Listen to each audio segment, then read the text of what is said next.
creature with no skeleton inside your hands.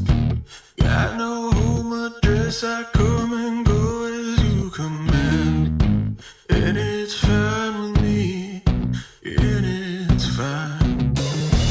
I'm a bandit that you use to keep from bleeding out. I'm the lover you don't love but love to keep around.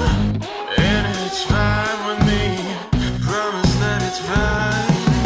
Maybe I'm a fool, it's not like I'm expecting something new.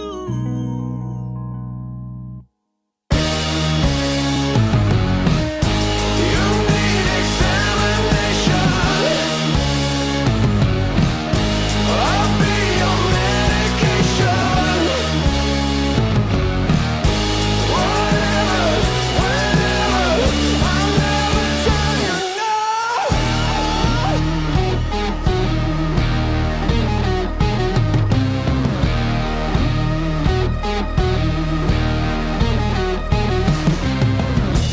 I'm a picture on your shelf that some days makes you smile. Then I gather dust and watch you go about your life. And it's fine with me. I swear it's fine. I'd be offended if I still had any dignity. There's still a savor in the drink that's slowly killing me. I said it's fine with me. Tell me that it's fine.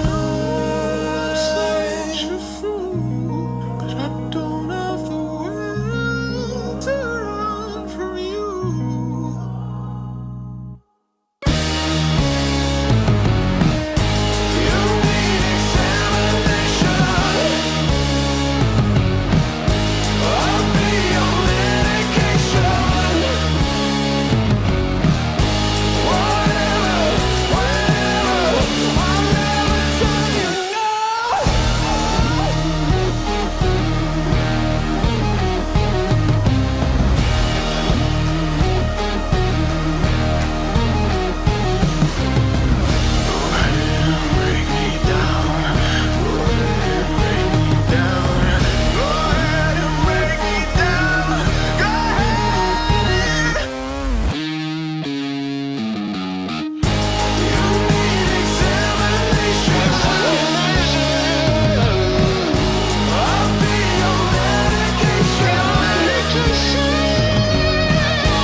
Hello, everybody. Welcome back to Dream League Season 23. We are starting today off with some more South American Dota action, as we've got a banger of an upper bracket game. It is Boom Esports taking on the side of Beast Coast, which we got to see yesterday. They looked incredibly strong.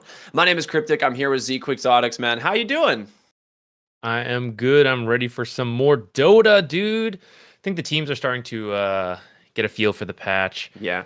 Many of the heroes are kind of the same, but some of them did drop a little bit in priority. So it's like a little new, not too new. Which maybe the teams prefer, right? You're like in the middle of trying to qualify. You don't have to like do something too crazy. So Dude, trial by fire. Throw them in yeah, there. Get it. I Just mean, start it I'm all up. up for it, right? Like Yeah. I think it'd be kind of cool.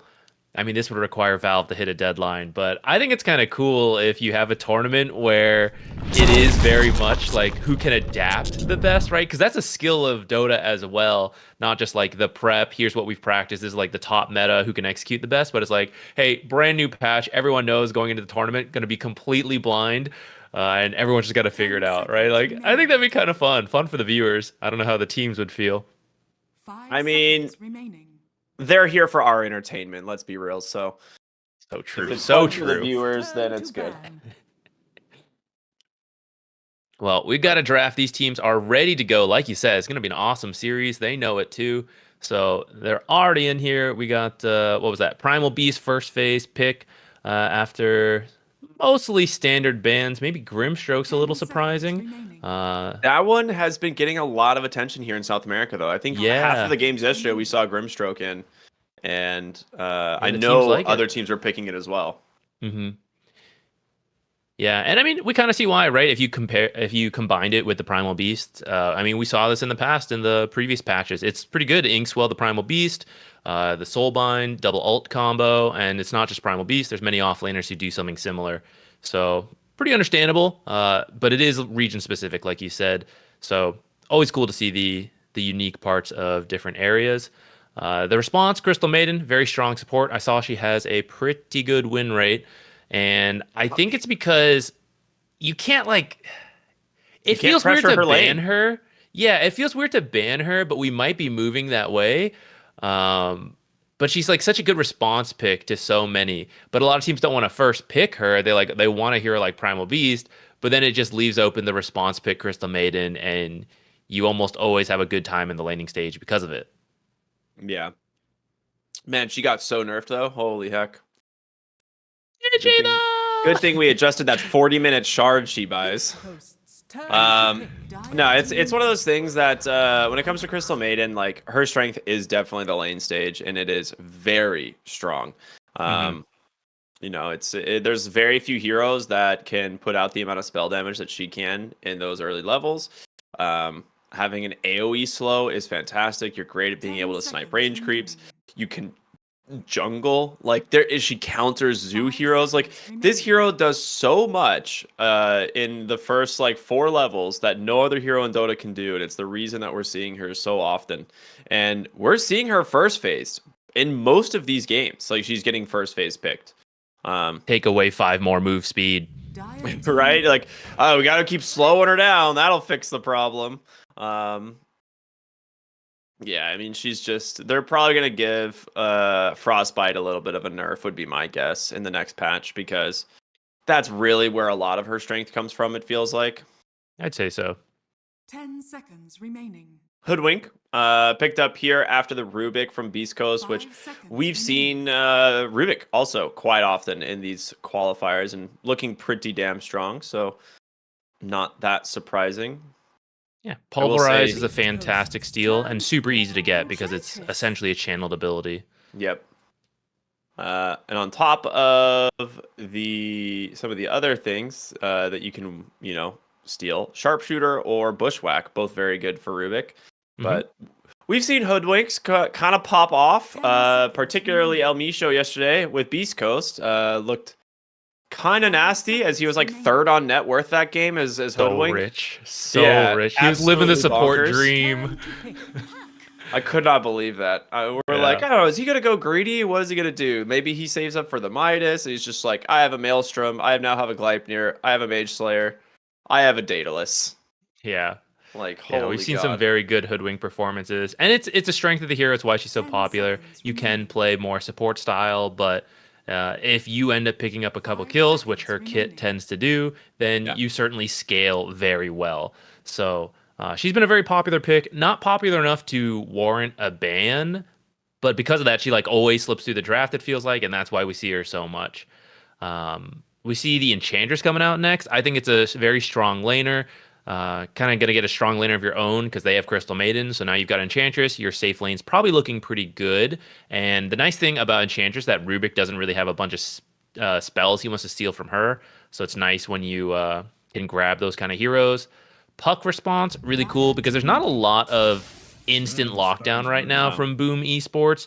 Pulverize and Onslaught, I mean, they're good stuns, so is Bushwhack, but this is a puck. It's going to be tough to catch that, at least without a blink. And maybe we'll see like blink Pulverize into the rest of the stuns. But I think Boom might 10 need to pick up, seconds another like instant lockdown spell coming 5 up. seconds remaining. Or you just pick Oh. Pango in the mid lane because Oh, why no. not? It's coming, I'm telling you. Okay, mix I it mean, up. Do sniper. Come on. Dude, honestly, Sniper would be sick. It's a really good Sniper game. We could see Sniper mid. It's been picked into Puck multiple times by other regions. It's not that bad into Sven. Okay, they go for Troll War. Ooh. It still means we could see Sniper. Let's hear me out. It's still there. Dragon Knight, Tiny both banned already, obviously, which are two of like the traditional puck counters. They're gonna get Brewmaster, makes sense. One of the most annoying heroes to play against as the troll.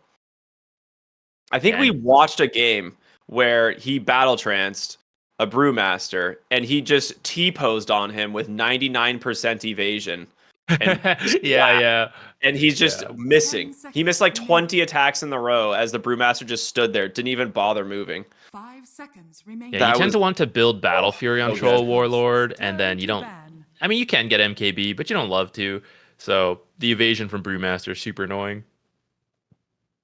Yeah, that was good stuff. And then even if he battle trances like while you're split already, you just cyclone the troll, right? So you have like two different ways of dealing with this hero, either in your 10 primal seconds split or remaining. not. So it's just a really strong counter.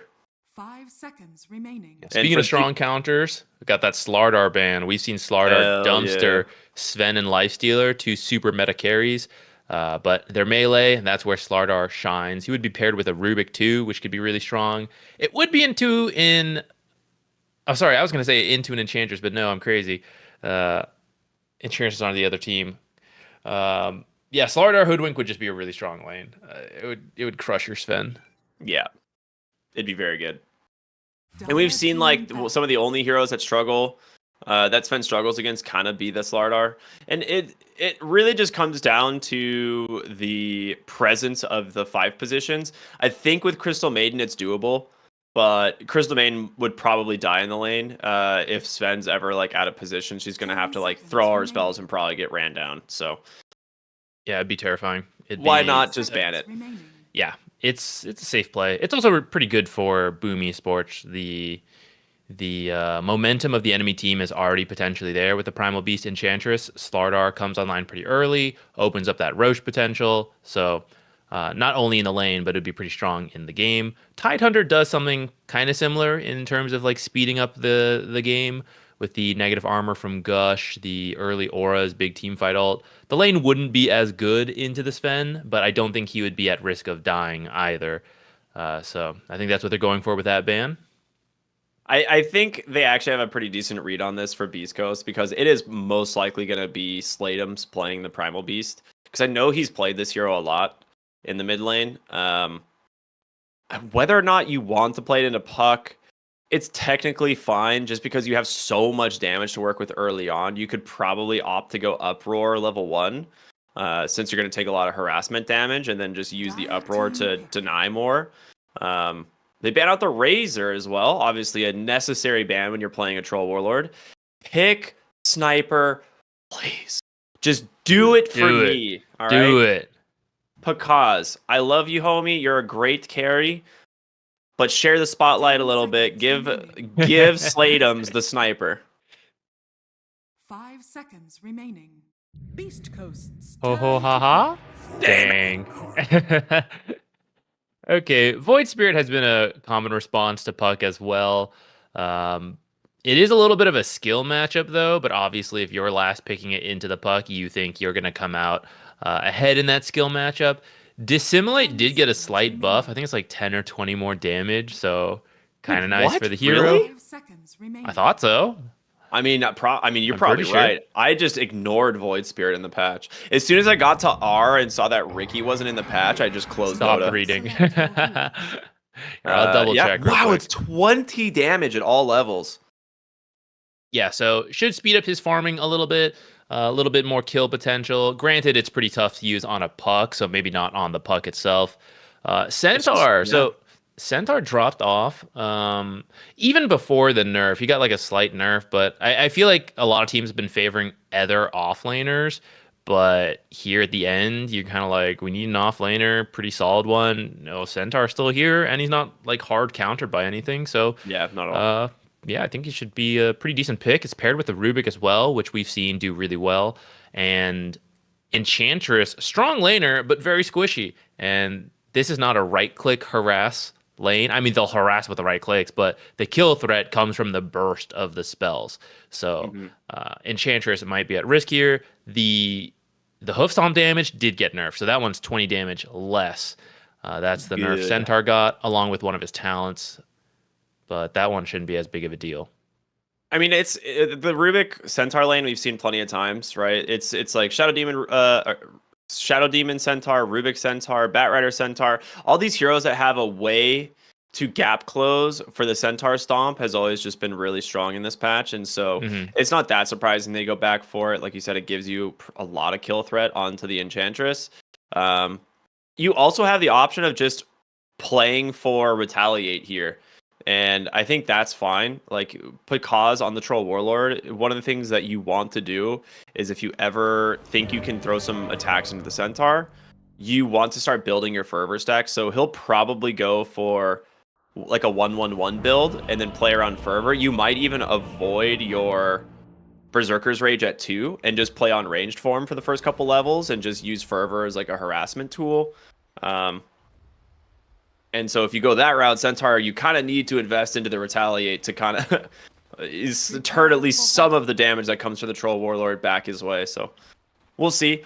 That being said, I am so freaking excited for this series, everyone. It is Beast Coast versus Boom. These two teams have a lot of love behind them. So for anyone who's a big South American Dota fan like myself, you're going to recognize a ton of these players. So I just hope it's going to be a great series. Even the players, El Clasico.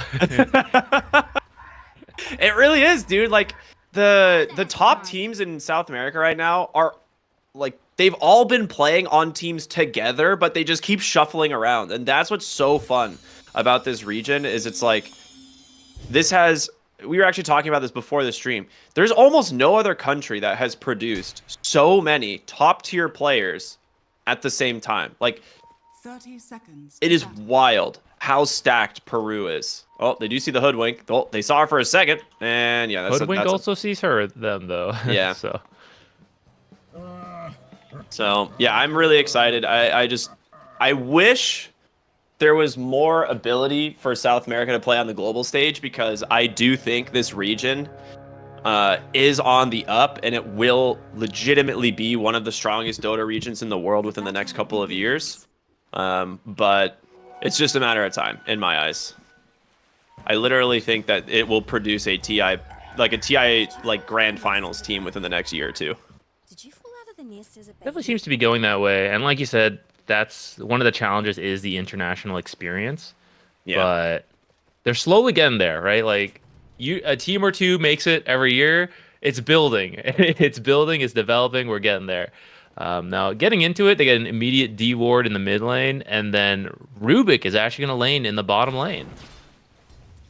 So this one is interesting. I'm a little bit surprised as to why, because like typically like Crystal Maiden would love to play into the Primal Beast just having the slows. I guess for this one, they want the Crystal Maiden to be the more farmed of the cores. So that's the only thing I can understand is El Misha, like we saw yesterday, he plays a very greedy support. And so for him, he's just like, all right, I'm gonna. Oh my gosh, he gets one. Did he see the other? He's going to now. He's not gonna be able to chase it down. He's actually just slower than a level 1 courier, but Crystal So, Maiden thinks. yeah. So this is the part that I'm a little bit unsure of because Enchantress trades very well into a Crystal Maiden. I think it's because of the Frostbite versus the creeps is maybe why they're putting it up here. You're right. That's the only. That makes sense. I don't know, like your point about like Crystal Maiden will end up more farmed, assuming like she plays like a 4. I mean, I guess the spell damage is kind of good here, but are we seeing some BKB Ags That level 2 Centaur, timing. like Crystal Maiden? I mean, they're Panda's just gonna get the probably kill. dead here. Yeah, They're running one it more down with the double edge. Okay, it still works. There's a gap close, and it's just in the form of Frostbite as opposed to Telekinesis this time. And El Micho doesn't need to get to level 2 as opposed to the Rubik, so it works anyway. Centaur, a good chunk of so damage cool. on Centaur for it, so they'll need to heal up again. Maybe Yeah. they can get a return kill coming up here. You think they would be able to retaliate potentially? Potentially.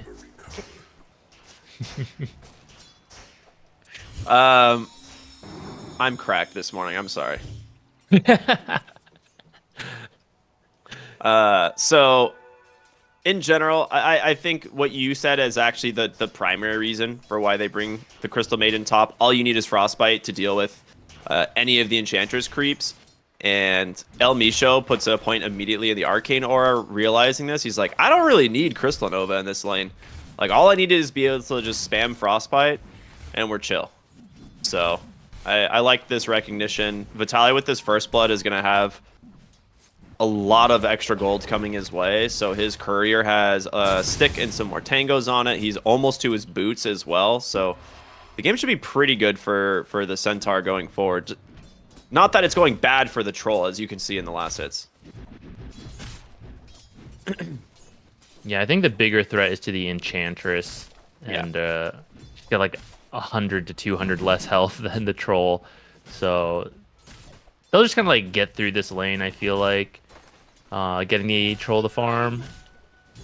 Yeah. I think it's hard for them to get a return kill, especially because they pivoted the Crystal Maiden up here with that Frostbite. Because usually you can go for like level 3 Enchantress, get a hard creep, save up, like wait for the cooldown, and then you have the Enchant Slow plus the Blood Grenade plus like whatever your hard creep does. And that's usually a lot of aggressive potential, but with the Frostbite, that's kind of dead. So Yeah. I think you get Troll what he needs, and then probably Enchantress puts more focus on like ganking mid, where Puck does not deal with like a hard camp creep that easily. He can dodge it, but like clearing it out and protecting his tower is not so easy for him. Nice play from Lumpy here. Committing the Waning Rift just to secure the rune. He's going to take a decent chunk of damage from the enchant and the spam there. Holding the orb does have, a couple bottle charges left after picking up the water rune. But definitely worth it. You kind of need to get that rune. I think you're right, though. Pakaz is not really under too much threat. Into a Crystal Maiden Centaur lane, he very early recognizes the spell spam, so he has the magic wand. He's got some stats and a Wraith Band. He's got boots now. He's going to be very difficult to kill. Like, if you ever try to gap close him, he's just going to Whirling Axe you and walk away under Berserker's Rage. And I actually really like his idea here, going for the second point in Fervor, as you don't actually have like the mana to sustain Whirling Axes, and none of that damage is going to stick onto a Centaur. So he's just like, yeah, I'll just play around Fervor attacks instead, and if I can keep the stacks on you, even better. So it's also, in my opinion, his better farming spell over Whirling Axes if you're not on Radiant. If you're on Radiant side, it's fine because you have the Moon Well or whatever, the Wishing Well. Oh yeah, the buff. We were talking about that yesterday. It doesn't feel super impactful as a whole. It is pretty useful for certain carries and the way they jungle, whether they want HP or mana. It's like a little bit better depending on the side. I'm Troll taking a bit of damage here. Oh, there's so many creeps here for the Enchantress. Where did these come from? He like sees Frostbite come out. He's like, it's my time. I mean, you're right. He's like actually in here. He's gonna chase El Micho. It's got some The bolt Hellbear tosses. is frostbitten under that tower. And that's the counter, guys. Look how long that lasts with that creep. That creep did not get to move. Yeah. Pakaz is recognizing correctly kind of what the Centaur is doing. He's got plenty of Wand and a Lotus here, so he should be fine. But he's seeing that he's going 0 points retaliate because of the Crystal Maiden in his lane, right? He has all this mana to work with, so he is just attacking so much. And first coil comes out in the mid lane, very nicely done. I mean, a sick kill, but yeah, doesn't manage to finish off Knight, so going the way of Boom. Now, Arcane Rune taken from Biohoodwink, which is I mean, you're glad the opponent mid laner did not take it, because both these mid laners would use that rune so well. Yeah. But yeah, a little disappointed for Puck that he was not able to get that return kill, I'm sure. I feel like I've just been hyper focused on the top lane because I feel like that's the most interesting one. But bottom lane, we're going to see Pake and Illich kind of go head to head. For the most part, Sven is farming decently well. Primal Beast struggling a little bit, but this is a hero that can recover like pretty easily once he has phase boots. The only thing he has to worry about is kind of rotations coming through, and that might be what they're looking for. Stormhammer into the Rubik might be a kill, as Moose will go ahead and telekinesis him back. He pops the stick. He has a Lotus to play with as well, but with the Puck rotation, a little bit afraid to dive under the tower, and now they're gonna just turn it back around. Moose, he's gonna go down. Illich pops that Lotus, has a wand, but the cooldown reduction actually making a difference there. The nerf to wand potentially killing him. That's wild. Pretty good rotation. Primal Beast was doing okay up till then, but now being killed. I mean, he's still kind of getting what he needs, but Sven's happy with that, speeding up his own timings, and Puck glad to pick up a now. Like, wait, who got that? An assist, I guess, at least for the Puck, not quite a kill. Yeah, it still went to Sven though, so you're perfectly happy. Yeah, yeah. They're looking at the Sven, but he's popped God Strength, clearing out waves, and he's just gonna go jungle. So it's gonna be hard to kill him now. Yeah, he's just gonna chill. I think the mid lane is kind of going how I expected. A lot of times we see the Void Spirits come out ahead in these matchups just because his attack animation is phenomenal. And on top of it, he has a ton of damage. And you usually max Resonant Pulse in these types of matchups, so you get a ton of barrier just to try and reduce like the harassment that's coming out. So yeah, it's not surprising we're seeing Void Spirit a little bit ahead. It's really going to come down to the like level 10 timing, where both of these heroes usually have their first item. We're going to see Slatem's queuing up a Eul's. Lumpy, of course, going for that Witchblade, but the coil does come out mid, and they're just going to commit Frostbite as well, and they get him. Perfectly timed silence from Lumpy. Very good find. We see there why this matchup can go both ways. Rubik gonna get trampled in the meantime. Coil is extremely powerful versus Void Spirit, and there's no real animation for it, so you can't really react to it. So at first they just weaken him with the Frostbite, another spell that's fantastic versus him, and Crystal Clone is something he's gonna have to worry about later. He's low, so then they just repeat it a second time, committing Coil this time, and they kill the Void. So yeah, we see that he was ahead a little bit from the laning stage, like you were talking about, but it's not such a free matchup that you can't respect. Like, you have to respect the Puck and the threat that it brings. Yeah. So Pakaz already has his cornucopium on the Troll Warlords, so he is just free farming at this point. Also has a greater Lotus to play with, so this dude is going to be very difficult to kill as he just continues to farm up. Nice Remnant here in the mid lane, looking for the power rune. It is top though, and Panda will take mid it. gotten a rune yet? I feel like the supports have grabbed all of them. All the supports have gotten them, yeah. And this is kind of what we've been seeing as like a trend in this patch, right? Is so many supports coming mid for the power runes because realistically, they are too strong. They are way too powerful in my eyes. As mid laners can put them to, they can completely change a game. Like honestly, like we always joked in the past where it's like, you know, a 2-minute double damage rune was just like the game-winning rune if you were a mid laner. So that's why they made it. So that's when they introduced water runes. So it's like, all right, we'll delay it to 6 minutes. But now it feels like even the 6, 8, and 10-minute rune can completely change a game. Yeah, I mean, it's it's kind of the point, right? Of like of the power rune, it sometimes does feel a little bit like RNG where it shows up on one side or the other, but I feel like even if you delayed it further, you're like, okay, we won't have it come till 10 minutes, 15 minutes, right? Like whatever point they come out, it's like, wow, double damage at 15 minutes, that could change the game, right? Like, so it'll happen at some point. I do think pushing it back was good. What a remnant there. Great telekinesis. Probably almost gets clipped. A good attempt there from Moose, but El Misho gets trampled down, is now looking for the Sven as well. DP in from the Centaur. He has the Stampede to play with. You got to be a little bit careful. Coil comes out. Stampede is there. Great Pulverize doing some work. The stomp into the Primal Beast. Can they finish him off? They're actually looking to grab Pake here, and they got him. Slayed him with that Resonance Pulse underneath the tower. Moose will steal it, having like 1,000 barrier on this Rubik.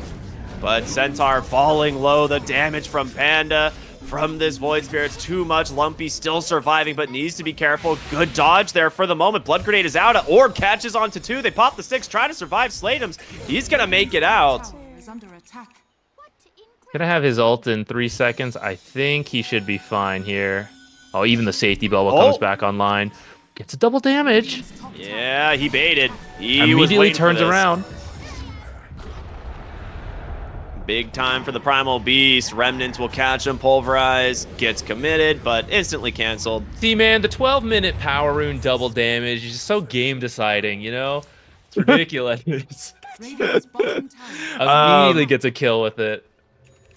One of the things I was wondering for a long time is one of the ways to balance like the rune RNG is like if a power rune spawns on one side, the other side always spawns like a water rune or something. So you're not just like, well, shit, I don't get to have anything now. You know, it's like it at least is like a, you know, it's the bone, you know, like that you get thrown every once in a while.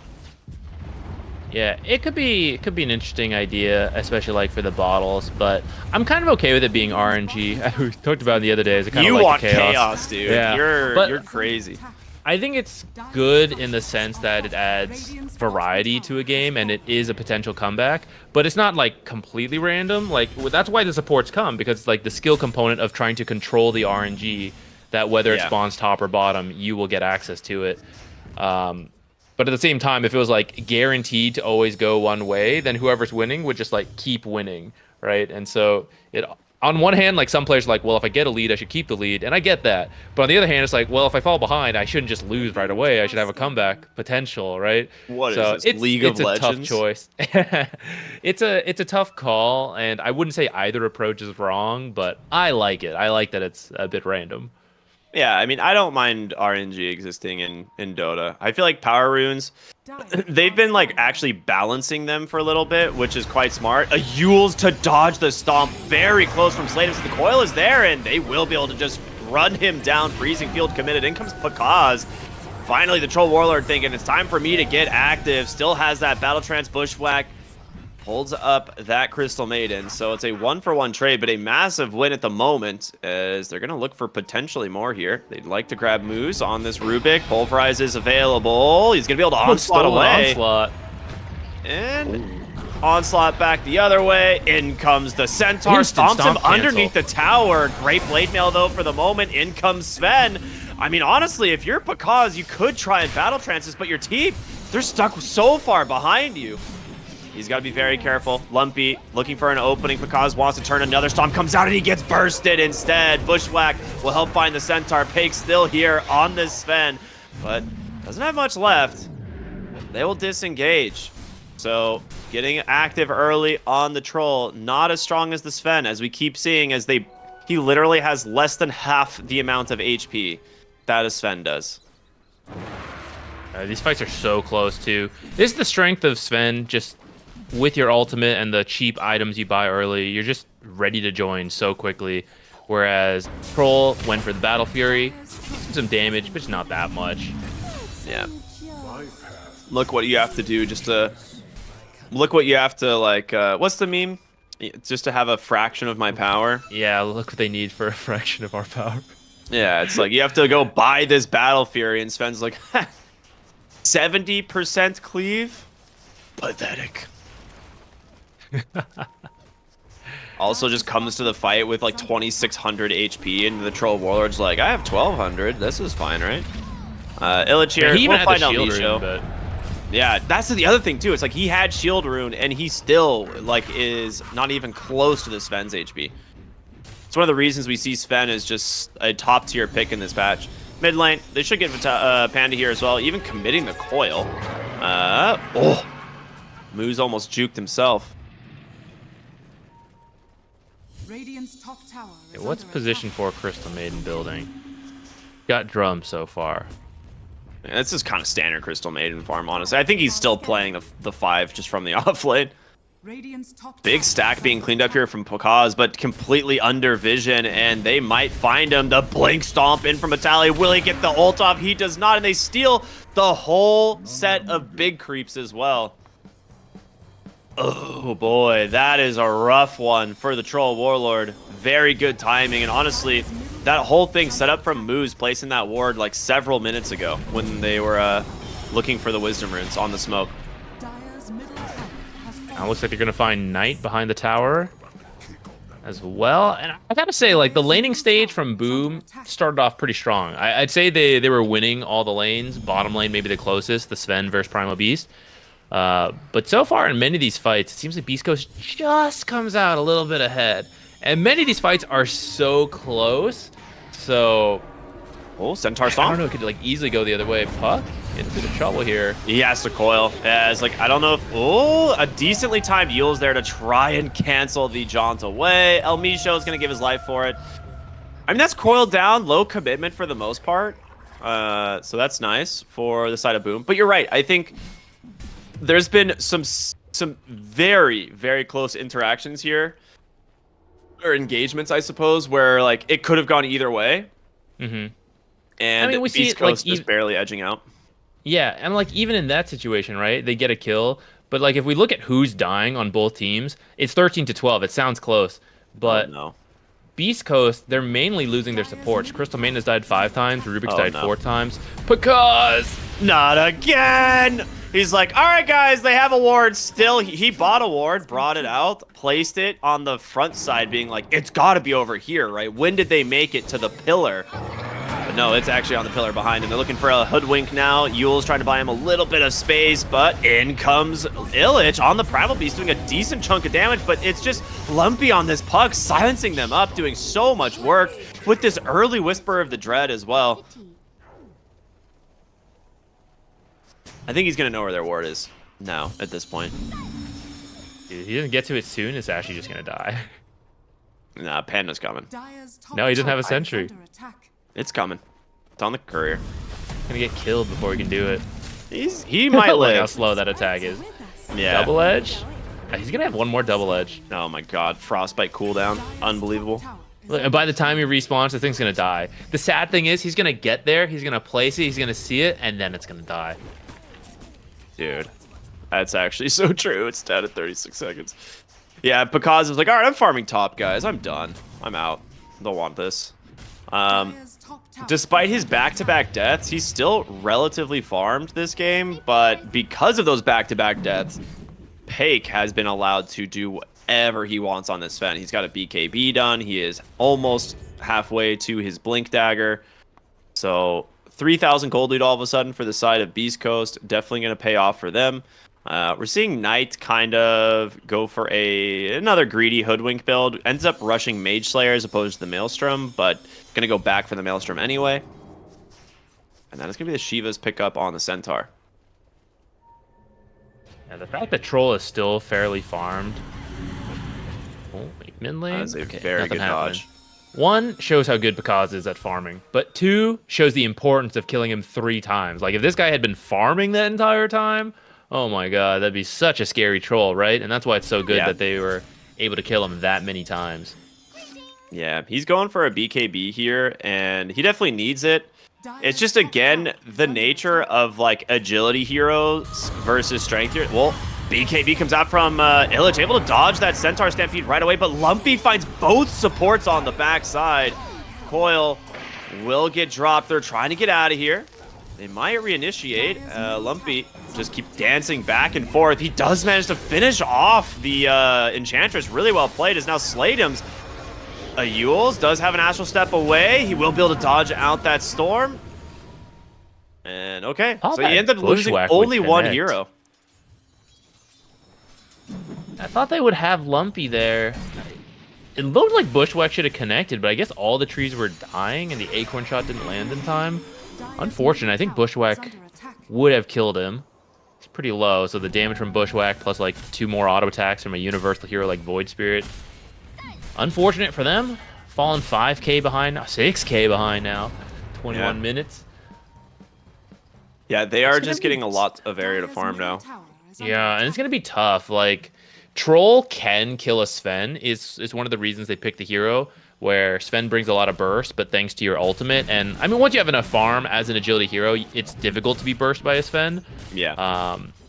But you have to be able to attack. And the other 4 heroes on Beast Coast all are pretty good at helping you kite the Troll Warlord. You're gonna have like Crystal Clone, Frostbite, Slow. She's getting Drum Boots too for like max move speed. There's Lift, Coil, all sorts of stuff. Illich in the mid lane might be in a bit of trouble. BKB up in 1, so I think he'll be... Never mind, they're gonna burst him That's before a lot it of comes up. damage. The Shivas is just doing work from the Centaur already, and Knight on the run here. I don't know if he's gonna make it out. They got a Frostbite in 1 second. Lumpy, 1 more auto attack, manages to finish the job. He's got a haste rune, and that is very scary. As now Panda run. gonna be the next target here for him, waiting for that Witchblade proc. He's got it. Now the question is, can the rest of the team get down here? You don't have a great spell stolen on Moose, but eventually you'll get him. There it is. For some reason I thought Puck died, and I was like, what? Oh, it was just phase shift. I get so lost in team fights nowadays. There's like so many effects and stuff. I'm getting old. Phase shift or any ability that removes a hero confuses me so much because I always think they're dead. I'm like, where'd they go? I don't have object permanence. If I can't see it, they're gone. Yeah, dude. It's like you see like a puff of, of an ability. Like the Crystal Nova comes out and both the heroes disappear and you're like, huh. They're clearly all kill dead. each other. Crazy. Okay, something pretty cool. We can talk about this. Sven's actually getting an AC. We don't usually see an AC on Sven at this point. I think it makes sense. Like you're actually gonna have to you don't have to commit a BKB to kill the Enchantress, so the attack speed is pretty useful for killing her. But you also want the armor to deal with the Troll Warlord, who is just an annoying hero, right? To be able to just press it, just press ult and kill you. So I think it serves a couple purposes for sure. Man, it did not seem like Untouchable was even active there. Pike just attacks so fast with the Mask of Madness and Echo Saber. They're gonna get Roshan now. That was not really the target they were probably hoping to find with the smoke, but since you pick up a kill so close to Roche, I mean, it still opens up the space. Doesn't look like Boom Esports wants to fight either. Troll TP'd here, I thought maybe, but I don't. Either they don't know or they just don't feel they can fight this. Yeah, I think they know Pakaz ulted for the Tormentor when they saw the Tormentor go down. It's one of those things where it's like, you can leave Troll to solo a Tormentor. You see the Enchantress and the Primal Beast showing, you're like, okay, he ulted to kill Tormentors, so he doesn't want to fight. That's a good read, yeah. And he's closing in on an Aghanim Scepter. It is a really good item, especially against Warcry, right? Being able to immediately dispel the Warcry, but Hoodwink gonna get caught on the backside. They do go ahead and hit a great little acorn shot there at the last second from the Hoodwink. Stops Vitaly's Blink, who was definitely looking for an opening. BKB out from Illich. They actually managed to catch the puck, and Aegis immediately dead, and the Primal Beast on the backside getting a lot of work done, but he's just completely alone now. Double kill for the puck as he hits level 18 now. He is a strong boy. See why they felt they could pick that puck at their, I think it was like 3rd pick, right? Because they knew there's not that much crowd control for it. And yeah, they commit the initial crowd control to get the first life of the puck, but he respawns, they've got nothing left. And in the meantime, yeah, they're just clearing out the Primal Beast in the back. So Beast Coast have a firm grasp of this game. I think if they avoid diving and throwing too much, they should be able to just kind of like follow the game plan, right? Go lane to lane, clear out all these buildings. Because they lost Aegis pretty quickly, they probably don't want to just force high ground. I think would still look for them to find a pick off or a fight, or if they can't, they'll just wait for the second Aegis, which is a little bit, but I would give you time to finish the AC plus probably another item on Sven. He'd be pretty much completely slotted at that point. Yeah, I mean, he's about to get his level 20 talent, which is nice, but oh, they actually got the puck. A great turnaround there, just getting a little bit too aggressive, and that is a huge amount of gold. It's over 1,700 going their way, and Pakaz wants to chase down Vitali here. His Aghanim Scepter is done, so very difficult to get away from this guy now, and it's just going to be a matter of time. Does pick it up, goes to Illich thanks to a Blade Mail, actually. So, I mean, those are 2 huge kills going their way, only losing the Hoodwink for this. Definitely, yeah. Maybe overextension or feeling too good about this the way he's been playing. That was Lumpy's first death, which, to be fair to Boom, they kind of deserve 1 Puck kill. There's been so many situations where Puck barely got out alive, which has been great play by Lumpy, but you know, finally paying the price for it. That was a lot of gold too. That was a huge kill streak. What was it? 1,700 gold for the team as a whole. Yeah. Illich picking up the kill, getting 1,100 of that. So what's he choosing to buy with that? Working on a Shiva's. I like that a lot. Yeah, the armor makes sense for this game, and then Just that attack slow. yeah, the attack slow on the Sven. His team doesn't have that much magic damage, but Primal Beast late game alone is enough magic True. damage, I think, to warrant a True. Shiva's. Like, I've played a lot of Primal Beast since this hero came out, and it's, like, with the new items. It is pretty overwhelming when this hero, like, has, like, 4 or 5 items, because he will just kill heroes. Like, the amount of magic damage he does is ridiculous, especially if you happen to find something like a Timeless Relic late game. mm-hmm. Troll's gone for an Aghanims. It's honestly pretty good because the Whirling Axes will purge the enemy, and Warcry is giving a lot of extra armor to his teammates here. 25 bonus armor that you can now remove every time you have Whirling Axes, the ranged version. Curious to see if Pike will buy his own shard or if he's just going to wait for a Tormentor, but I think he'll be waiting for a little bit if he chooses to do that. Actually, okay, only Rubik doesn't have a shard, so maybe he is just going to wait for a Tormentor. Yeah, I mean, that's possible for sure. I think they just took it, though, so it's another 10 minutes away. Like 9 minutes at this point, but they might wait. I think for him, he's more focused on finishing up his next set of items, like the Harpoon and Satanic anyway. But yeah, it's really good at being able to dispel that, but on top of it, you can also instantly dispel Frostbite onto your own hero.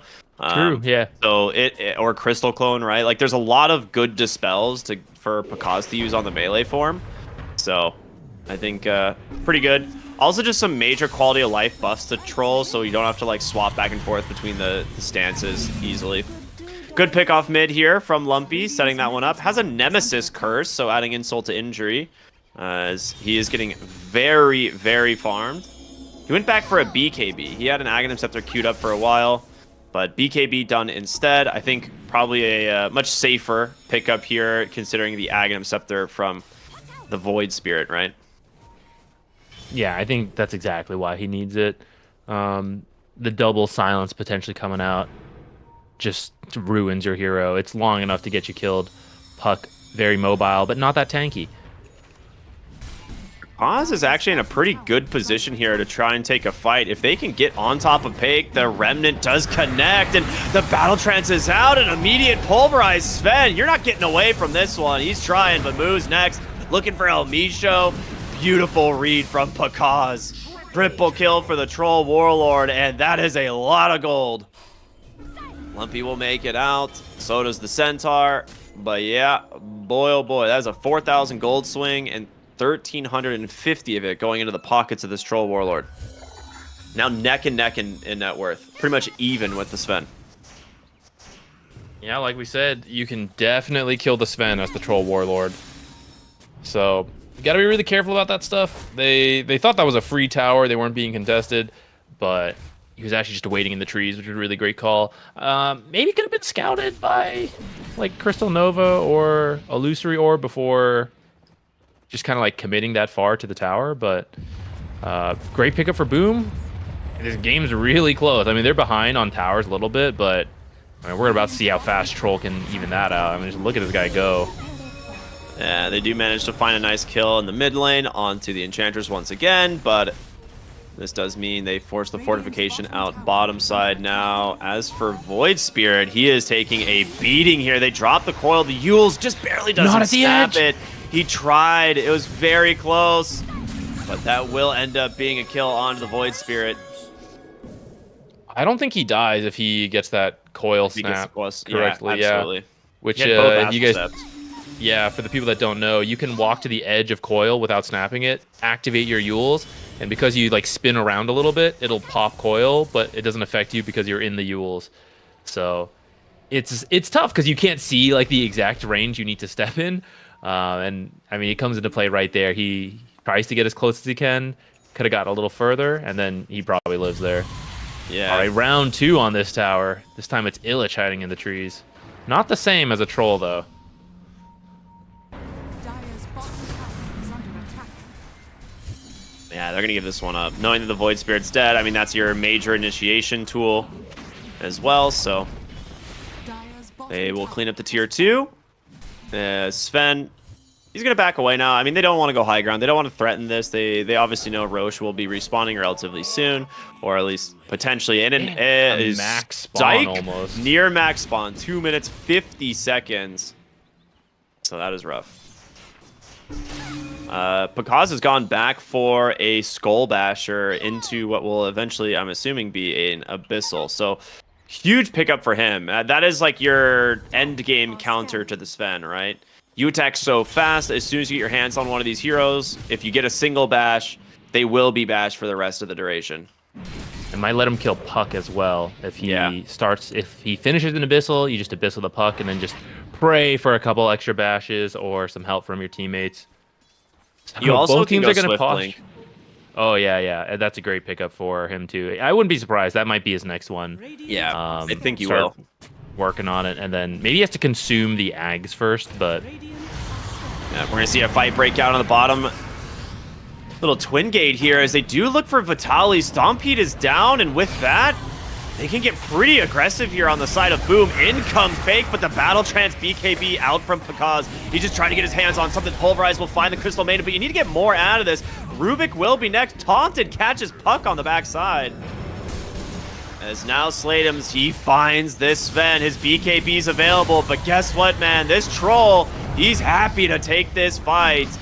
And now Lumpy needs to be very careful. Troll with this attack speed will get the kill. Triple kill for Troll. And once again, Beast Coast lose a very important fight. Unfortunately for Boom, there's still no Roche. But Pakaz is nearly level 25 and has a completed Abyssal en route. that was an insane fight for them. I thought the initial coil looked good. Yeah. And because was only killing supports at first, but while he was killing supports, Beast Coast was not getting anything in return, not killing the backline or getting their own damage in on the troll who couldn't like change targets.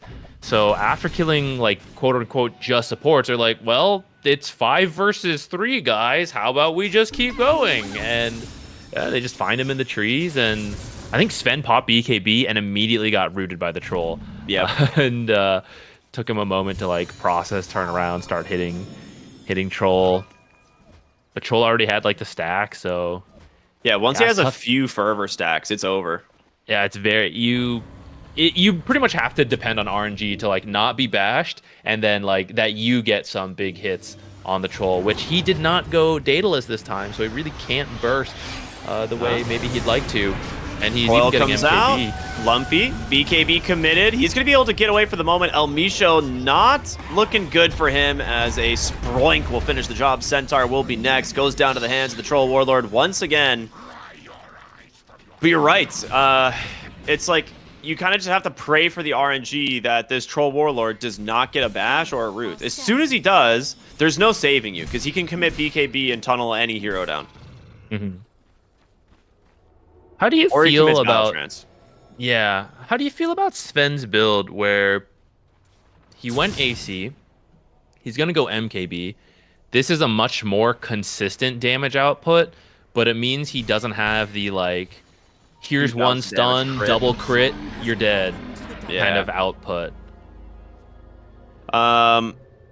It's definitely interesting. I think early on it was making sense to me because I'm like, oh, you know, he needs the armor, but I think you are kind of playing an RNG game here in a scenario of like, will I get rooted? We'll find out. But in this scenario, it also could just be BKB for this. wow. Yeah, that's a little surprising. I mean, why not? Misclick. When else is Hoodwink going to use BKB? I think it's a misclick. But I mean, on the Sven side, it's like the RNG for him is like, do I just get a 2,000 damage crit in one shot like one of these heroes? I think the biggest issue for him is he doesn't have like this Ags to avoid getting kited, and he needs to initiate with it. And so I feel like his build this game, in hindsight, might have been better going for like the Ags Daedalus build we see a lot of the times. Yeah, I think I would like that too because I just don't think Troll is someone he can beat in a consistent damage output game. And I kind of get it, like, to have the mischance dealt with, but, like, I think you're just BKB praying that, like, we chain stun this guy and we burst him before he can even pop his ult, which, I mean, he has the talent now, so very unlikely for that to happen, but, well, I mean, you had silences, so maybe, but I think that would have been better for their play style. Having said that, as well, I do think they've kind of thrown away some fights. Ooh. Enchantress down on the backside. I mean, that's a good commitment of spells, so you might be able to initiate here if you're Boom, and they're going to chase. He really wants to get to this Sven, and oh boy, that TP. Abyssal's coming, baby. BKB is not going to save you here, and with that one, immediately dispelling that Glimmer Cape, and there's your Battle Trance out. Disarm, though. Actually making a little bit of a problem. Lumpy ends up finding a kill on tonight, but all right, Sven gets out because we'll have to just turn his attention over the Centaur. Whirling Axis doesn't connect, but Void Spirit does. Now realizing, okay, I'm tired of this Rubik. He's the one who's being very annoying. Whirling Axis to finish the kill. Yule's here from Slatums. He's trying to finish off Vitality. Just keep this Blink Dagger on cooldown for the team to catch back up, and they got him. A scrappy engagement ends up going the way of Boom here once again, but the Sven getting out is massive. Yeah, I'm amazed he managed to live there, but I don't know what kind of fight you need at this point on Beast Coast. Like, are you just hoping to chain stun Pakaz and silence to prevent the ultimate? Like, they have to wait for that? I don't think it's possible. I like legitimately. Once now at this point in the game, he has Kaya, he has like Sanjiasha, right? So your silence duration is really not that much, and you're not gonna burst him in that duration. Especially if he decides to pop BKB. You have to chain BKB and silences and kill him in under 2 seconds. It's not easy. Also, there's 4 other heroes. Yeah, it's like in a perfect world of like 5v1, right? It's still even very hard to kill a troll. Because if you're short by even a fraction of a second, troll will kill everyone, right? He just turns around, presses BKB ult, and everyone dies. Pakaz will be able to just continue focusing up this tower. Okay, they got him the chain stun, but no, he turns around the BKB, the Battle Trance, and the Sven. He needs to get to safety, but can he? He's kiting him out for now. They get the kill. Okay. Can they do it a second time? Pakaz rooted up. He gets tossed to the cheese. Lumpy with his own BKB. They're chaining, stunning him down. But now Troll, he's going to try and turn around, but a nice telekinesis throws him to the low ground. Lumpy's doing a lot of work here on the puck. The Pulverize stolen from Moose. A good Stormhammer buyback from the Crystal Maiden as well. Illich, he's not out of this one. Four Staffs up to the high ground. Chase comes through. They get themselves a fantastic set of kills. Why to live there? Sven didn't have Aviana's feather. Sven just being able to like walk up the high ground and hit him. Okay. They didn't even lose barracks for that. They managed to bring the troll super deep into the base, and he didn't kill the Sven because I mean, I think with the boots of bearing, they were all just like max movement speed, so the troll couldn't catch up to actually attack. Yeah. But was of course the classic complaint about troll, the uncontrollable ultimate. He just has to follow in, puts his team in a bad position. All right, Beast Coast, they got a chance here, maybe. I still think it's pretty hard to kill troll, but does show there's ways to kite it out, and mistakes are always possible. We're now here at the enemy's half of the base. This is a huge wave catapult too. They did a really good job at holding their spells for the troll. Like as soon as he turns around with the BKB ult, El Misho holds off on the Force Staff as well as the Boots of Bearing just to give the space to the Sven so he can run away. And he's hasted, right? Like basically, at all points, even without the Boots of Bearing. Like once he pops Warcry and Aviana's Feather, this dude's fast. You're not getting to him. So it's an interesting way to play it, and it worked for them. We'll have to see if they can do it a second time. I will say, during all of this, Sven is no longer the carry. It is 100% Lumpy on the puck. This dude has Mjolnir, Daedalus, Ags, and an Ancient Guardian. Oh, yeah, that's scary. So, he's going Refresher, too. Yeah, this is the build. Like, you actually just drop your ult and just kill anybody who does not have a way to dodge out these attacks. Like, if you don't have Glimmer Cape, if you don't have Yules, you're in so much danger. So Lumpy did almost all of his team's damage. They did like 13,000 of like the 14,000 damage that happened on that high ground fight. So you actually have to deal with the puck now, I think, more than the Sven. And that's kind of the back for the wisdom runes. This is like one of those potential major downsides of the draft for Boom is ultra late game.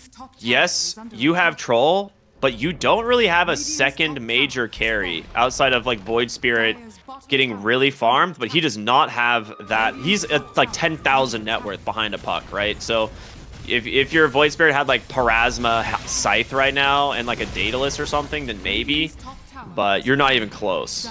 So these creeps are working the bottom lane. Yeah, what in the world? It's gonna force creeps. It's forcing Boom back, and Beast Coast should look for a fight.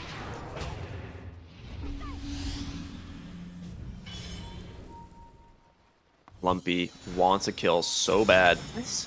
Oh, cause?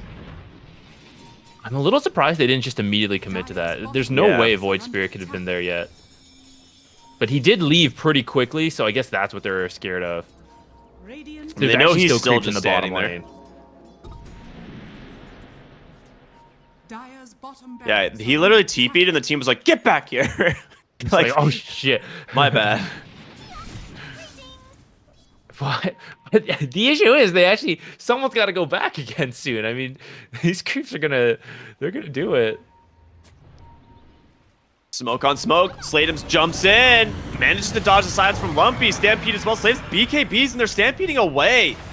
Trying to just reset on this fight, and honestly, it might work because they get that damage in the bottom onto the puck, but he gets the BKB, and there's the coil. You can see the damage starting to latch, but it's only onto the Troll Warlord, and he's still got the Battle Trance. They take down the Centaur. They're looking for the Crystal Maiden as well. She's got no hope. 2 heroes dead without buyback. Is Illich looking for more, trying to find moves, trying to find Puck. That would be a great one. A Yule set up here onto the Sven. He's still got a BKB at the moment, but another Hex is going to catch him. Where's your Troll? He's taking down the Rubik. Your buybacks not available for anybody on the Radiant, and Pake, he will survive. Same with the Puck, but oh man, a costly fight. And now they're going to see that amplified damage rune too. Wow, that could have been so different if Sven had that rune instead.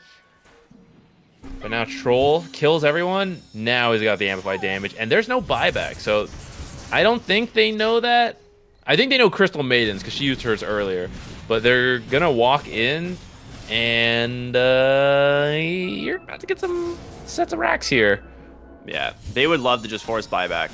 The thing is for Puck in this fight, very differently, only gets a coil onto the Troll Warlord, and he's happy to trade the BKB or his Battle Trance for that, especially if he's got a target, right? But he needs to be able to get those coils onto multiple heroes, like catching the Void Spirit, the Primal Beast, maybe a support as well. And the damage from that is pretty overwhelming, but he doesn't want to commit right now, obviously kind of waiting for his team to come back up. One lane of Barracks gone, now looking for the second. No fortifications. Left for the Radiant, and Troll will clean these up very quickly. Just like that, 2 lanes down, favoring Boom as they will disengage from the high ground. Lumpy trying to force a little something, doesn't get it. Roche on his top. We're gonna see the Void Spirit TP up immediately, and the rest of the team probably gonna head that way here fairly soon. Oh, that is a Stampede. They want something. Illich gets caught here in the trees, and I think Primal Beast might be a little dead as they commit the God Strength as well. Another Scythe, though. There it is. Picked up here on the Void Spirit. They need to deal with their lanes, which is going to prevent them from just running at Roche. Well, maybe not. Rubik's going back. But it does mean you can take a 4-on-4 fight here as Boom Esports. I think they know this. They're like looking to see who's back. Okay, so they see the Rubik. They know they can take this fight now. Panda with an Invis rune right now. Well, he ends up popping it. Has a gem as well, kind of revealing where they're at. The jump in Hex onto the Crystal Maiden. That's a great way to start it. She's dead. They've caught the Sven as well. His BKB's available. Perfectly stunned. The chains are there. Sven pops that BKB, trying to fly away with this Aviana's Feather, but a good read there from Slatums. Takes him down.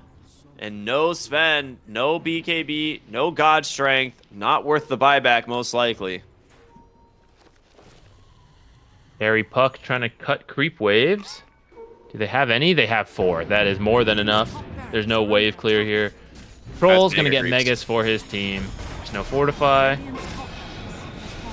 Forced to come in on this. That's a decent coil, but it only ends up catching Troll again. And just like that, there's your Battle Trance, Centaur, just food to this Troll Warlord. Lumpy dumping in a lot of damage here. He's cleaning him up. Troll Warlord incredibly low, but can he keep himself in this? No. Pake with the God Strength is going to have enough damage to finish the job, and now Lumpy going one to the next. 4 dead on the side of Boom. Will catch Enchantress as well. Triple kill for the Sven. His buybacks paying off huge, and Troll Lumpy does not have barely buyback. surviving. Dude, he is actually 1,000 gold away, too. That is a Roshan if they want to go for it. And they didn't get Megas. They could actually take a lot of barracks if they knew Troll had no buyback, but I'm sure they assume he's got to at this point. So, yeah, they'll probably offer the safe Roche play. It's got Ags. You give it to the Sven, man. 100%, right? Yeah, I'm trying to see who else. Puck's got his. Puck's probably the most, like, the second best, so... Yeah, put it on Sven. Unless Workhorse? Oh! Workhorse Freezing Field?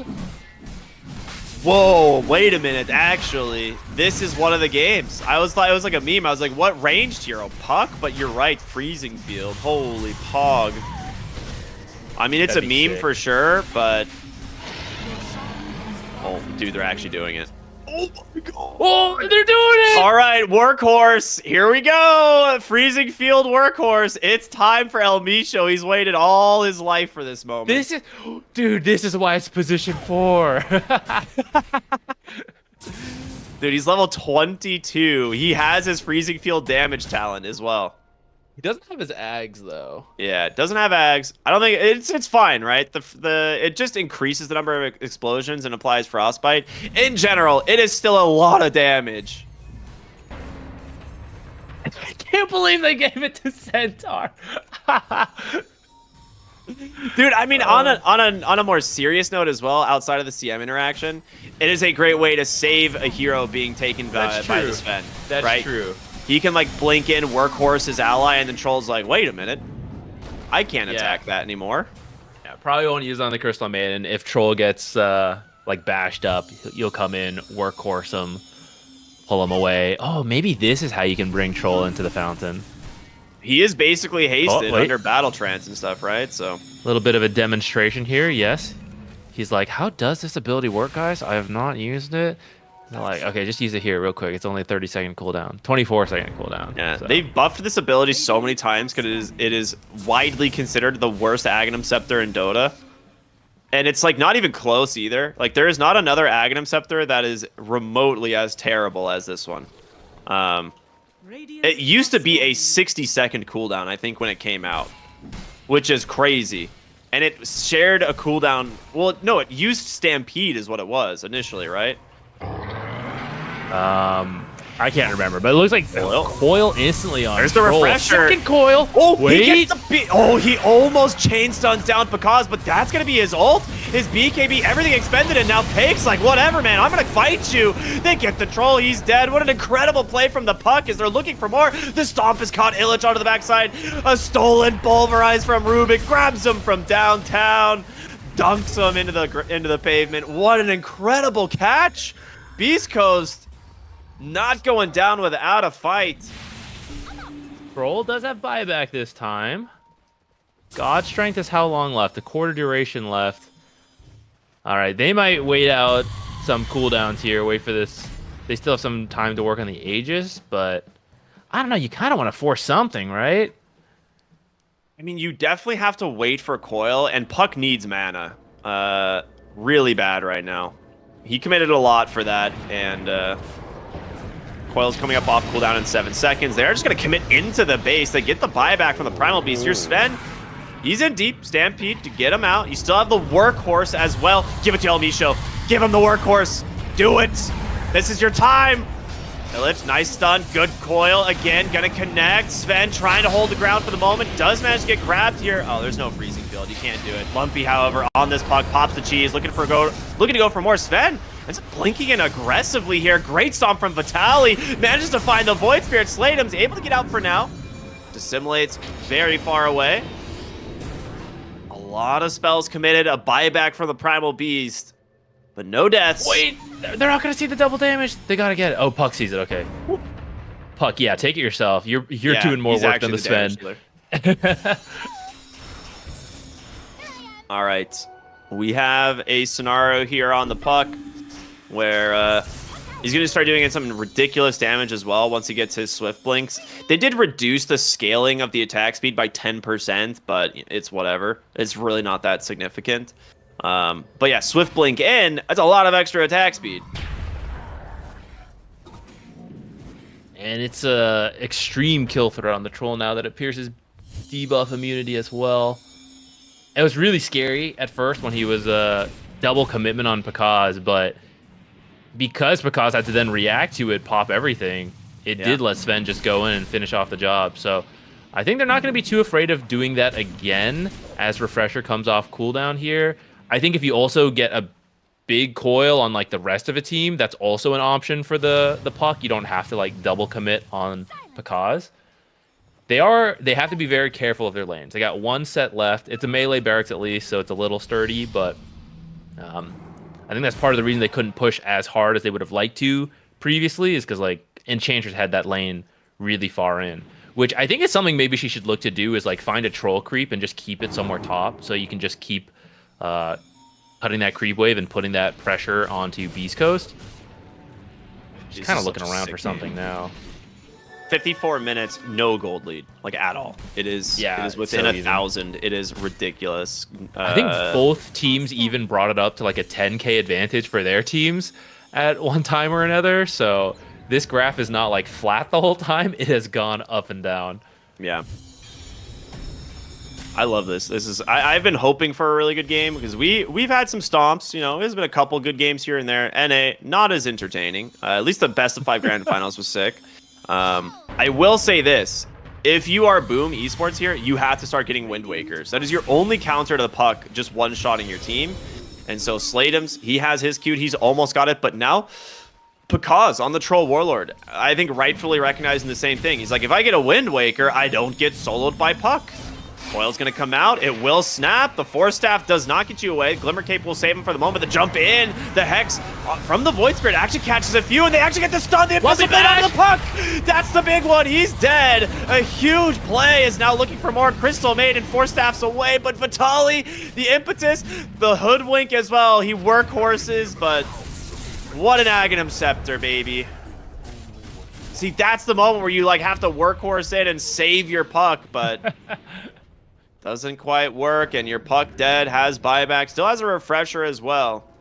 You can hold. It is possible, but there is no Centaur as his buyback is on cooldown for 5 more seconds. Yeah, it's coming up. They're going to have to commit they have to like all buyback right here, right now. Moose, BKB, stolen, pulverize, the Stormhammer as well, because he's on the run, he's got no ult. Wait, Coil's not on him. Dude, he's out for now. Puck, however, chasing, should be able to finish the job. He gets him. The Abyssal Blade's not enough. Huge find. The Coil, like you said, just barely missing. Void Spirit as well. Caught on the backside. A huge 2 picks. Oh boy, you're right. They have to commit everything, and they do. Run it back. The pendulum swings. It's now Beast Coast time. It's our turn. Let's go down, guys. This is so scary now, though. That was a lot of key buybacks. Anyone who dies, it's really scary. Radiant are scared. Oh wow, Puck bought his Parasma. Okay, I thought he was gonna buy the Swiftblink, but he buys the Parasma. I mean, this item is insane. It got nerfed like a relatively decent amount, but still I'm actually very kind of good. surprised he doesn't even have it sooner. So Yeah. I think it makes sense. All right. Okay, so what lane's the play? Top? Yeah, probably. So far, they're like doing a lot of running around. I feel like they're not making use of the. Their lanes are in shambles, I think, right now. They're actually just stampeding into the mid lane as they found Panda on the Enchantress. Pake trying to get on top of him. Doesn't have a BKB, gets hexed up instead, but here comes Lumpy. The Ags. Coil doing a ton of work to the Hoodwink as she's going to survive thanks to Glimmer Capes. That's the counter, man. You need to have detection ready. Moo's trying to get in range, but she's not quite there. Gonna pass the gem over to Vitali, who's a little bit more likely to be in range to prevent that from happening. All right, There's another Roche was a very quick spawn. Nether Aghanims. This time to complete the meme on Crystal Maiden? Nah, Pike still needs it, right? It's gotta go to Sven, I'd imagine, but I could make a case for Crystal Maiden or Rubik. But yeah, they will give it to the Sven. And the cheese Aegis onto Puck because Puck has no buyback. Makes sense.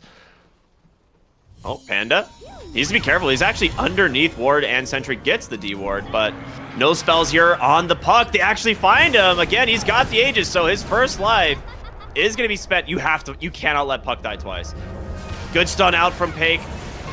Phase shift, but it might actually cost you your Sven's life. A super long duration pulverize, and he's gone. His buyback is available, trading his life for the Puck.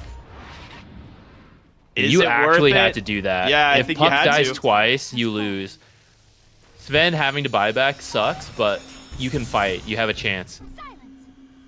What's some little bit more net worth going his way? I mean, his buyback is expensive, 4,000 gold, but luckily he's banked 7,500 at this point. So, telekinesis onto the Enchantress. Nice little grab there. Lumpy comes in. That's the coil you want, but where's the detection? They're all invis. The second coil comes out. There's the Abyssal Blade. He's caught the Puck. Can he get the safety? He can't. Centaur's not there. That is the one you're looking for, but can you get more? Buyback on Troll, buyback on Hoodwink, looking for the Enchantress now, trying to finish her off. The Untouchable is just way too much, and Pakaz is back, baby. The Hex catches Sven up onto the high ground. They're able to chase him down. That's the dieback on more. Boom, trying to finish the job. The Workhorse is out, but for 1 point.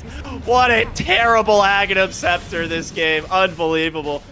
Boom I don't Esports. think we saw it come into play once. No, I mean, the only way it matters is if you save the Puck. That's it, right?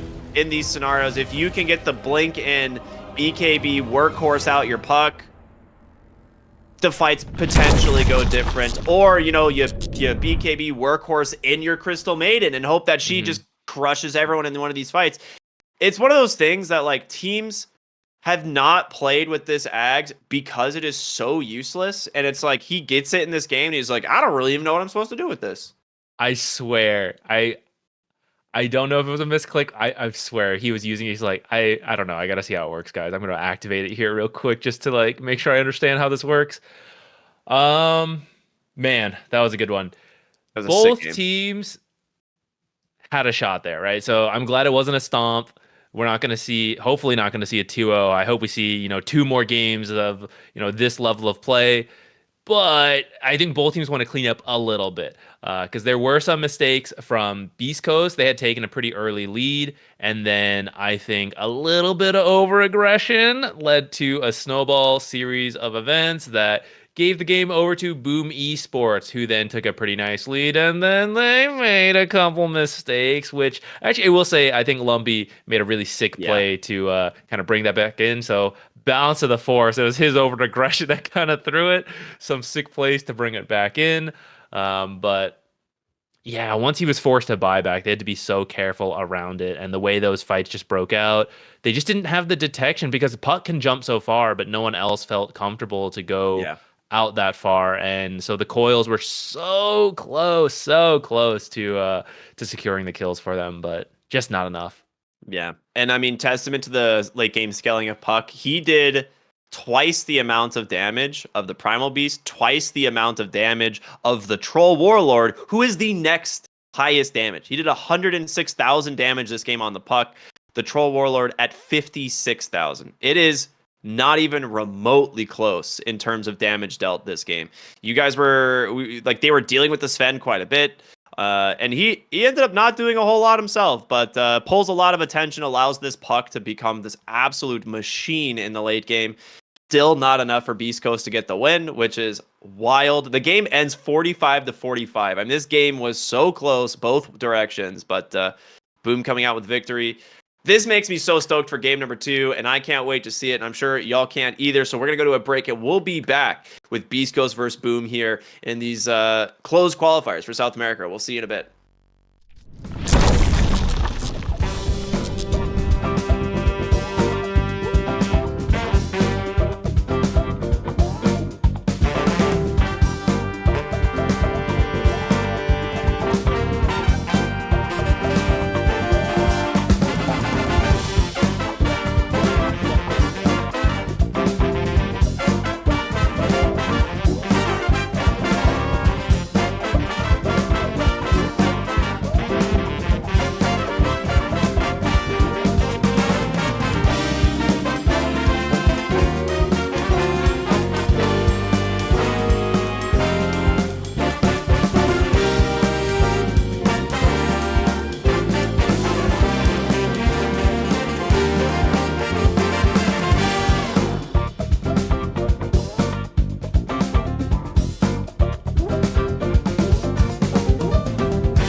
It starts with this, a person that you miss. Mine draws a blank.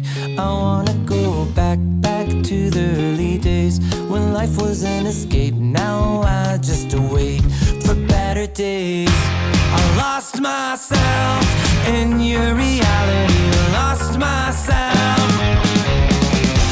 I lost myself in your reality. Lost myself. I feel that life, according to a friend, we're all shrink wrapped in families and making ends meet. Stuck in jobs we'll never leave. I never wanna be like that, so I wanna go back to my reality. Wanna go back. I wanna go back to my reality. Wanna go back. Didn't mean to sound so concerning. Am I alone in the hurt? I never followed anyone. It's so absurd.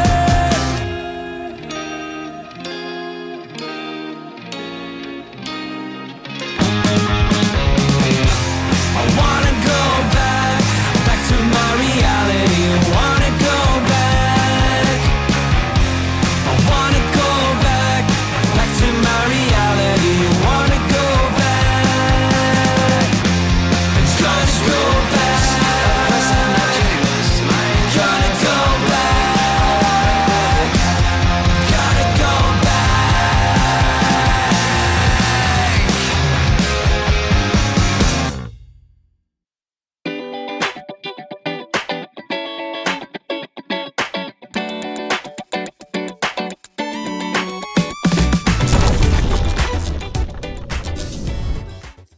Welcome back to game number 2 of Boom versus Beast Coast. An incredible series to start things off today in the South American qualifiers. And honestly, I'm super excited. I was kind of expecting these other upper bracket games to be super hyped. They are not disappointing. So yeah, I can't wait to get into this one. I think game one was definitely some moments of back and forth, but what was the big thing that broke this game open for Boom, Zach? For Boom, I think so. Coming into game two, even though they won, I think they got to look at their early game a little bit because they were winning the laning stage, but then the early rotations, I don't think they were as clean on. Beast Coast was making moves that they didn't quite have a read on, so they were dying a lot on the losing end of trades, and arguably maybe should have lost from there. So I think that's the part they want to focus a lot, clean up. But then a little bit of overaggression from Beast Coast feeds away a huge kill on the puck, and from there, Boom is back to where they wanted to be, which is like at a much more even game with the draft they had. They get control of the game, but the puck was like so hard to deal with for them that it took several fights till they finally get a stun, chain stun onto puck, kill it once, force the buyback, eventually manage to get that again, and then they can close it out. So both teams definitely had a shot to win here. Beast Coast should be looking, I think, a little bit at that, a bit of overaggression and a bit of itemization we were talking on. Like, for example, you thought like BKB on Centaur was critical that game. Yeah. Especially once you get the Aghanim Scepter from Roche, it's like your goal this game is not to do anything besides keep your hero alive. Like, if they find Puck, you're committing everything to keep Puck alive. Because at the end of the day, your contribution on the Centaur is literally Stampede and saving one hero. Like, everything else is useless. The Puck is all of your late game damage. So, yeah, BKB probably makes a big difference that game. But I mean, how often are you expecting to get an Aghanim Scepter on a Centaur type of scenario? So yeah, it also comes back to like, well, if you aren't going to use it in that capacity, give the axe to someone else, because it could have gone to Rubik and it could have gone to Sven earlier. And it's like both those heroes have pretty good ags. Much easier to use, much more practiced. Yeah. So it is one thing that they could reconsider. I do want to say yes, there was some over-aggression from Beast Coast, but the call from Boom to defend that tier 2 bottom that like catches like 3 heroes, the only ones that get out are the Puck. And I believe Centaur, I think, maybe got away, but like they killed Sven immediately. Yeah, that was a huge one. That was a huge turning point for them. They brought the game back completely even. Troll gets to like top net worth after that, and that was just it's good play calls from both teams. Really, at the end of the day, like these teams are both really good. Definitely. I think one thing, draft-wise, for the most part, I thought it was fine, but I do think that position 4 Crystal Maiden did not quite pay off. I do think they switched it because of the Enchantress pick, but I kind of wish that the same players, like, it was essentially a position 4 Rubik who starts in the safe lane, and a position 5 Crystal Maiden who starts in the off lane. I think that might have gone a little bit better for them, but I guess, we'll see. Coming into this draft, they do grab the Tiny, could be the core Tiny, could be the support Tiny that we see all the time. The response pick, the Crystal Maiden. I don't think Crystal Maiden was a bad pick. I just think like the way the game worked out, the positioning was like suboptimal. But seeing the heroes come out, like I think that's fine.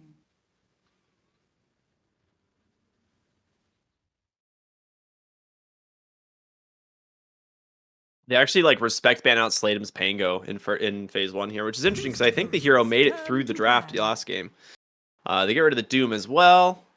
Mars is still available as well as Centaur, so I think if you're Boom here, you're looking at the Mars. You have Crystal Maiden already.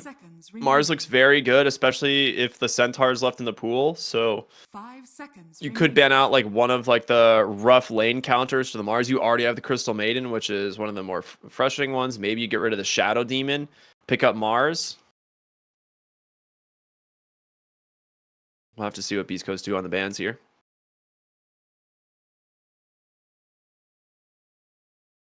Yeah, I think if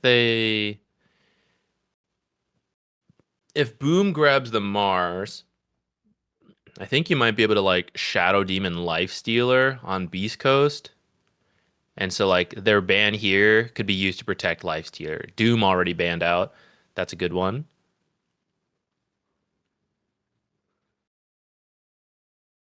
I mean, maybe Troll again. Honestly, yeah. Team ban. Or they ban the Mars. Nope, they're going to take out the Mars. So they have a different approach in mind.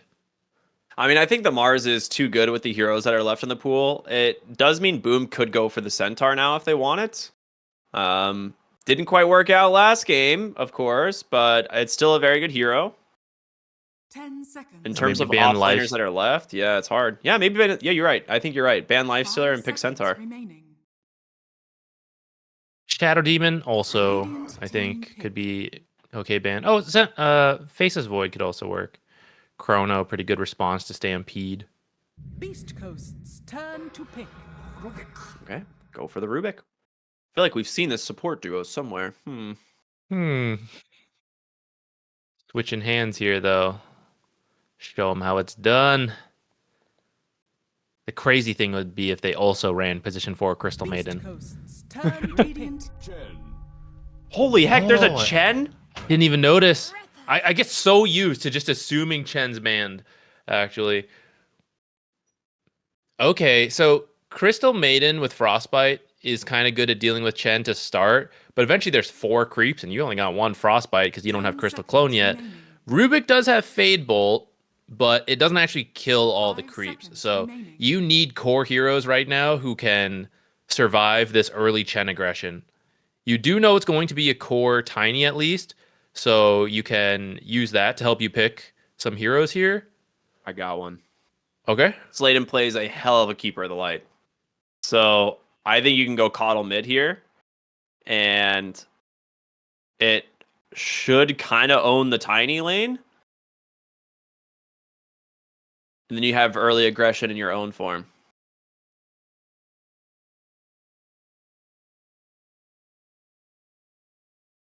I think I'm up for that. The scary thing is that Beast Coast will be able to pick a counter to the Keeper because you have to pick the Keeper here in your next 2 picks for Boom. Otherwise, I mean, you could wait. You have last pick, but there is a good chance it gets banned if they think it would be good, depending on this next picks we see. Okay, gonna go for Magnus instead, and then whoa, Alchemist. That's sick, actually. This is a really cool read. Yeah, I'll farm your creeps. Bring them to me. It just like meets the early aggression with a very fast carry. That being said, there is a life stealer possibility here now. You could look for something also like a 5 Terror Blade if you want to remaining. play for late game. But yeah, I think you have a couple options. I mean, there's even still a Sven, but I feel like Sven is a little bit too slow. But it's not bad. I think I like the life stealer because you want Chen to be free to move. So some That's kind of true. carry who can be left alone. Yeah, and life stealer should be able to just AFK that lane and farm infinitely. Turn to ban. Offlane Slardar. Oh, okay. They'll pick it first. Okay. So That's cool. rather than waiting for it to get banned, they opt for the Slardar, feeling like this is more necessary than a potential lifestealer pick. I guess you still have like several cores still in the pool, but not a lot of offlaners. Like most offlane heroes are banned. Yeah, and 5 so the thing with seconds Alchemist, when I saw the Alchemist versus the Chen, so we have like an interesting timing thing here where Chen will come online first before the Alchemist, like very early, the like 10 to 15 minute mark, Chen stronger. Then Alchemist will eventually reach that Armlet Radiance timing and he just like won't care about Chen anymore. And then he'll be strong. And then typically Alchemists do drop off and then like that's where your carry pick can come online again. So like Beast Coast can either choose we all in on that early strength timing before the Alchemist comes online, or we plan to like go for that late game timing. But because you already have the Chen, I think you're leaning towards the early game. So that's why I like this Slardar pick, who also comes online really early to crush the laning stage. And Turn to ban. you can try to just like ruin this Alchemist's time. And then Slardar's weakness is like you're good at killing heroes but not towers, but that's what Chen will do for you. Chen will then come from the safe lane with a couple creeps, and you'll be able to like clear out towers really quickly and take away Alchemist's farming space. So I really like this. I want to see an early carry. At this point, I don't think you plan for the late game on the Beast Coast. Well, maybe you could, and like these 4 heroes make space for you, but I kind of want to see a hero who comes online pretty quickly and can be left alone. Man, they actually banned both heroes that I thought were good too, Lifestealer and Terrorblade. Right? I was like, I feel like those are the two carries you want into this lineup, and they're like, nope, find another. I mean, they might Well, go. that's back exactly why you for- do it, right? Yeah, it's like you might go back for a Troll Warlord again. You could also look for a high tempo safe lane hero in the form of the Templar Assassin and run a super high minus armor lineup. Okay, they go for the Troll. Yeah, they go for It's the like I think Troll. Troll's more straightforward because he wins the lane harder. Mhm.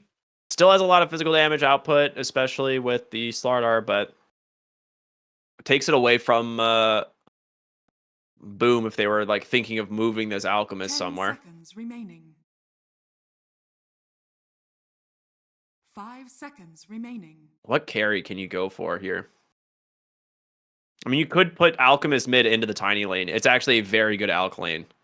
So I wouldn't even be shocked if they do something like that. Beast Coast would then have to have the Slardar follow him around. That would be interesting. Or Slardar mid. That's what I'm saying. Yeah, it's like you put Slardar with wherever the Alch goes. I think he has to like go Yeah. to the mid lane then at that point.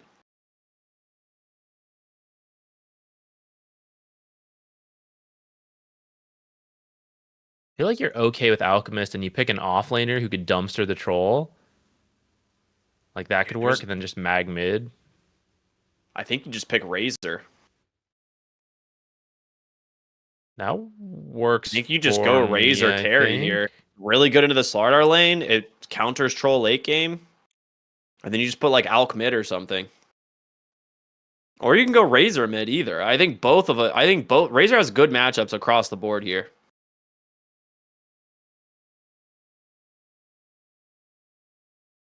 "14 seconds though. They got to decide what they want and fast. Choose your hero. Oh boy, Bruh. 24 pick Storm Spirit. Here we go again. Okay, so you and I have not seen much success from the last pick Storms. I will say in this case, you do have Crystal Maiden on your team, so you do have some mana help, which we have seen lacking in the past. I was curious about it, like feeling so iffy on Storm. His win rate in these qualifiers so far is at like 47%. So it's like he's not a terrible hero, but it has been like mediocre to poorish.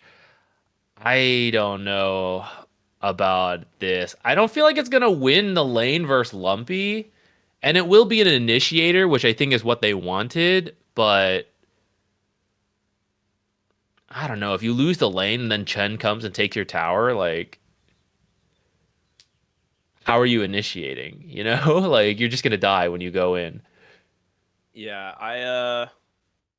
I'm a little bit surprised. I did not really expect a Storm Spirit. I personally am not sold on it. I think Lumpy's gonna do fine in the mid lane on the tiny. And then I am fairly sure Vitaly's just gonna go Orchid. And then you're gonna run into the same scenario we saw yesterday of a Slardar running around with an Orchid, like one-shotting your Storm Spirit. It's really good into Storm, and it's really good into Alchemist. There's just no reason not to go the Orchid build this game. Yeah, I'm down for it. I like that Orchid pickup potentially, right? If we see him do it. Oh, here we go. Game number 2 of Boom versus Beast Coast. An incredible game 1, but Boom ends up Prepare for battle. coming out the victors there. Excited to see what game 2 is going to offer, though. There's some really cool heroes, some good ideas this game. I'm always happy to see a Slardar. So we'll see how they manage to make it work.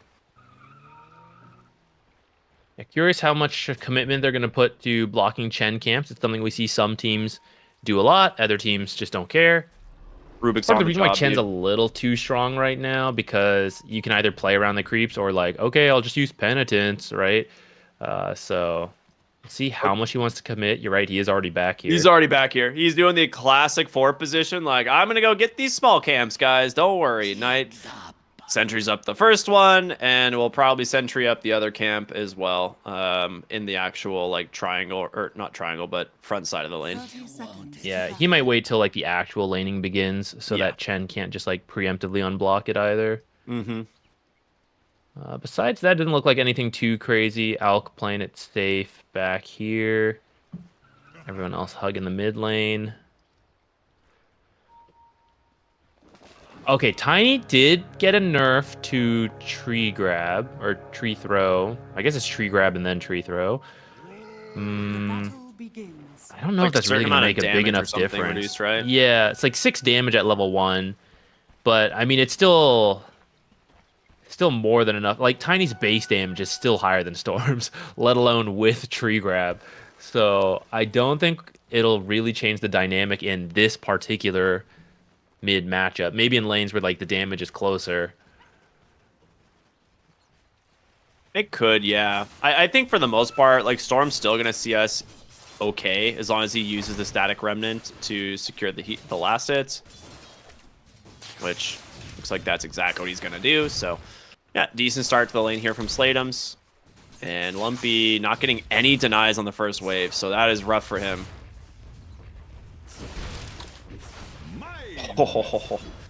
Okay, yeah, Slatums having a good start. So mid lane will be a little back and forth, but for now, definitely going the way of the Storm. Well, unless he takes a bunch of tower shots, that'll do it. Lumpy, so needs to be careful. Remnants hurt quite a bit, so both mid laners down to very little of HP. We'll have a bottle coming out here soon on the Storm Spirit. Needs about 30 gold. Let's talk about this top lane. Illich is in really deep. The slow coming out from Penitence massively nerfed in this last patch, making such a huge difference. Actually, just it wasn't even changed. So it's the exact same. Level 1 penitence, yeah, exactly the same. Yeah. They get the kill. First blood going the way of Moose. Not to the Troll Warlord. Obviously, you'd much prefer it to be on the Troll, but Chen's a hero that can definitely take advantage of it. For sure. Early mech. What a huge nerf to this hero. Holy heck. I'm just looking at Chen and it's like, wow. That's such Strong a laning massive... stage. Let's nerf the level 4 penitence. Oh, Rubik gonna lose his courier too? Is he gonna get the salve in time? Oh, okay. At least he got his regen. So the thing I'm really looking for, yes, getting a kill already off to a good start, and then off of that, if Chen's able to rotate mid early, especially before Slatums hits 6, like Storm can't kill the creeps fast enough at the start. Like later on, he won't care, sure, but in the early game, it's a big problem for him. And I really think Moo should look to make his way over, at least at the power rune timing, like 5.5 minutes you see him camping there, but I wouldn't even hate if he comes earlier. Yeah. Bottom lane, we haven't really talked about this one, the Slardar versus the Alchemist. Obviously, Slardar pretty dang good in a lot of these melee v melee matchups, especially strength heroes that don't typically have a lot of armor. That being said, Alchemist is not like the weakest lane hero like he used to be, right? He does have Acid Spray. Unstable Concoction is a pretty decent amount of damage as well. And you have Crystal Maiden to back you up, so he should be okay. I don't think Vitaly is going to be able to like snowball this lane in any capacity, but if they manage to get the lane into a pretty good position, it can absolutely go the way of the Slardar. Yeah, Which Beast right Coast now grabbed looks both like it is. Lotuses too. Yeah.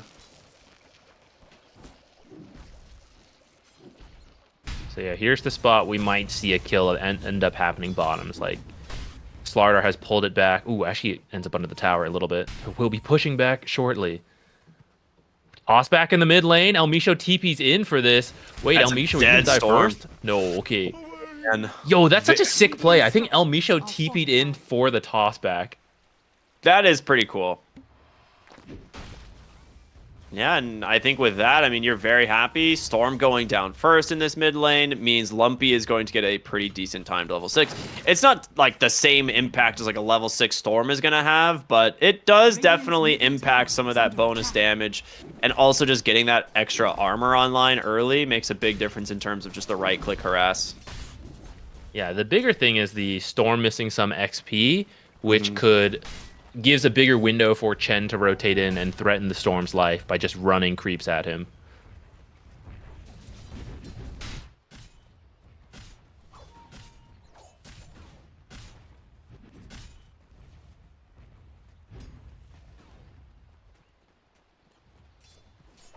Elmisho smokes. They're going to try to do it again. Well, top lane, Knight's the one in trouble, at least at the very moment, as a surprise. They will continue to just chase down the Rubik. Level 1 Penitence, pretty good spell it would appear. There's the Avalanche. Oh, Lumpy actually Misses the toss for the moment. They will get the toss anyway, as El Micho does hit him with Bushwhack. Both Panda coming in. Crystal Maiden kind of scary. Do not want to dive the tower too much. Love the attempt, but it does not work out this time. I mean, they might not be done. Okay, they are going to be done. Ken, it's time. Come on over. Come on over. Oh, Harpy Creep, grab that. Come on over. It's like, which one do I want to get rid of? Which of my children do I hate the most? Come on, grab him. Let's go to the mid lane. Storm still 5.5. Get in there. All right, maybe he wants to prioritize giving Troll a good start. And I mean, we saw what Troll can do last game, right? So it does make sense. Yeah, it does. Oh, Illich. Forced to skewer back. All right, it's time. Let's go. Mid lane. Come on. They're not going to kill Troll. Look how low he is. Let's go. Ooh, it's a good read from Moose here on this D ward. Yeah, good use of the courier. And he's here for the rune. Tiny's going to pick up an invis. Now that might get the Storm killed off, but Storm has 2 range creeps here. I believe he should hit 6. Killing him just became a lot harder. Ooh, Tiny's going to come top with his invis, actually. So they are putting a lot of emphasis on Pyke, giving him a good lane, get him to a strong battlefield timing. There's actually a sentry here, but not enough time to react to it. Goodbye, Knight. Moose with Moose the quick picking up little the kill. snipe. And he's like, oh, I'll take this one. Don't worry about it, guys. Lumpy's like, dude, I TP'd here, man. This is a really sick play, too, as you can just creeps threaten catch the Lumpy. 7-minute rune. But, yeah, Lumpy actually walking into the creep wave there. Gonna make it a little bit more difficult. So instead, they'll just turn their attention to the tower. And with Troll Warlord, as well as some Chen creeps, a catapult. Boss back? Yeah. Okay. They just forced him to cancel. That's a tower. Lumpy's like, bro, what are you even trying, man? Get out of here. I will say this is space for Storm Spirit. You did just lose your top tower pretty early, but at least you still get the wisdom. Storm got some space to catch back up. Let's see what Storm can get done now that he's level 6. I mean, he's still relatively poor, still needs to like get a bit more, but I'm curious to see if he'll try to make a play or if he's just going to spend time farming to catch up.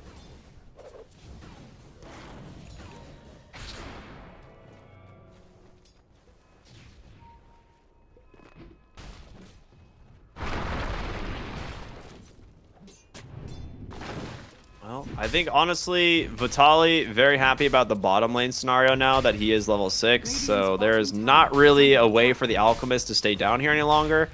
Alc, however, he can just jungle. He's got Acid Spray level 3, closing out Root his on level Storm? 7. Oh my goodness. Very Telekinesis close. saved his life. Avalanche came out. If the toss plus an attack had come out, that would have killed Slateums. Instead, he gets an picks up the amplified damage. He's kind of low, though. I don't know if he... Oh, he's going to TP bottom. Oh, he's going to go bottom. Okay. This is a cool read. Getting a kill here onto the starter would be massive. Ends up getting a lot of mana. The rotation from Panda as well. They got him. This is very good read.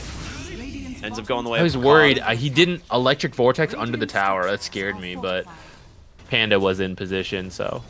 Good and kill, here's good kill. Chen doing what he does. Oh, you left your lane? Be a Good thing we shame nerfed if Holy I Persuasion. took your tower. Wait. Yeah, there goes that. So they have not quite made it to the Alchemist yet. So Alchemist has been farming, but they've cleared out the other 2 towers. And where do you think they're going next? It's Alchemist time. And now that those other towers are gone, if Alchemist tries to leave, it's like, I guess I'll go to the triangle. Hey, we feel perfectly comfortable invading that triangle now because both towers are down in that area. Mm-hmm. Just the nature of Chen. The boy has a Vlad's done 9 minutes into the game. He's almost the same net worth as the enemy offlaner, and he's got his drums queued up. So, yeah, kind of just par for the course with Chen. Very glad this hero was massively nerfed. Thank God, too. Man, it would have been... Whew. Imagine if he wasn't. Vitali just running at heroes, zoning them away from this tower. Let's see, how close is Lumpy to his blink? Because that's when they can really pop off. About 1,000 gold still. Is Slaughter going the Orchid? He is, Yeah. baby. Yeah. Let's go. I mean, that's the item, right? Like, there's no way you don't go Orchid this game. You're in a Storm Spirit and an Alchemist. Speaking of Storm Spirit, Moose. walks into a Chen, a Bushwhack comes through, a toss, and Moose. What a TP to the top. Dude, this is such a sick TP. It is insane. And what if Divine Favor could recall your entire army? Amazing plays. Radiant's bottom tower is under attack. Penitence. Just like that, Gonna another grab kill. another kill. Nerfed Penitence, by the way. Thank God it was nerfed. At the higher levels, though. Radiant's bottom tower is falling. Still a level. Did you know that Chen goes 1-4-1 in most of his games? Did you know that they only nerf the abilities he puts 1 value point in? Crazy. And none of the items he buys was nerfed?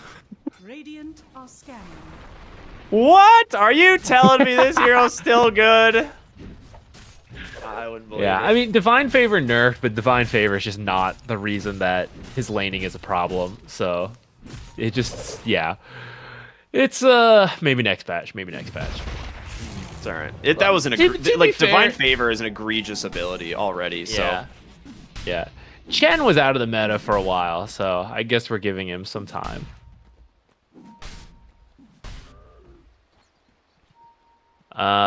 So Storm. The last pick Storm. Who's at risk? Okay, he's good. I mean, it just doesn't pan out in any of the games we watch. I'm sure it's got great games, but not on our streams, man. we are the curse of Storm Spirit, dude. I don't know. Like, he's gonna get to his Witchblade, and then he's gonna just get blink orchided by a Slardar, and he's gonna be like, wait a minute. That's not fun. Speaking of blink daggers, Lumpy looking to put his to good use here. As Storm Spirit would be a lovely target, but they are reading this rotation fairly well. Lumpy. He wants the rune, but Slatims will grab a shield rune. So that actually will spoil this kind of blink reveal from the Tiny, but now you still just have to be careful all the time. Mm-hmm. Yeah. And unfortunately for Storm, I mean, you'll take the power rune, but shield is probably one of the least preferred ones. Oh, dude, do you see this Battle Fury timing? 12 minutes, 25 seconds, the same as the Alchemist Radiance. I mean, that's their game plan, right? We didn't see the Chen rotate mid like I thought because they're like, Zach, you're dumb. The troll is clearly more important, and Lumpy will do it on his own, clearly. So, well, El Misho helped it, right? Let's credit to the supports. But they dedicate the Chen to help troll, and then Tiny even rotates up there, right? So troll is off to such a good start, and this Alchemist who's like, oh, I hit timings faster. Bye, El Misho. I hit timings faster. They're like, do you though, troll? We've enabled him. He's barely behind. Like 1,000 behind an Alchemist is like nothing, right? And Alchemist So- has been just free farming for the last like 6-7 minutes, so that is shocking. We're gonna see a nice engagement. The turnaround here will be for Panda. No real chance of escape, obviously, as the Orchid is now done as well. And Thank God it's the only- Penitent slow was nerfed. Dude, can you imagine if it wasn't? Oh, jump forward, avalanche, Orchid comes out, and just a couple of slaps from the boys. Get themselves another kill. This is the exact scenario we saw yesterday where you had two blink mid laner, or a blink mid and a blink off lane running around with Orchids against the Storm Spirit. And the hero had no game, because Storm Spirit is not a hero that can afford to go for a Yules against something like Slardar or a Tiny. Or like if he is, it just like misses the point of your Storm pick, right? Which is like, oh, he's gonna be our initiator. It's like, oh, he has to build all defensive items. But that's why we just keep seeing him fall flat. And I feel like you should just pick these more stable mids who can also flex off lane. Ooh, nice bushwhack. Yeah, that was very good. Crystal Maiden, not making it out of there. She's like, guys, I think they have, like, just walks up there to D-Ward and is like, yeah, there's a ward. Lumpy just with a under the haste tier rune. 2. He doesn't care. Does He's not just gonna get the care. toss back. Sends it over to the troll warlord. Great Ooh, RP RP? from Illich. That's a good reveal, but you still have battle trance. You have 20 wand charges. In comes the Storm Spirit trying to get Fatali, but a great avalanche to buy some space. They will finally bring him down.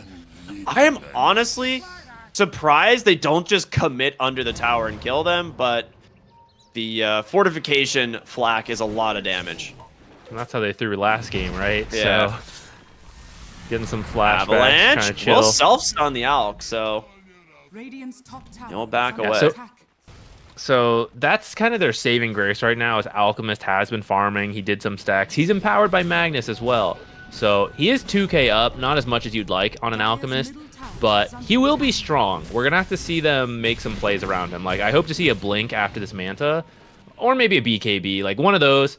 And I think you're gonna have to like join some fights because I don't think your other cores have a game if you do not help them pick up a kill or two. Are scanning. yeah.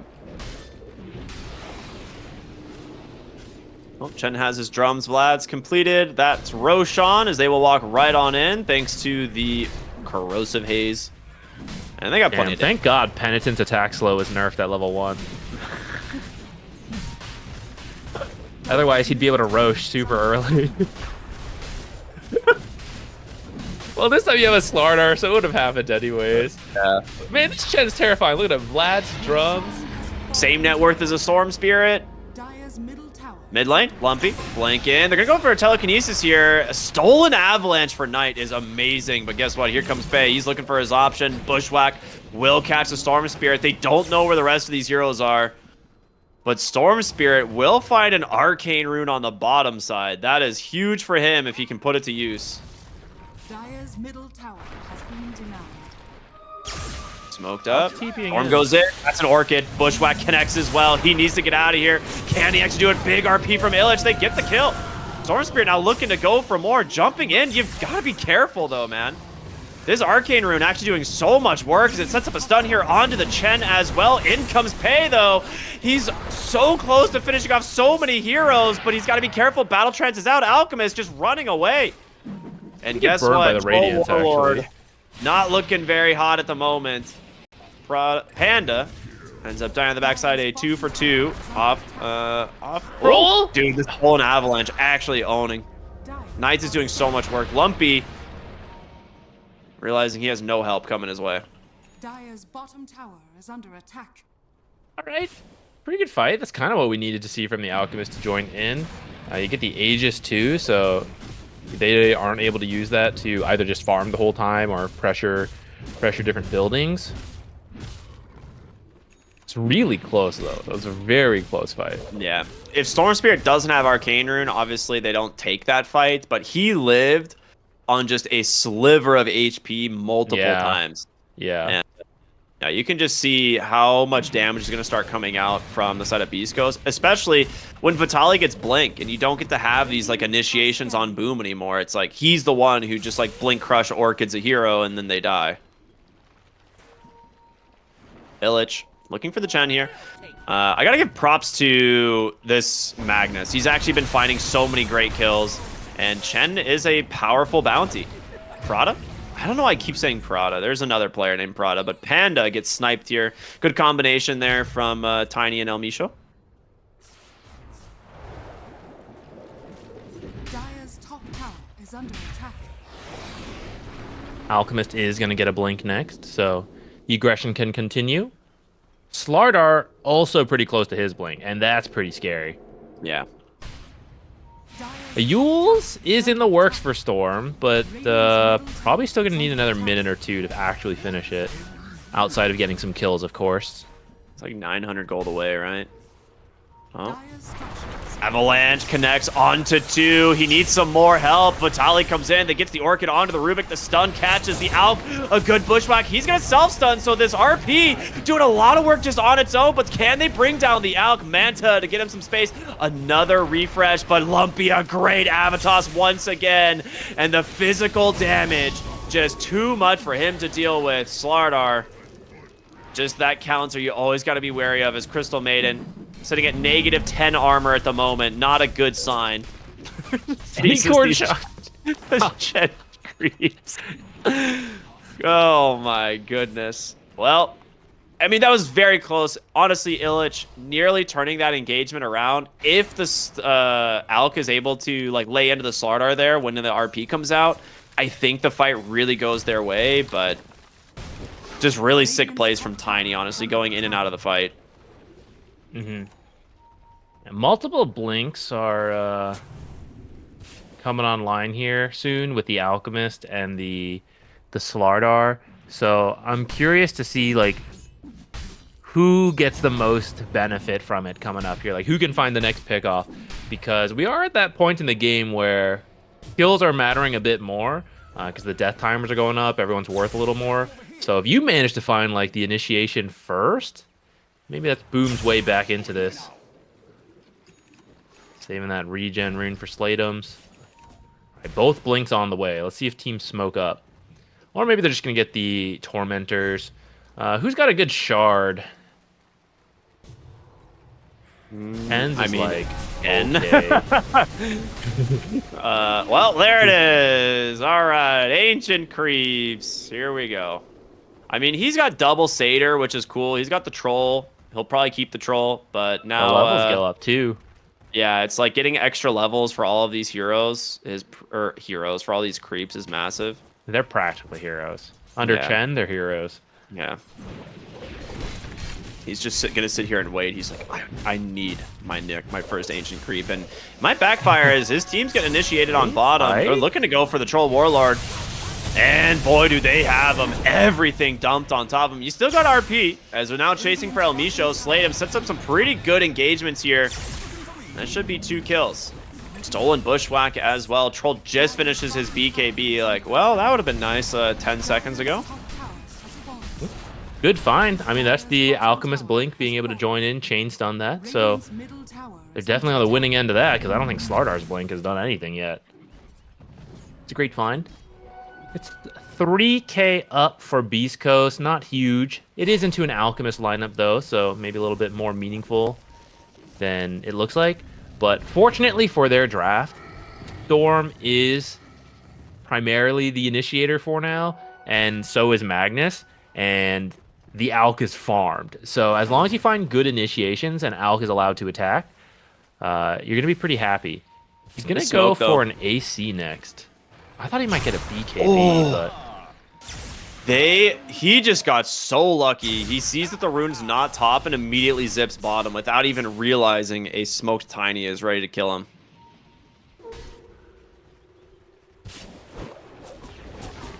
Oh.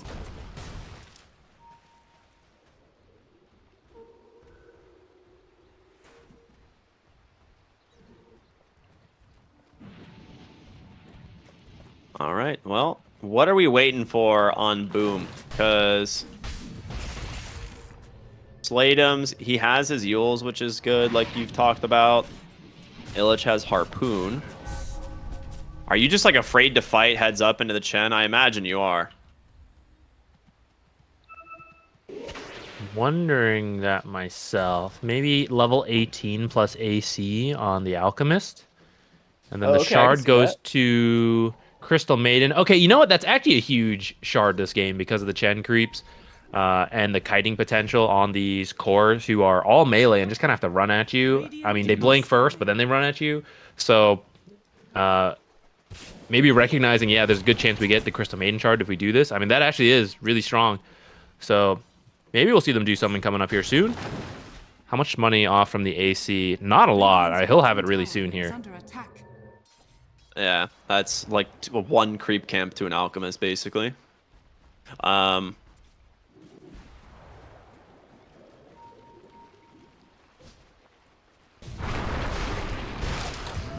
Very nice little pick off onto Panda. I mean, it's like there's not much you can do as a Crystal Maiden in this game. If Tiny finds you, you're just dead. They're gonna smoke up with that kill and see if they can maybe find something else. Mid lane, the 24-minute power rune will be top, and I think Storm knows. He's like, I'm not zipping for that one. No way. Dire are scanning. Vitali, though, with this blink, they actually get the scan. They see Alk. Lumpy. Oh, no. Dodging death there. That is incredibly close. I'm surprised he didn't just blink into the ancient camp there. Mm-hmm. Whoa, what is this? Alchemist has a Shiva's queued up.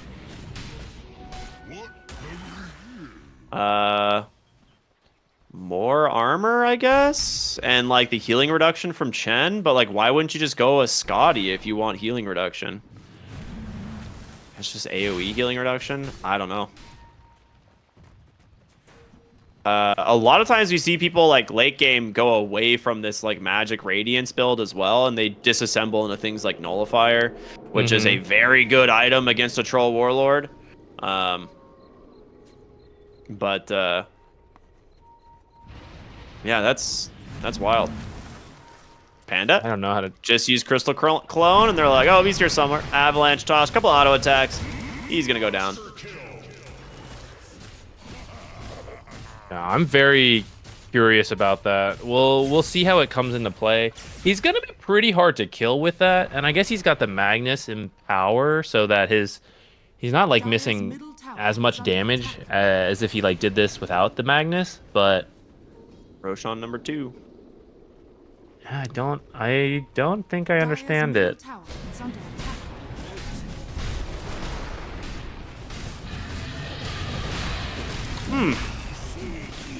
That Roche did not live very long, I'll be honest. Aegis Very and sad. cheese, Don't cheese. and Vitali's like, okay, I'll take it, whatever, that's fine. TP to the bottom lane, Troll wants to continue farming, and don't really blame him. Looking for an Aghanim Scepter. I don't know if that's as necessary this game as it was last game, right? Because you're against like a Sven, you want to be able to remove the War Cry. Also being able to dispel things like Frostbite and Crystal Clone comes to mind this game again, so maybe it's worth it just for that. You can move the Fade Bolt damage reduction from himself, and you can actually dispel the enemy in power. So that's like a pretty big swing in actually, attack good point. damage if you like combine that. So I kind of like it. Lower cooldowns too means more uptime on the evasion, which, I mean, it's literally a 75% uptime, so that's pretty good. Yeah, and Alk is not getting an MKB. He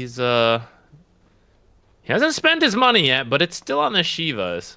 Okay, there's that second plate. I mean, he is very high armor. This is 74% damage reduction for physical damage anyways. With the Dragon Scale, the AC, second plate mail, Yasha in the Manta style. I mean, there was like a tankiest Alk I've ever seen, is all I was going to say.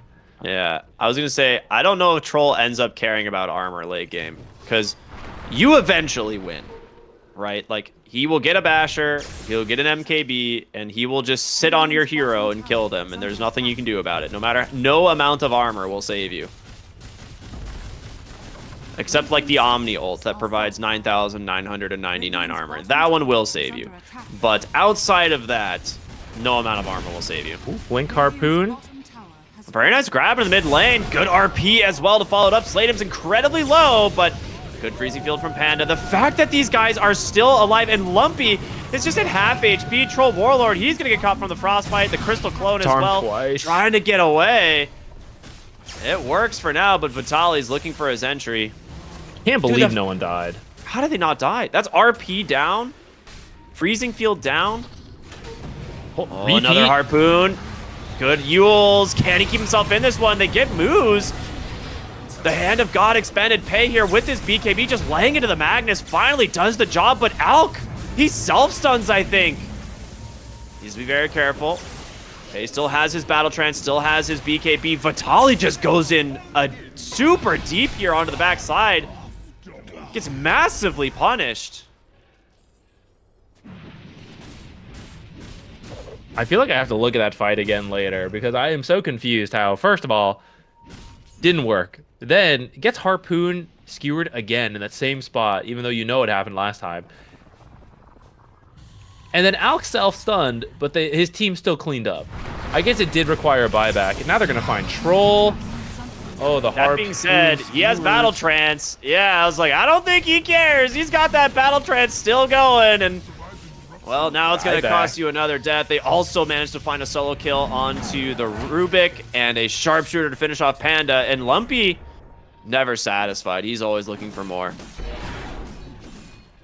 Because originally in that fight, Beast Coast was not all together, and I thought it was a bit of a mistake that they were doing 3 separate things. Pushing the bottom tier 2, positioning in that mid lane where they got harpooned, and then Vitali was trying to finish his BKB like back in their Ancients. So I guess that fight kind of went as expected, but now they overcommitted and it's gone the other way. And we're kind of back to where we were prior to a bit of a throw. Radiant's middle tower has Yeah, fallen. you also have Time Warp Aura now for the Chen, level 3 with this creep, so 12% cooldown reduction for everybody. Absolutely massive. Radiant structures are fortified. As he also has a Thunder Hide, plus this Solar Crest, so he's able to just give this troll so much attack speed whenever he needs. Still has this Aegis for 50 seconds, BKB available, no Battle Trance for a couple, but Avalanche toss out from Lumpy, pulls in Panda. That's a nice kill. Panda He lived managed a to lot pop the longer than I Aegis. thought, actually. Yeah. So they managed to get something with the Aegis, and they will back away. A really clean play here from Beast Coast, as they're now 6,000 gold ahead. And boy, oh boy, Chen, so farmed. About to pass the... He's already passed the Magnus. It's only a matter of time before he passes the Storm Spirit as well, it feels like. And El Misho's not under-farmed either, right? Like, he has a Yules and a Rod of Atos. Yeah, though this is probably one of the poorest Hoodwink games we've seen in a while. Usually they're like super farmed at this point. I mean, that just means he's got that scaling potential. Smoked up. They see the Alkalusions. They know he sent them from up here. Come They're gonna over walk right into here. it. Who's gonna get the scene first? Nice blink out from Illich, but Slardar tries to come in and Missed gets the the stun? Orchid. He does miss the stun, and Storm's gonna go and finds El Misho on Huge the backside RP as on well. 3. Papas are just destroying moves. The RP making space. They do trade 1-for-1, a nice harpoon and a good skewer back, but the fights are happening in 2 different time zones. They need to get Pakaz. That's the big ticket, but Vitali stuck all alone inside the base, and now looking like he will go down. A big win here from Boom, just separating Beast Coast exceptionally well. That RP screwed them over. I think Magnus should have died without doing anything. The first blink out was great on him, but it should have led the second blink to land the stun. I guess maybe it had to be a bit of a guess since they didn't quite see him, but because of that RP on all 3 core heroes who were rushing to try to kill him, and your backline gets cleaned up in the meantime. This seems to that's be huge. Beast Coast's struggle this series. Their mid to late game fights are not as clean as they should be. Now there's an amplified damage on Alchemist. Getting to work on this tower. Does not have the most right-click damage, I would say. I mean, with the amplified damage, yes. But this build means his right-click is not as scary as some other want- Alchemists. You want to force something here. And I feel like you kind of need to. Like, you are definitely what seems like the stronger team on Beast Coast. Your Troll Warlord is enormous, and he does have his Ags coming out at this very second, so that will help. His MKB was done in the last fight, but he never really got a chance to stick on a target. Like, they were able to kite him out very well. And Overwhelming Blink finished up on Pakaz at the same time. So far, it's the Magnus who has been Huge. creating tons of problems for Beast Coast. Yeah, Finding Illich so has many had an amazing harpoon. game. Yeah, he keeps finding harpoon skewers and like big blink RPs.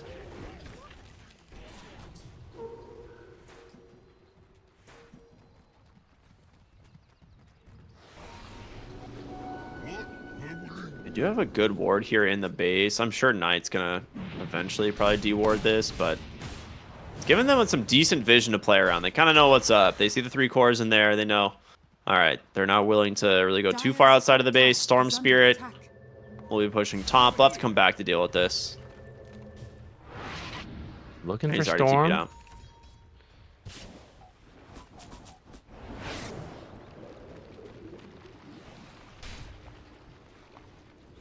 All right, Amisho's like, I'm done playing nice. I'm going Gleipnir.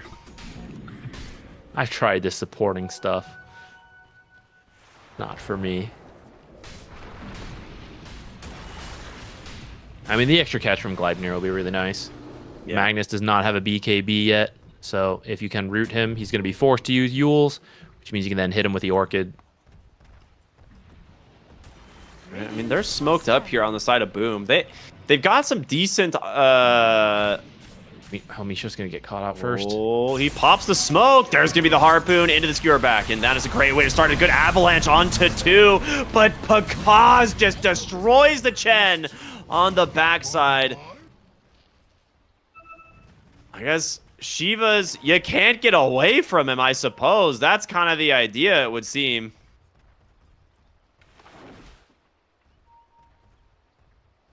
All right, well, while they commit for the Tormentor, they manage to get some pickoffs.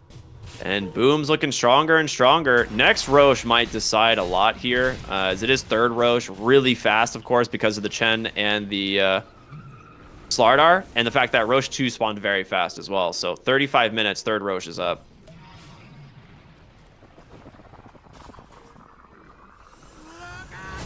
Three Aghanims for... I don't know, I mean, Magnus having a great game. You could give him Horn Toss, or you could put it on Storm for the huge electric vortex. I think I'm a big fan if you have an Alchemist team, putting the Roche on Ags on the Alch so that he can just like not have to buy himself one and just start dumping the gold into his allies. But yeah, I think if you want to be able to play earlier, I think Storm Spirit Ags is enormous this game. Same with Horn Toss. They're both really good. Let's see if they even get it, because it looks like they didn't feel Chen's gonna scout comfortable it. positioning around there. They might just run in, and with Chen and so Slardar, yeah, you need to be like heading over now. If they can silence it so it doesn't get the roar off, but it's gonna my roar. It just God. doesn't even matter. Oh my lord. Oh, Ags now for Tiny. So he has a little bit more scaling now with that tree volley. I'm surprised. I kind of thought you might give it to the Slardar. I feel like Slardar's Ags is incredibly good. Because I feel like he's going to be one that does kind of scale better than Tiny this game. But Troll walking through. They have plenty of vision seeing him here, but he's got the Aegis. Oh, they find the Slardar. That's big. And the Vortex followed up. The RP's there as well. What a great find. They just take down 2, and El Misha on the backside. He's going to be number 3. It's just a matter of time. Yep, finished off by Pakaz is now Troll Warlord completely taken out of this fight. Another skewer will pull moves up into the hands of Boom Esports. 3 heroes dead. Troll trying to just get away at this point. He's forced to BKB TP. But you find Tiny as well. Lumpy, no escape. What a setup from Boom here. That is absolutely wild. Dire's bottom I mean, look at the Magnus, ward man. vision here. You just see everything. Yeah, they were very, very ready for that. They found everything they needed to, which was pretty cool. Like, that was technically a 5-on-5, but Dire's top tower. I don't know, maybe not expecting Boom to be positioned on this high ground. They were a little scattered, so Dire's top Troll tower and I think it is was Troll and Slardar got caught RP. Yeah. Everyone has to like run in to help, but they're like not in position because it is, I mean, it's essentially they have to go high ground, right? So they're like, the terrain's not helping them out. Dude, Illich has played an incredible game on this Magnus. Like, the fact that he recognizes, I don't want Troll, but gets the Harpoon turnaround skewer and then pulls both Troll and the Slardar in for the 2-hero RP is just absolutely wild. Like, he's had such an incredible game.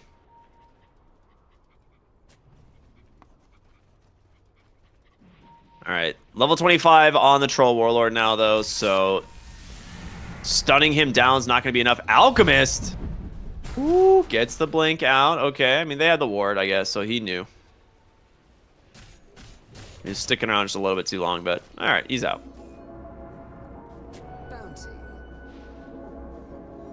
It blows my mind that despite all of these last several fights going the way of Boom, Beast Coast are still slightly ahead. Obviously, the free Ags from Roche makes a big difference, but this is like an Alchemist team that just has had no gold advantage an entire game. Like, literally the entire game. They have not had the gold advantage. Yeah, picking up more towers, and I think they had more map control to start, along with every single Roche, kind of leading to this point. But yeah, extremely even game. I'm trying to... Is there... Like, how do you deal with this Magnus? Is it just you have to find him? Because so far, every single one of these fights is determined by the Magnus. I think you have to dangle the troll now is basically it, right? Like he has Battle Trance hard dispel or strong dispel, right? There's no silences on the Radiant. So you actually just dangle. Oh, I guess you have a Hex. Well, you have a Scythe now on the Storm Spirit, so you could kill him with that. If you don't kill him in the Scythe, he just Battle Trances, BKBs, and then you can maybe turn the fight. But you have to wait for the Magnus for sure. It's kind of a scenario where I think Magnus and Slardar are playing the same game. Like, who's going to find who? So far, it's been much easier for Magnus, as he also finishes up a Wind Waker and has a Timeless Relic. Amazing pickup for him. Now, if he does get picked off, he bought out for this. And Troll, Chen, they could take your base. So, Are they going? I think they're just going to go. Well, again, he has the Wind Waker. got Wind Waker. Needs to be careful, though. Storm's just going to go right in onto the backside. He's lost a lot of his mana for this already, trying to get away. Storm gonna be fine. Beast Coast hesitant to engage here. I'm a little surprised. I thought this was your opening. And Harpoon doesn't quite get him on the skewer.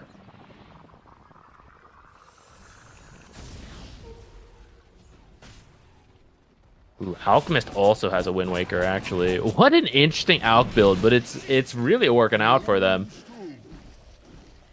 Level 25 gets his movement speed. Combine that with the Wind Waker, he's actually not that slow. No boots necessary. Now it's time for him to start buying those Aghanim Scepters. His build isn't going to really change at this point. It is kind of just... It's going to be way more useful to get an Ags to your Storm Spirit, who now has this Scythe and is almost to a Parasma, right? Like, these are some massive items for him. We're going to see them come into the high ground. Vitali gets caught from the Hex. The jump in from Alchemist. Goodbye. And he steals Corrosive Haze. Lumpy BKB. He actually has no TP. He's going to be able to take down the Ags. Almost, but saved barely by the Solar Crest out from Panda. What a save. Well, just like that, 2 massive kills. No buyback on the Slardar. Dude, I think we're going to see a Storm last pick win, man. For the first time. Couldn't be. I think he's done it. Into a Could you have done this with a different hero? I won't get ahead of ourselves yet. We'll think about that later. They still have to close out this game, which they have yet to go high ground. They're coming up now. Tiniest buyback. Slardar's almost up. He immediately BKBs. If he could get to the Alcor, it'd be amazing, but that Wind Waker playing a big role is, I mean, no BKB Troll now. His Battle Trance is borderline useless. Yeah, you're going to feel really strong now. They're going to force this hard. I don't think Tiny's going to buy back at this point. They might fortify one more time. Yep. Should lose one set here. Oh, Chen is ratting bottom. What in the world? Okay. Classic Chen. Good thing this was nerfed. Yeah, they'll have to bring back the Storm. They get themselves the lane of Barracks. And just like that, boom, take their first net worth advantage of the game. Coming back from what was the largest net worth advantage of the game for Beast Coast, right? They were 8,000 ahead, now 6,000 behind. Troll Warlord does get a Mindbreaker, but they've caught the Chen, trying to go for the D-Ward. He goes for the Hand of God. He gets the kill, but a huge Bushwhack. Can he actually stick on the targets? He can't, dude. The Wind Wakers are just a massive problem. The immediate Hex comes through. He still has the Battle Trance to play with. Fuels. Avalanche doesn't connect, but the RP does. Can he hold his ground? He's trying. He's waiting. Battle Trance turns it on. He gets to the Alchemist. He does have the Wind Waker for the moment. It's buying him a little bit of space. Panda with a nice freezing field, but Alk is out. The Crush misses. He's dead without buyback. El Misho's dead as well. Chen will be next. This game is over, man. Beast Coast getting absolutely outplayed in these fights. Yeah, what a cool Alk build. I don't even know. Maybe a regular build would have worked too with the way Illich is playing. Just endlessly catching the right heroes. Never a straightforward fight from Beast Coast, which I think a little bit of their own positioning with them splitting up. But even when they're together, Illich breaks them apart. Yeah, they're not even going to go for the Megas. They're straight to the throne. You got 2 buybacks. Gonna have to commit them here, but They're just going to GG out. toss into the fountain, I guess. They found Slardar as well. That's a death. Yeah, this one's GG. There's this build Oh, from he's bringing himself to the Pakaz fountain. is honestly one of the sickest builds I've seen in a long time. And he's taking a lot of damage here from the Oh my fountain. God. But Manta will keep him alive, and the rest of the team here to help secure the victory. And just like that, GG comes out. A disconnect at the same time, but Boom will take the series 2-0. I have to say, I mean, I talked about Pakaz earlier. He is one of the best carries in the world. He really is. Like, he is severely underrated, I think, from the world's view. I think people who follow South American Dota know Pakaz is a god tier carry. To go for this build on Alchemist is absurd. I don't know how many people would actually just look at this and be like, yeah, if I get a Shiva's Guard, like, what are they going to do? What if I get a Wind Waker? What are they going to do? It's like, it's just so sick, dude. I've never seen anything like this. Yeah, really cool build. I think Beast Coast did have a pretty good grasp of the game. Like, the net worth doesn't really show it, but there's an Alchemist, right? So the fact that they have any net worth advantage is clearly huge. And I feel like they kind of had the heroes to do it. And I'm just trying to like think back on, were they just unable to ever find the right fights? I recall they lost one of the Aegises super quickly, didn't they? Yeah. Like the very first one, I think. And that might have killed a lot of their momentum. I think part of this too is like Vitaly Slardar doesn't do it. Like, he never hit a target like this whole game. Like, you go for this early Orchid, he wasn't even that far behind, but giving the fact that like he never is able to like blink initiate, he is so underfarmed on this offlane Slardar. I'd have to look back at his abilities that he leveled, because I'm actually kind of curious. I think a lot of times people want to max Crush on this hero. He actually maxes Crush last, so he maxed the Guardian Sprint, which is a really good ganking and killing build, but it didn't really work. And I kind of wonder, it's like, if you just max Crush and you just farm and get to like be another core this game, I think it's much easier for Beast Coast to play. But yeah, just amazing performance from Illich on the Magnus. Like, that is the contribution you want your offlane to have for sure. Yeah, whatever the exact reason, it definitely felt like initiation was far in the favor of Boom Esports here, which, were we giving Storm too hard of a time? Did he do it? He didn't win his laning stage, and he struggled in that front, but after getting through that rough early game, he was definitely zipping in, disrupting fights in the mid game. Like, Magnus would start it, and then Storm either like helps kill those targets, or he's like, oh, everyone's gonna rush in, let me go zip in, interrupt that back line. Because actually some of his cores, like the Alchemist did not build BKB. So if the stuns come in, maybe it disrupts and it saves it. But every time he'd be like, oh, let me just zip over to that Rubik. Or sorry, not the Rubik, the Hoodwink, the like Lumpy trying to come in if he's not like in the RP, right? Like, let me just disrupt these stuns, and my Alchemist with a weird build, but it's like, it's enough damage with the Magnus and power. Like, we did it, right? So that is the strength of the Storm. I don't know. I guess I'm glad we got to see it win. I am really not sure where I'm gauging this hero. Clearly, a lot of teams prioritize it, but we've just seen such mixed performances on it. I will say, it does feel like in certain games that a Wind Waker is a better version of BKB late game, because the cooldown is so low. It's like a 13-second cooldown, and anytime you try to make a grab on a hero and they're just like, peace, and just like fly into the air and walk away, and you're like, huh, well, we can't kill him now.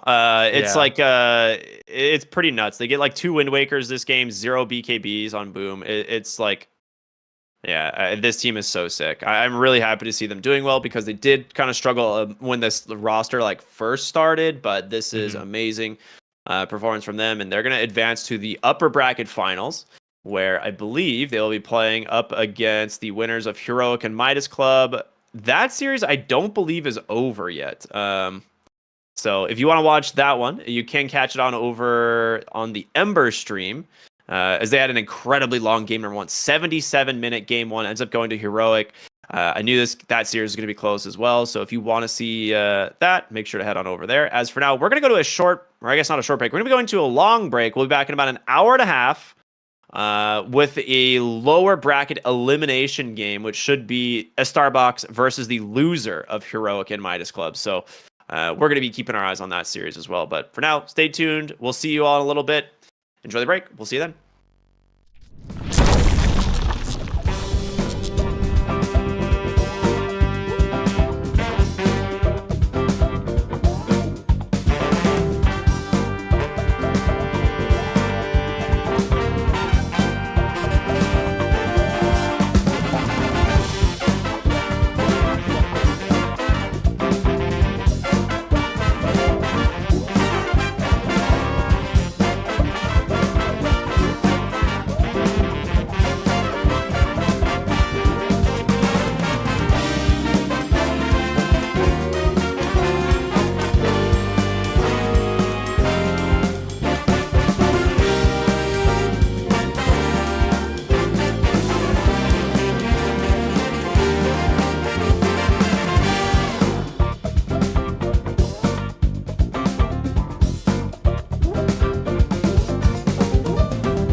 starts with this, a person that you miss. Mine draws a blank. I wanna go back to the early days when life was an escape. Now I just wait for better days. I lost myself in your reality. Lost myself. I lost myself in your reality. Lost myself. I feel that life, according to a friend, we're all shrink wrapped in families and making ends meet. Stuck in jobs we'll never leave. I never wanna be like that, so I wanna go back to my reality. Wanna go back. I wanna go back to my reality. Wanna go back. Didn't mean to sound so concerning. Am I alone in the hurt? I never followed anyone. It's so absurd.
creature with no skeleton inside your hands.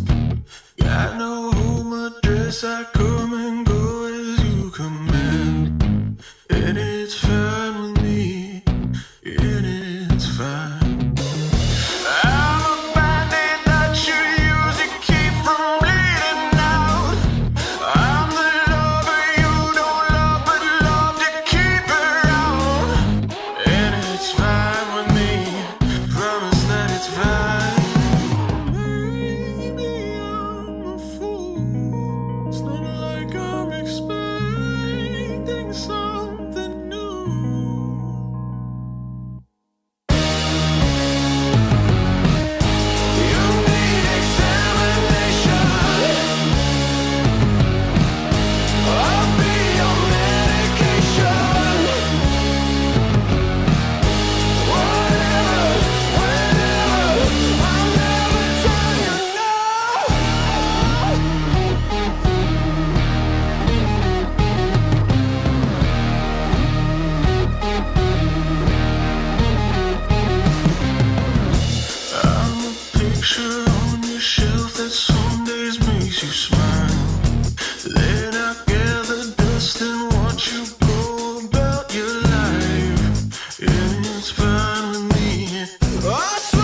starts with this, a person that you miss. Mine draws a blank.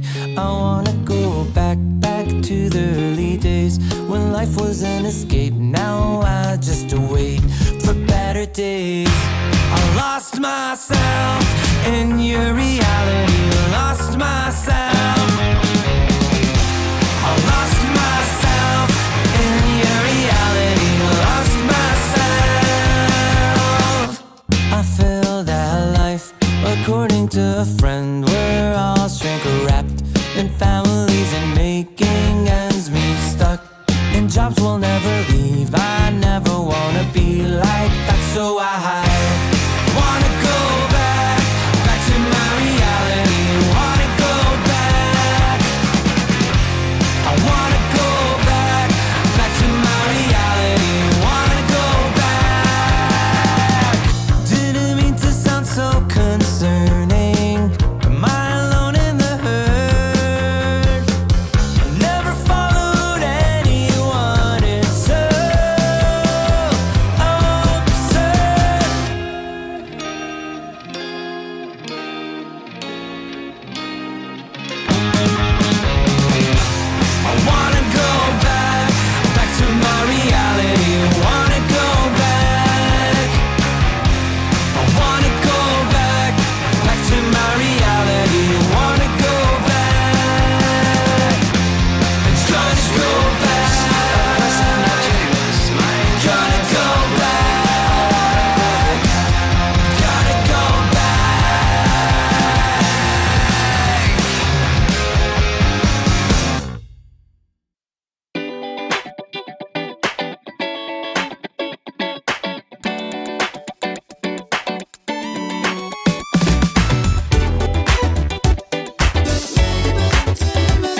starts with this.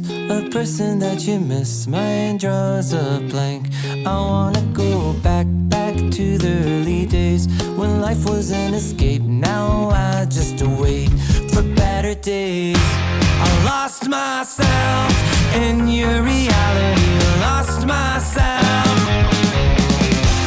I lost myself in your reality. Lost myself. I feel that life, according to a friend, we're all shrink wrapped in families and making ends meet, stuck in jobs we'll never leave. I never wanna be like that, so I wanna go back to my reality. Wanna go back. I wanna go back to my reality. Wanna go back. Didn't mean to sound so concerning. My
come and go as you command. And it's fine with me, and it's fine.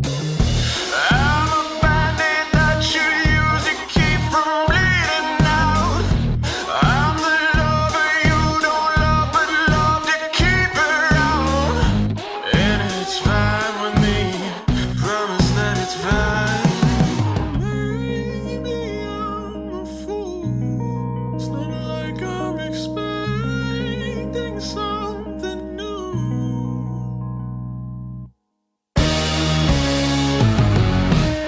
You need examination. I'll be your medication.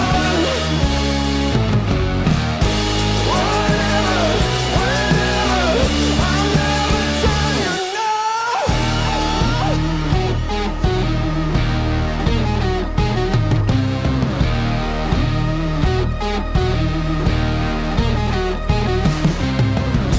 I'm a picture on your shelf that some days makes you smile. Then I gather dust and watch you go about your life. And it's fine with me. I swear it's fine. I'd be offended if I still had any dignity. There's still a savor in the drink. It's slowly killing me. Said it's fine with me. Welcome back, everybody, to the Dream League Season 23 South American Qualifiers. My name's Cryptic. I'm here with Z Quixotics, and we are finally back from a pretty long break after our first series, as we are now into the lower bracket elimination games. This one, a Starbucks taking on Midas Club.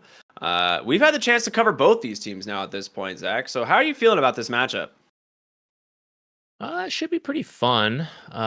Thinking back on their games, Midas Club, we saw them do pretty well versus Akatsuki, and then Starbucks. I think if I remember, they had some drafts that were like a little strange versus Beast Coast, but like otherwise it was kind of there. Oh, and they had that Pudge game. I remember. Yeah. That was good. Yeah, maybe leaning a little bit more towards Beast Coast based on what I remember, but many of these players are good, right? And they've got time to change and improve since we last saw them. So looking forward to see what they bring here.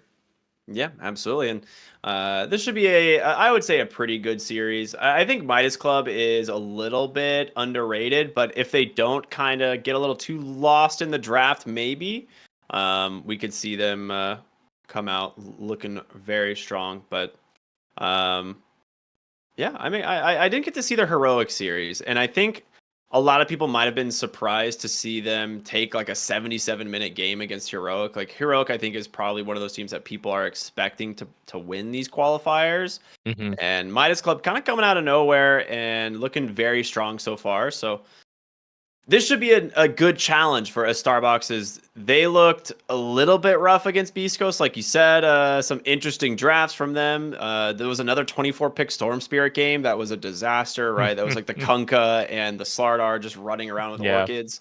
But I think Starbucks, if they manage to come into this game with like a really solid draft and a good game plan, I think it could go either way. I like both these teams' players. I think they're all very good. Yeah, I can definitely agree with that. Should be some fun Dota here. That's all we're all about, right? Yeah, absolutely. That's the most important thing.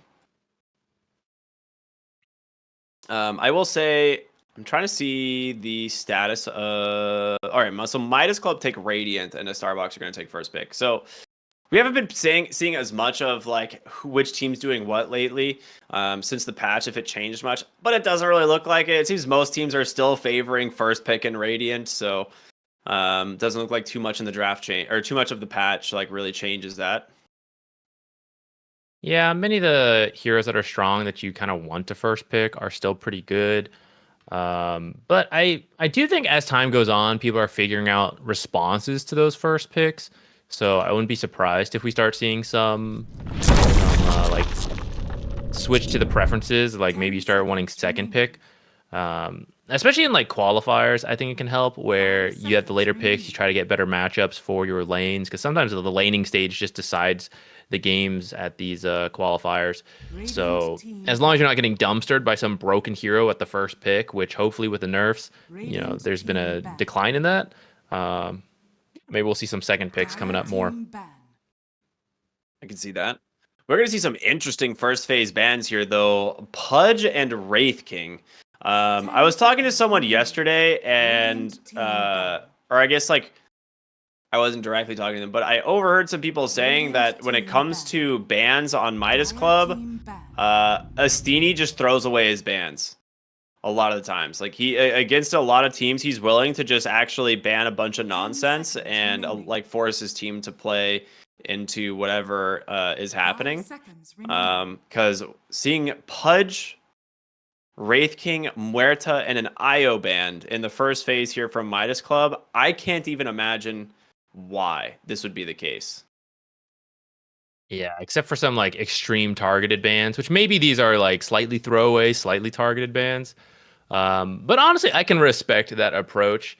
It's like two sides of the competitor mindset, I think, where one side is like what you said, it's like, hey, I want to be the best. I should be able to play against anything.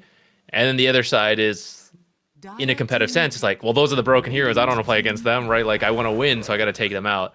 And I don't think either approach is wrong. Most people go for the latter, but it's fun to see the former, like, trying to build that confidence of, yeah, we, like, let them take their best, and we're going to beat that. Yeah. So they go for the Crystal Maiden here. Typical counter to a lot of offlane heroes, just being very strong. Dragon Knight is, like, left in the pool, and a Starbox is like, I mean, I guess we have to take it. And it makes sense. Their last ban there being the Timbersaw. It's one of those heroes that Dragon Knight really does not like playing against from the offlane pool. Outside of that, he doesn't really mind all that much. I would say Doom is probably on the list of heroes he doesn't like. Yep, there it is. There's the ban. So I think already a Starbucks doing a good job of protecting this like first pick DK. We'll have to see what Midas Club want to do in their next series of picks, because I think those are going to be really important for them. We've sometimes seen Terrorblade picked up as a response to the Dragon Knight, since Shadow Demon banned out, making those copies of the illusions. Reflection does the same. Reflection did get nerfed, so worse in the early levels. Later levels, it's the exact same, but the radius is smaller, so it's a bit harder to hit the Dragon Knight. Some teams I've still seen pick up the early Terrorblade and have it as a flex. More teams seem to be leaning towards, we're willing to play Terrorblade as a carry, but not so much as a early support flex. So maybe Midas Club, I've seen they have played Terrorblade, so they might be leaning that way as well, not wanting the response pick Terrorblade, but maybe after seeing a couple more picks here, they might be willing to run the carry Terrorblade. Okay, they ban the Morphling, they pick the Gyrocopter. I think Gyro is a very solid pick right now. Just, I'm surprised a lot of teams are not going for this because of the ability to flex it from the 4 or 5. In this case, definitely the 4 as you have Crystal Maiden. Into a core position, and it's just generally strong, especially into the Dragon Knight. Like, this is a pretty decent carry if this ends up being an offlane Dragon Knight. Yeah, and the more modern Gyro build right now is to max Rocket Barrage plus Flat Cannon, which brings a lot of early magic damage combined with the Crystal Maiden. If this does end up being a Dragon Knight, perhaps you can bring him down. They are going to grab the Rubik, though, which can put a stop to that type of aggression. You either, if you want to be aggressive, you telekinesis lift into the Dragon Knight melee stun, or if you want to be defensive, you just wait for Gyrocopter to try to commit with the Rocket Barrage, just pick him up, throw him away. These two heroes together also will massively reduce your attack damage, which can be pretty nice versus if this is a carry Gyro. You'll often see like him just pop Flat Cannon, hit things, just harass your whole team. But if you hit him with Dual Breath and or the Fade Bolt, then suddenly that's doing a lot less damage. That's a really good point. I was like thinking to myself, like, this hero already has like pretty low damage, but now just Fade Bolt and a Breathe Fire on top of it. Yeah, he's just like that flak does almost nothing. The Grab the Disruptor, a hero I've been seeing a lot more often lately. This buff to Thunderstrike allows him to trade a lot more effectively in the lane. And of course, Disruptor is just one of the best catch heroes in all of Dota, thanks to Glimpse. So I like this pick. I'm excited to see what they want to pair it with in the safe lane, because there are definitely some heroes that take advantage of the kinetic field better than others, but kind of determine what they do based off of Midas Club's next 2 picks, is they're likely going to have to pick a flex between mid and off lane. That is a Tusk, so I feel like we're seeing a safe lane gyro now. Sure seems like it. I have seen some core Tusks, like mid and off lane in my pubs, but it's not something we've seen at the pro level since this hero got nerfed. It would be very cool to see it. It's always fun to see a core Tusk. I think he's one of the more fun heroes to watch, but maybe just picking a strong laner to try to punish this Disruptor, because the buff to his Q makes him stronger, but at least at this time, I still would not call him a strong laning hero. It just helps him through that laning stage right now. Tusk, depending who you pair him with, could be a very strong lane combo. They might reveal it here.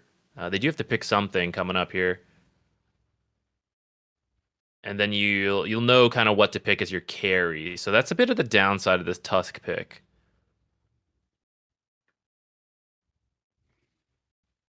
I feel like anytime I see Tusk core, especially like Tusk mid, it is literally we're planning on losing the game, so let's just play for fun and play around kickbacks. Like, I don't feel like Tusk like mid is ever anything besides we're just gonna troll this game. Maybe I'm like mind flayed from seeing it in my own games of like a Tusk mid just kind of being useless, but I think with Mars, this is a very sick duo. 10 seconds remaining. Snowball can get you through kinetic field, obviously, I think, and Snowball into like tag team now with God's Rebuke to follow it up. It's a lot of damage that you can put into this safe lane.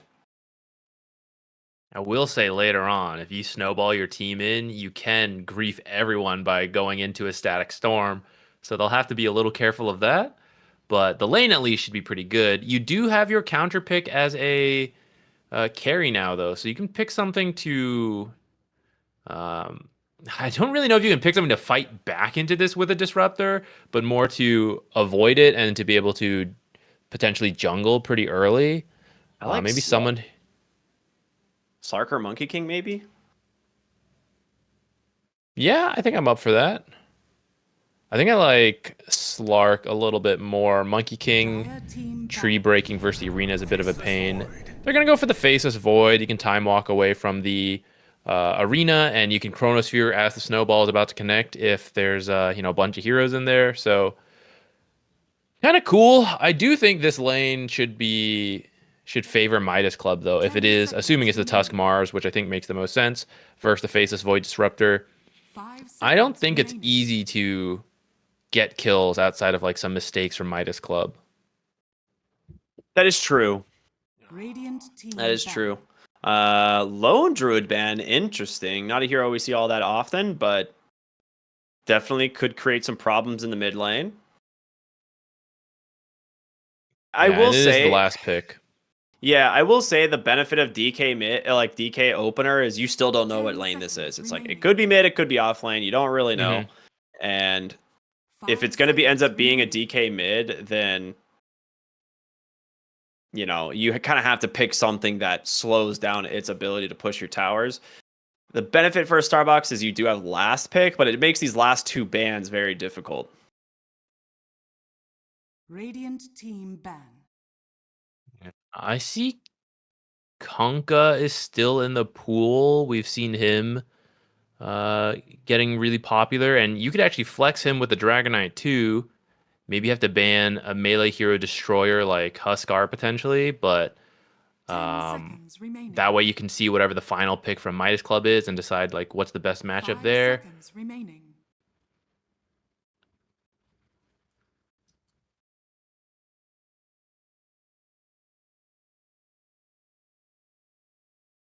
Puck is still in the pool too, and Tusk is very likely to roam mid, so perhaps someone mobile who could get away from this type of gank could be good. Don't love dealing with Frostbite, but it is what it is.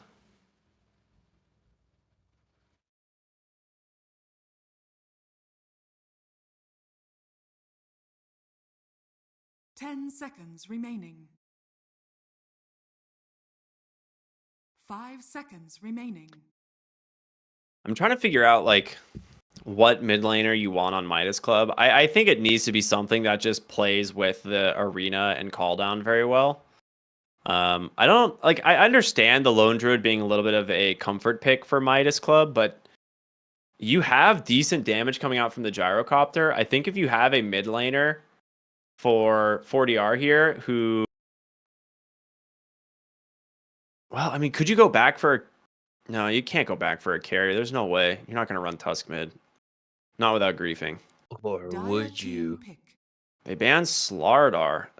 Honestly, 40R does play a Mars mid a lot, actually. He's one of the he's like one of the South American players that does play a lot of Mars in the mid lane. So we could see a new off lane pick here into the Faceless Void. Slardar would have been a 10 strong one, seconds so remaining. kind of get that. Lone Druid and Slardar both heroes great versus melee laners. I wonder if that's what a Starbucks is looking towards. Face the light. Dawnbreaker. We saw them. Was it a Starbucks? I think it was them, right? It was Sacred, yeah, I believe, who played this. 10 seconds remaining. Wasn't it? Am I missing Oh something? no, it was here? Lava Esports versus a Starbucks. Oh, yeah. And Lava Esports took it. And we weren't terribly impressed with it at that time. This time it's going to be with the Rubik. So I guess assuming it's against the Crystal Maiden Gyro, the Frostbite is annoying because it stops you. At the same time, as soon as Frostbite's out, you can gap close on and burst the Crystal Maiden pretty easily. Yeah. Gyro a little bit tankier, but you know, if you've traded well, maybe you can still do that. Whoa. Oh boy, we get a Meepo, one of the better counters to Faceless Void. We don't see it all that often, but it will be going to FCR, which that's an offlane Meepo, and it will be the mid Mars from 40R. Like I was saying, he's one of the few people that still plays this from the mid lane. And the Meepo pick is gonna definitely kind of throw a little bit of a question mark on this draft. Yeah, the longer this game goes, I think your lineup on a Starbucks is actually okay versus Meepo, but it's the momentum of Meepo that is really the strength of this hero. And Dragon Knight is not the greatest hero to really stop the Meepo. You won't be killed, I assume. I think he's strong enough to not be killed. But once Meepo gets a copy, like I don't think you can push fast enough on Dragon Knight to take the tower quickly. I think Meepo will keep coming back, clear the wave, and then go back to jungling. And you're not really the best hero to invade that. Yeah. Well, I'm excited to see how this Meepo is going to play out.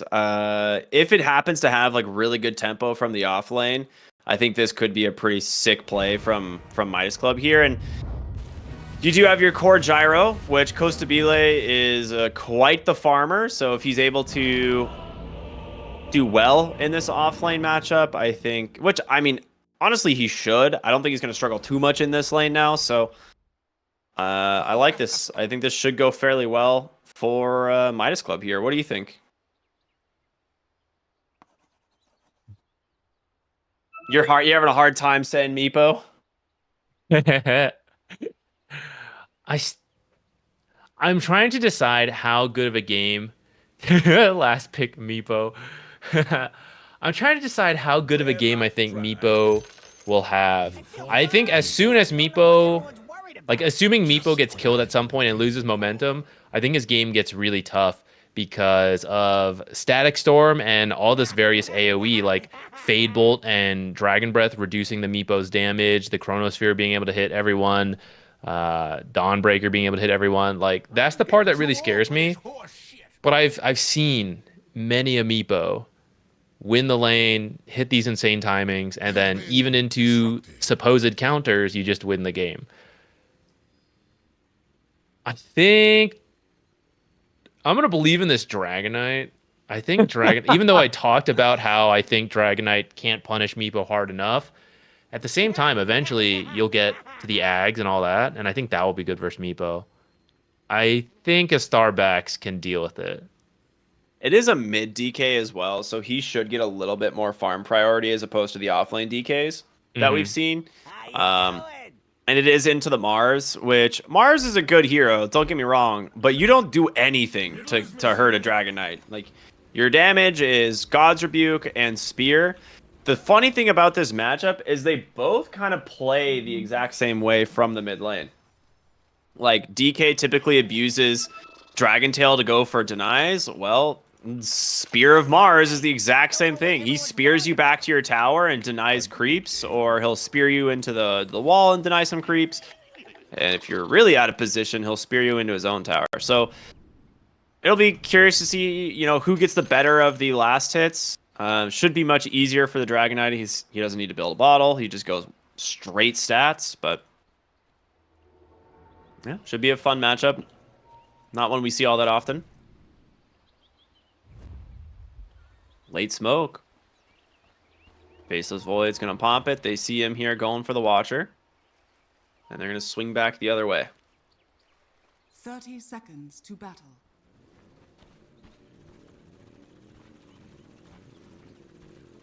I mean, level 1 from Midas Club, I feel like, is pretty good. Sacred. He's the one that they find. Doesn't manage to make it down to the low ground. Really good net there so from close. the Meepo. Very close indeed, but first blood goes to your gyrocopter, and that is probably, maybe it's not the absolute best, but close to it. You're okay with it going either the 1 or the 2. Yeah, especially because the person they killed is Sacred, so this bottom lane now leaning your way already.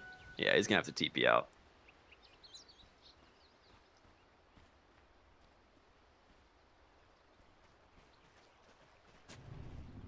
Okay, mid lane, I think Dragonite hopefully wants to pick up an early lead in the CS. It's got better base damage. I don't think they'll be killing each other, just like playing for last hits. Fortunately, do have like God's Rebuke on Mars to help you secure it. The most important ones. It's the big question mark, is this top lane, the Meepo off lane with the Tusk?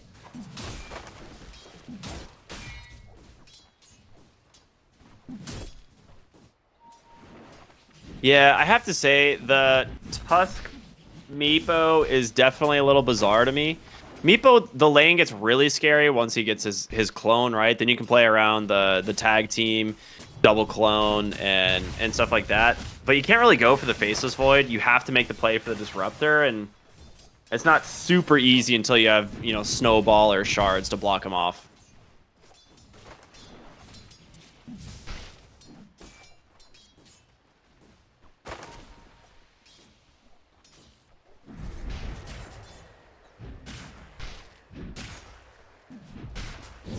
Okay, well, mid lane looking pretty much dead even as expected.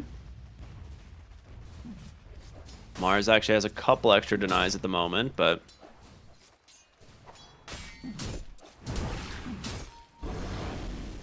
that's the exact little exchange that we kind of expect. You know, spear back over the deny if you get it, but usually not super easy. So top lane, we're going to see them go into the Faceless Void here. Time walks away. No big deal. There's going to be the Shard block, so he's going to take a decent chunk of damage, but that Thunderstrike makes it really hard to get these attacks off. Thunderstrike buff. Yeah, and Crystal And Maiden it's technically bottom takes a AoE massive too. amount of damage too. That is true, which that's kind of a direct counter to Tusk, is it not? Yeah, since you usually want to double up as together, and I guess when you get more Meepo clones too, they'll all be in Thunderstrike. Hey, maybe that'll be more impactful in this lane than we were thinking. Dude, that's actually sick. I like Wondering that. if we'll put multiple points in it. It's very expensive, Yeah, it is. but It's it an like expensive it spell. doubles in value, or it does. It more than doubles in value at the second point of Thunderstrike. Yeah. It's been a while since I've been looking at this spell. So, yeah, I wonder if we'll get like 2 points in it for the laning stage and then back to max and glimpse. I could Or see like it. maybe 1 point in kinetic field too. Disruptor is out here trying to get this Lotus. He does He's get gonna take but a lot of damage for this. I think he's dead for this. I mean, yes. You lose him in the trees? That's literally the difference of the attack slow. You could see like these heroes like winding up to try and get the attack off, and it's just not coming through. That's wild. Bottom lane, Rubik getting chased down here from Coast Belay. Telekinesis will get him away. Flat cannon though. Needs a couple of hits. He's got 3 coming through. Nicely done from the gyrocopter. Pops his salve to try to live there. Wait, did he really? I'm pretty sure I heard it, unless someone else's salve popped there. That is rough. Yeah, he definitely did. I can see it on the fight recap. That is unfortunate. I mean, a good attempt. I get why he went for it, but definitely hurts to die after committing that. Lane's at least going okay. Dawnbreaker is getting a good chunk of CS. Meebo currently on the losing end, perhaps. Yeah. Disruptor is owning him. Well, no Thunderstrike this time. They're like, okay, buddy. We got him, right? No, glimpses away the Meepo. There's the root. Finally, they managed to take down Yor on this Disruptor.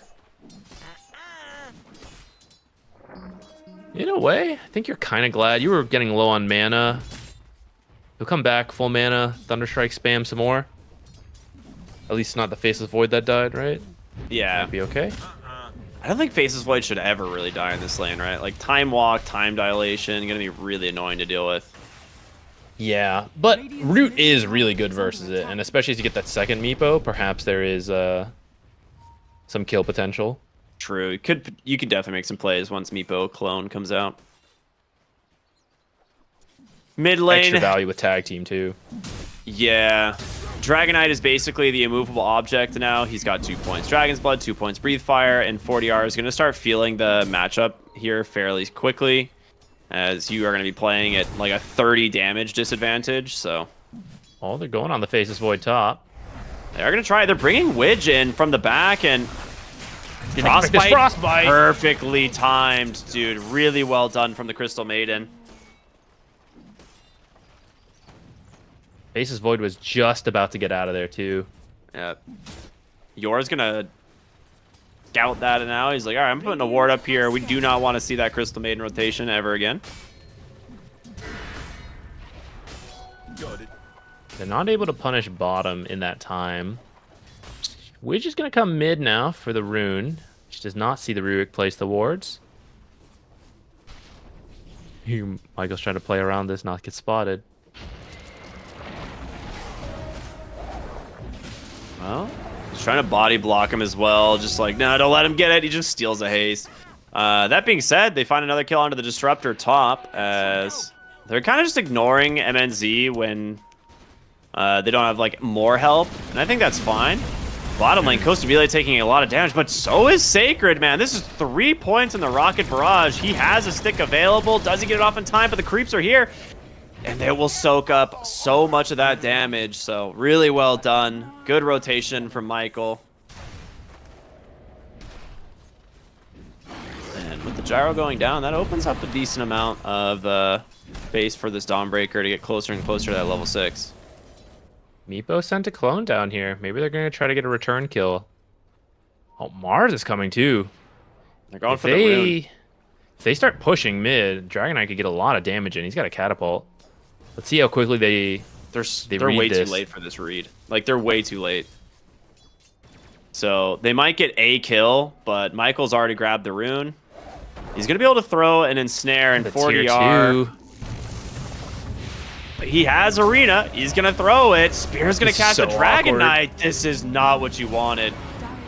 Glimpse Everyone back is in a to- terrible spot. Yeah, 40R glimpse back to the tier 2 tower. He is dead, and Costa Belay getting body blocked up here. If he gets bashed, luckily for him, it's not going to more happen. But there's slow. another Celestial Hammer coming through. I think he might be okay. Yeah, Gyrocopter, just too fast. Yeah, that was... I really like the idea, but that was a big commitment for it. And like you said, a few seconds too late, which matters a massive amount for the Wisdom Rune. So they end up not getting anything out of it. I suppose one bright side is that the Meepo had a clone still top, so just immediately back to farming after that didn't work out. But Yeah. that was your Mars dying. And your first arena, right? Not finding the right target. He wanted to try and just get the kill onto the Rubik, but he was holding the stick perfectly. And DK actually comes in and tanks the spear stun, so... Yeah, Dragonite ends picks up up an being Arcane really unfortunate Rune for them. too. Now he's gonna like pop the ult. Any moment now. I swear he's gonna do it. There we go. All right. They are scouting once again here. Hiko and FCR on the top side. Looking for an opening, and Disruptor happens to walk under the courier. Better run. That's good. I mean, he looks like he's going to be out. That being said, he's walking into a Mars. He's like, I don't know, which of these heroes can I not die to? It's rough. Call down? Didn't get his That's a glimpse lot of off. damage. And Dark Mego needs to be careful. 4 points in this Rocket Barrage is huge, but Dawnbreaker comes in. Good snowball route out from the Meepo as well. A great spear. A good Starbreaker trying to hold them back, but a massive win here for the side of Midas Club. But can MNZ clean up? He's looking for SCR, but they've got the roots from the Frostbite. The triple bash! No way. Was that a double or a triple? It was triple. Oh my god, I can't believe he killed that Meepo. It was after he died though, unfortunately. Yeah. Big win from Midas Club there. Wow, everyone came for that just about. That was all 10 heroes, wasn't it? Yeah, I think Disruptor was a little torn. He couldn't decide if like, oh, should I glimpse or am I actually saving people? But I think if he does glimpse, maybe Dragonite, Dawnbreaker, they all live like a little bit longer. That was an extremely close fight. That could have gone either way, especially because like the more attack Sacred gets off, he's going to start healing himself and his allies nearby. So that could have easily swapped the other way with like some slight differences. They almost managed to find the Faceless Void top lane, but in the river, they're going to be able to find a freebie here onto the Crystal Maiden. No real chance that you're getting away from this Dragon Knight. Is under attack. And because it was an Arcane Dragon Knight earlier, he's going to have his ult already. And mid tower will fall here. They've been delaying it. They won that fight, but can't stop the Dragon Knight. This is what he does, and he does it very well. Hiko is actually just being super annoying on the Tusk. He's just following Faceless Void around the jungle. He's just like, yeah, you never know. There could be me plus someone else. Especially here in the hot tub. Bottom lane, though. Stealing some last hits. Call down actually hits both missiles here onto Sacred. A Frostbite in a second instead, which will just put a point in the freezing field to finish him off. That one felt a little unnecessary, but it's okay. Yeah, I mean, for killing the offlaner, you'll take that. Yeah. They do get the mid tower. He has a blink on Dragonite now, so he wants to get active really early. I'm unsure as to why. Like, you have Dawnbreaker that can follow you in off of a Blink Dragon Tail, but neither of these two heroes have a ton of damage right now.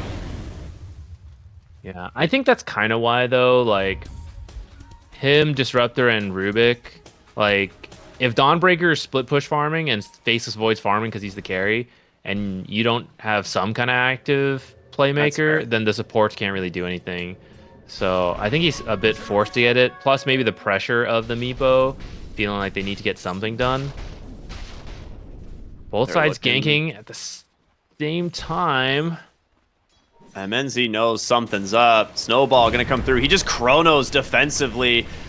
A nice usage of that ability, and he's out. Meanwhile, Meepo bottom, almost they wrapped do get to around. Costa Bile, and he is 4v1. That is going to be a very successful gank. Attack. Nicely done from a Starbucks. Radiant's bottom This is the That was a very benefit nice of chrono. the... Dire's yeah, it middle was. tower And he actually, like, stutter-stepped for a moment to make sure that the Tusk would be stuck in Chronosphere when the snowball ended. So it was just Yeah. really nice positioning from him. And they get Sometimes bottom they have tier 1 Dragon tower. form. Radiant's bottom Yeah, tower it should be is bottom under tower with this. attack. They have enough time. Well, Meepo's coming to defend it. Radiant's And now he's structures not. are fortified. Snowball. 40R here as well. Hiko's gonna catch a Dragon Tail immediately. He wants an arena, but Dragonite's so damn tanky, it's almost not worth it. They will throw it, but do you have the damage to actually finish him off? Big freezing field from Widge. That might be enough to do it. Plus the tag team, he gets stunned. You've got one hero, the Dawnbreaker, but Dragon Knight gets the blink to safety.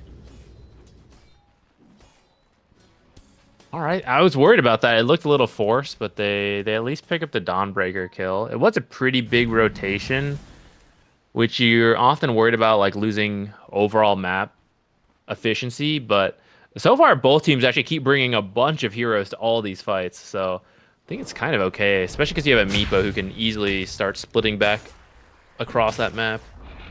Radiant's bottom tower has been denied.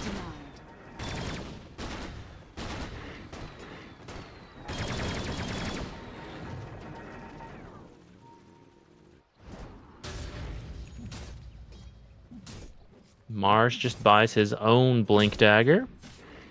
So we should see a lot of activity coming up here. Both mid laners going first item Blink. Just going to lead the way for their supports and their teams.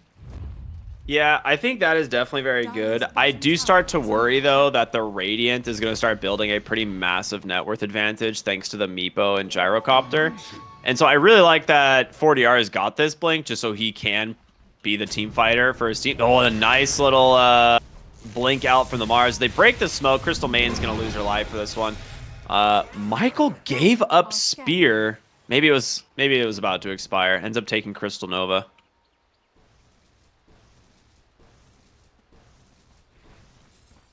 Yeah, Spear's a pretty good one for Rubik because he can actually just throw it so far. Although he actually didn't take any points in his passive yet, so I guess he's just got normal Spear when he has it anyways. Yeah. I mean, it's still just so good, though. Like, Dire structures are fortified. telekinesis into a spear. You can basically send anyone in like whichever direction you so please. Mm-hmm. Meepo is close to an Ags. He is 500 gold away, which will be pretty nice for him. Great tool to tank with, right? As you want to run the Meepo in if you don't happen to catch the real one in the Static Storm. Or off of like the Dragon Tail, you can just save them every single time. He just poofs in his Meepo and then suddenly has like 3,000 HP. Yep. Gyrocopter's pretty close to his Ags too, which will let him fire away in that Chronosphere as well. I like his I didn't build this game. Oh, Spear comes back. There's going to be a great response from this Disruptor, as well as the Dawnbreaker just coming in. They need to be able to get to safety, but the 3-hero Chrono as well. Michael even steals a Frostbite. What a disaster for Midas Club. Dude, you just got absolutely worked in this fight. They even managed to find the Meepo as well. He's going to bring in the rest of them, but he is dead. Radiant's bottom tower Huge is under plays by a Starbacks there. That Disruptor ult best was Static amazing. Yeah. Sets up the Chrono too as everyone's trying to retreat. That was really surprising to go for that spear direction. Like, he blink spears him just straight back in the lane instead of, like, dropping the arena and, like, trying to spear back towards your team even. But, I mean, the arena is... The thing about the arena is even though, like, the damage may not have killed them, it would have created a zone that would make it more difficult for heroes like Disruptor to get that perfect ult. Mm-hmm. That was huge.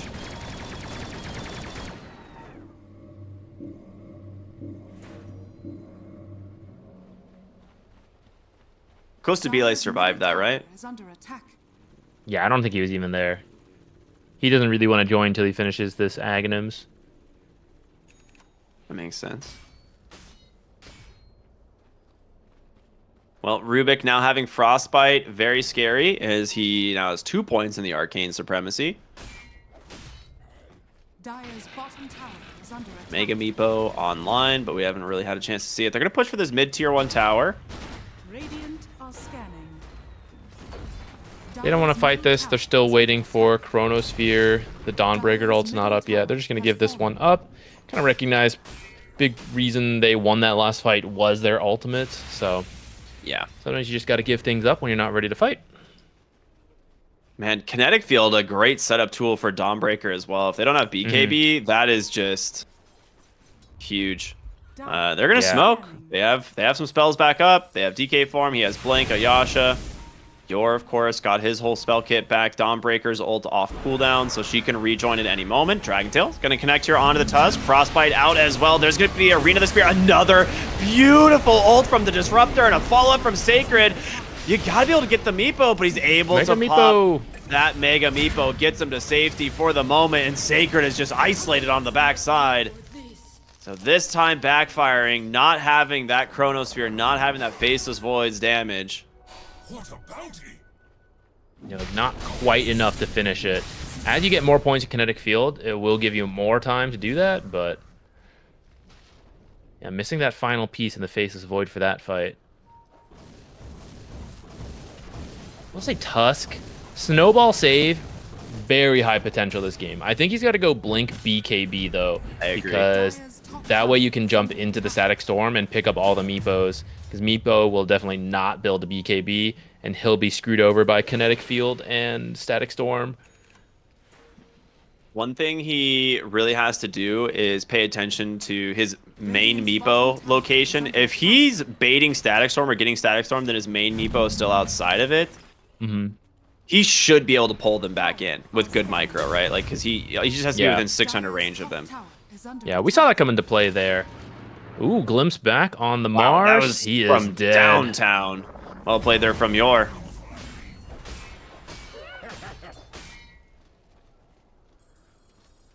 Good old Disruptor. One of my favorite supports, actually. So I'm actually glad that this hero is back in the meta, because he's one of the few supports I love to play. Because I think the Glimpse game is just such a fun way to play Dota. Because if you have vision advantage, if you know where you want to place wars, where your enemies are going to be going, dude, Glimpse is such a nuts spell. Yeah, I will say that's the asterisk of how fun it is to play Disruptor. Like, when things are going even or winning, it's pretty fun. When you're losing a Disruptor, it's actually so sad. There's like nothing to do. That's so true. You're just like, I guess, dude, I actually played a game against I think it was a Naga Siren, and we were just trapped in our base the whole game, and I went Dagon, and I just sat there glimpsing and Dagoning illusions for like 40 minutes as we just waited to lose, and I was like, I hate this. 50 gold every time. Nice. Yep. They're running bottom. Looks like this is red by a Starbacks. I don't know if they had an observer somewhere to see this, but they're just kind of recognizing they don't see them in any of their existing observers, so they got to be somewhere. Yeah. I mean, you have tag team Meepo. You can go for this Roche pretty easily, so. They're drawing the line, but I don't think they're going to make it. Nah, they're too late. Dark Mago's also top taking a tower, and you would need your DK. They might look for a kill after this Roche happens, and there's often splitting up. Gonna send out some Faceless Illusions to scout this out. Will it see everyone TP out? Yep. Yeah, they're all gone. All right. Speaking of Mantas, you have it on the Faceless Void. You now have it on the Dragon Knight. Also, Faceless Void went Grove Bow this game. Curious what his other options were. I mean, you do get attack speed and the magic resistance with the Maelstrom build, and like with the supports he has, kind of nice. But Yeah. it does seem like other support items would have been, or other neutral items would have been better. So maybe he had like really bad choices. Yeah, what if he gets like Whisper of the Dread and like Gossamer Cape and stuff like that? Like, that's all really rough. Eye of Vizier, Vamp Fangs. Philosopher's Stone. Yeah, he's just like, nah, this ain't it. I'll take This the ain't attack it, speed. champ. Yeah, I Something actually during that, the Crystal Maiden picked up the Shard, which will be pretty nice. It could be really good versus the Faceless Void. He does have Is that from their Manta, but Tormentor? Oh, we're gonna see the Arena come out, manages to find the Faceless Void, but an immediate time walks away, and Sacred's gonna rejoin. I see Meepo has just been able to solo kill off the Disruptor. He's stuck in the Static Storm for now, but it's gonna be the dire side. A Chronosphere only catches the Crystal Maiden, but the numbers from a Starbucks starting to add up. Gyrocopter's isolated. He's dead. FCR doing what he can here on the Meepo to carry this fight. Looking for Dark Mago now, but they're going to be able to just chain stun these guys down. He's going to do his best to kite them, but can he get the poof away? The stuns from the Faceless Void are too much. Wait, that was the main Meepo too, right? Yeah, that was the main Meepo. They targeted it perfectly. Mars standing on the high ground in shame. As they're just going to go... Like, do they want to push this, or do they want to chase the Mars here? Okay, they're going to go back to farming. That is a massive win from a Starbucks. Yeah, with that Dragon Knight ult, I guess you can't really do much tier 3 damage at this point. Faces Void, not the best tower hitter. Neither is anyone else on your team. Yeah, I thought that was going to go worse for them after the Chrono only hit Crystal Maiden and Disruptor was like dead in the back. But they commit a good amount on that Faceless, who then just time walks a huge chunk of that damage. I don't know what happened. I thought Tusk would have the Walrus Punch that would at least give a little bit more time to finish off the Faceless Void, or at least make some of the damage a bit more permanent so he can't time walk off the initial burst from the Mars. But because he gets that time walk off, he's pretty healthy for the remainder of that fight. Feels confident just like going back in. Yeah. It's like if you either commit and kill Faceless Void 100-0, or you need to ignore him and take out this Disruptor or Rubik, you know. And the Meepo was super split off from the fight. He was the one actually looking for the Disruptor, ends up getting him, but then he spent like 7 seconds stuck inside of a kinetic field. You know, it felt like. So that's just rough for them there. I would say Gyrocopter still has a lot of growth. Like, he has a lot of that he can still pick up, but not a hero that beats a Faceless Void late game, traditionally. Yeah, you have some tools against it, and we see him picking it up right away. The Aghanims and the Satanic, it gives you a good chance of surviving even when you get chronoed. It's a build that lacks a little bit of damage, but that's, I think, an adjustment thanks to the Meepo. And what we might see here is that you just bait the Gyrocopter, send him forward as one of your tankiest heroes, and then if you initiate on him, it gives your Mars and the Meepo more room to navigate the fight. And there's a good chance Gyro doesn't even die, like, so long as he pops the Satanic before he gets, like, chain stunned.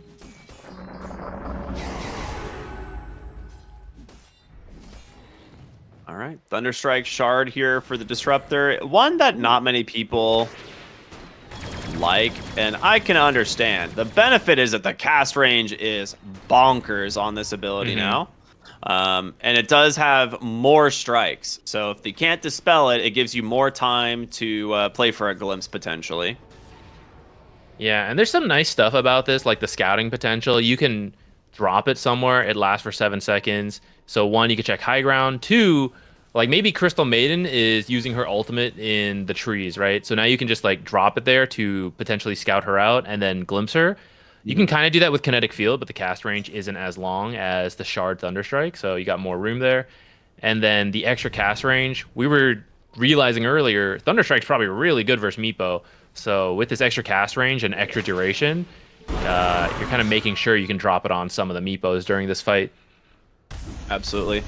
I think one of the other things too, being able to like block cliffs completely, like, or like ramps is, I guess is what I mean. Like if you were thinking like, hey, we might be getting wrapped around from this one ramp, you just like use it on the ramp, and once you put more levels into this ability, it lasts 7 seconds on the ground, 9-second cooldown. It's, you know, pretty easy.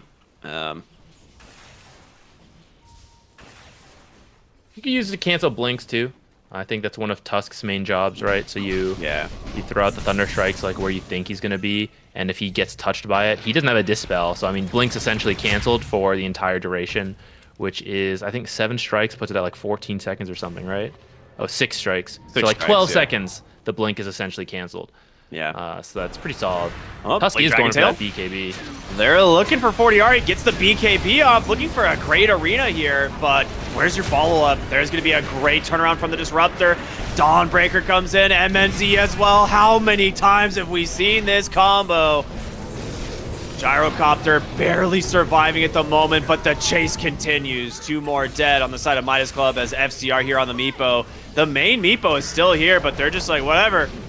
Get the one that's isolated. Michael with a stolen freezing field doing some serious work here on the Rubik. And now FCR digs his own grave. Damn, stolen freezing field looks sick with the so Arcana. cool. I don't think I've seen that one in a while. Radiant's middle tower is under attack. Some I think you people go high ground, actually. Radiant's middle Yeah, actually, you have no buybacks and still some DK form left, so is under attack. surprised he's not sending it to chip bottom tower a little bit, but Same. you are really strong. They did nerf the illusions of the Dragonite so that even the like once they convert back, they no longer apply Dragon's Breath, which was definitely a bug. That wasn't a nerf. That was Yeah, 100% yeah. a bug that they're like, we're nerfing him, I promise. I guess we gotta fix it now. I mean, Dragonite was really bad for a long time, and no one was playing him, so they're like, we don't really need to fix that bug because it's helping him, and he's so bad. But once he Yeah. became broken, they're like, oh, fine. Yep. Until Alright. then, it was a feature. Yep, exactly. There is no bugs in Dota, only features. Off that one fight, they took like 2/3 of that mid tower. Yeah, and Great a damage. massive gold advantage now too. And I think the games just get harder from here. Like, that was the thing with the Meepo, bringing it back to the draft. Like, early momentum, go from there. That's like the power of Meepo. And the lane went okay, but I feel... I don't know if it was Meepo's fault necessarily. But just like the early rotations from Midas Club did not quite pan out. Possibly due to some awesome ults from like Disruptor and like some great chronos. But yeah, just kind of like lost out on those early fights, which brings us to 30 minutes in. You're now 12k behind.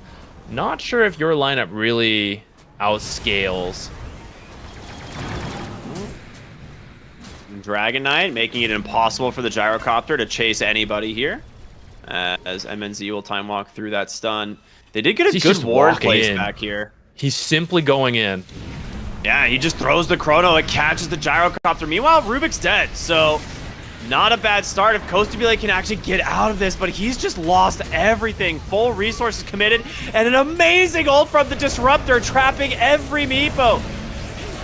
Can you find more, though, is the question. It looks like Dark Mago and MNZ are just going to clean up. Dragon Tail catches the Tusk. He's dead. Meepo fighting for his life. Now getting the help from the buyback of the Gyrocopter. They do manage to take down the Dawnbreaker, and Dark Mago might be next. The missile is out. The roots coming through constantly. More buybacks. Midas Club are bringing the whole team back into this one as they need to get the Faceless Void if they want any hope of winning this game. Gets the Frostbite, he's rooted. Can they finish the job? The Snowball in, the Walrus Punch is there. They get him, finally. He goes down. FCR still alive, but it will be a kill going the way of Michael. Dude, and now Kostabile diebacking. The Dragon Knight is impossible to kill. He is way too farmed, and that will be 3 diebacks on the side of Midas Club, as now Widge not going to escape as well. Make it a 4th kill. FCR's back? Wait a minute. I mean, does he have Mega Meepo? He does not. Run him down, Dragonite. Okay, he's actually rooted. That's his one dispel. Mega Meepo in 5 seconds. Can he actually get out of here? There's a Disruptor en route, and he's like, Orchid. There's the Mega Meepo, but you can't get away from this. Oh, wait, Dragon Form ended. He can get away. Where's the glimpse from the Disruptor? Run, buddy, run!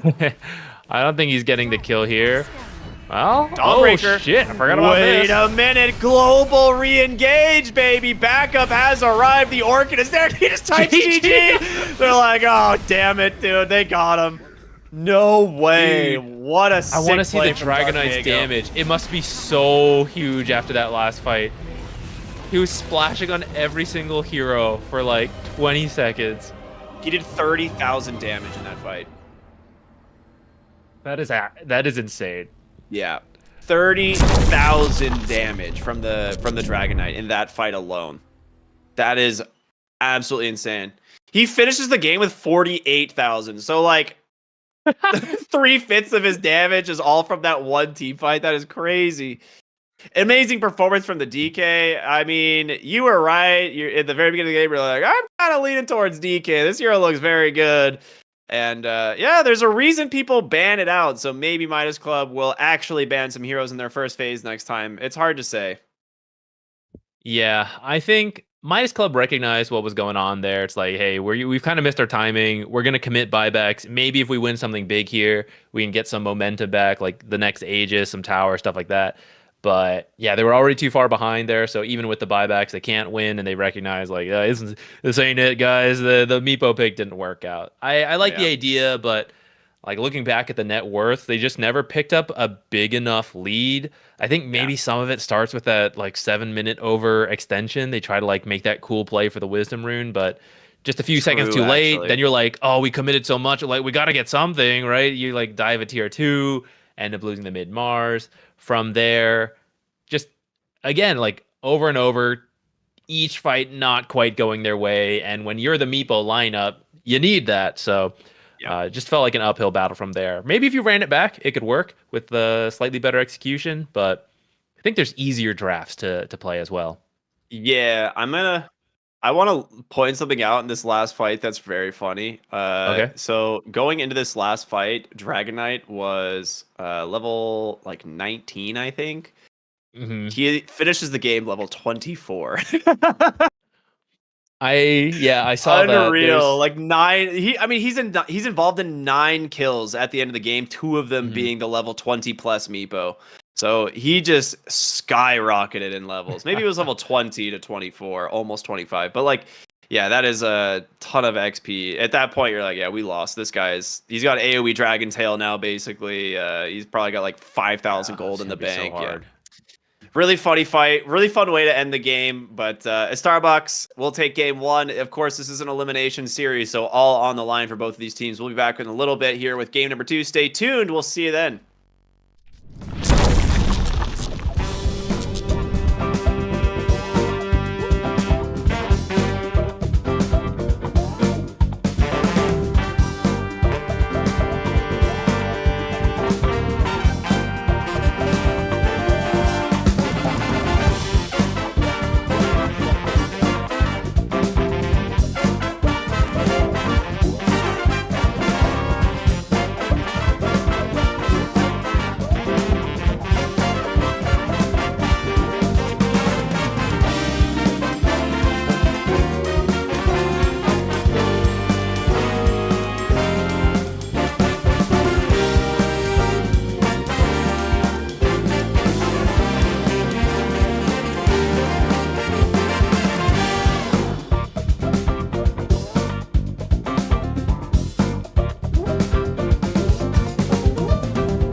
It starts with this, a person that you miss. Mine draws a blank. I wanna go back to the early days when life was an escape. Now I just wait for better days. I lost myself in your reality. Lost myself.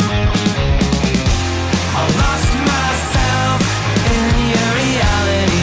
Lost myself. I feel that life, according to a friend, we're all shrink wrapped in families and making ends meet. Stuck in jobs we'll never leave. I never wanna be like that, so I wanna go back to my reality. Wanna go back. I wanna go back to my reality. Wanna go back. Didn't mean to sound so concerning.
Game 2 of Starbucks versus Midas Club about to begin. Game 1 was something. It was quite funny. I think a Twitch chatter put it best. One guy killing an entire team of 5 twice.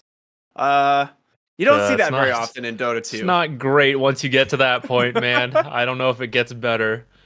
Not when you're the draft that was meant to be early game 2. Like maybe you're the late game draft, you keep going, you try to hang on, but yeah, from there, pretty rough. The teams were ready to go, though, so we've already got the draft underway here. Midas Club, once again, kind of throwing away some of the... I find it funny.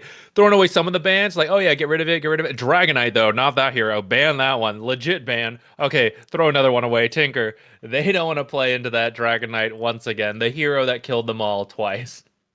The fact that anyone has the... honestly, I'm pretty sure what's happening here is Estini is going through the list of heroes that have been unpicked, unbanned, and being like, what if I was to destroy all of the stats for the tournament so no one knows anything? And so now we have, Ricky getting banned, which just makes no sense because he's one of the 3 worst heroes in Dota. So, yeah, good stuff. Next they get to the Timber Spirit and the Tinker. Next to Earth Spirit and Tinker.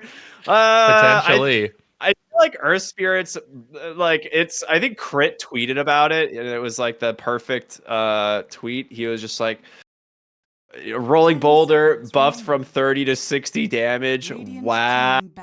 Or something. And it's like, that's the whole tweet. It's very funny. You're like, that's true, huh? That's about what it is. Yeah, that was not what I expected to see for Earth Spirit, who hasn't been in the meta since they made him absolutely broken with the W, and then they've taken it all away since then. Yeah, he had some massive changes. He was arguably the best hero in the game for quite a while out of mid lane because he just casually had 4,000 health at 20 minutes into the game, and did thousands of magic damage and AoE, and they're like, okay, we need to fix this maybe. Okay, so for this draft, this is kind of weird, where they opened with Crystal Maiden, very, very good hero, usually picked in response to Timbersaw and Batrider, and this time Midas Club actually picks those heroes after seeing the Crystal Maiden.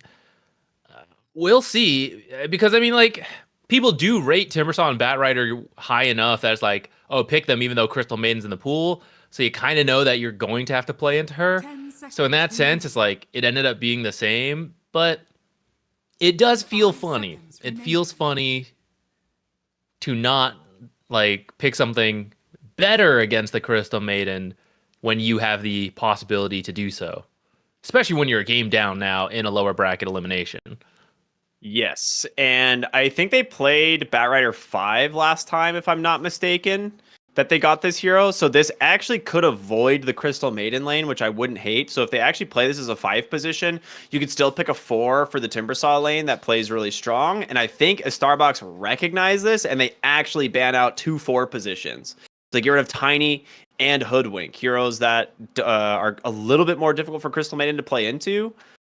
You could run a core Batrider. We don't see all that often. I think Adrian was the only one we've seen play that from the 3, and then Monkeys Forever in NA, he played it in 3 position as well. But I think this might be a 5 Batrider, which could be a good read. Into Mars Grimstroke, still kind of a difficult lane though.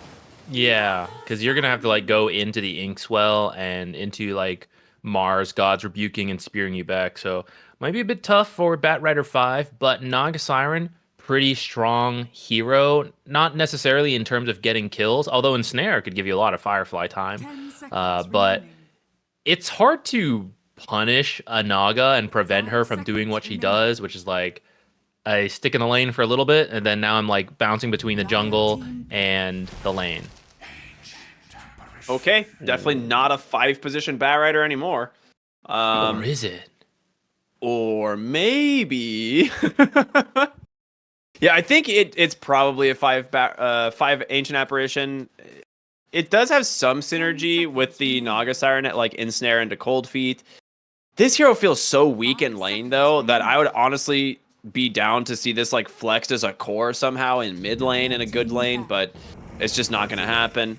Dark Mago gets his Pangolier that was banned out last game. as one of the only bans that they took seriously. I like that he's completely hidden behind the Mars shield. Kind of like how they're trying to hide the attempt at nerfing it. 10 seconds remaining. Yeah. I mean, that's gonna be good versus the Naga Siren because you usually want the Ags. It's why Pango's good versus Illusion Heroes, the Aghanims build, and that build is buffed with the change to Swashbuckle. So looking like a pretty good Pango game. I guess one downside is Batrider. Lasso can be annoying for you, interrupt your roll. And then if you do want to run Timbersaw mid now versus the Pango, Timbersaw should have like a decent time there.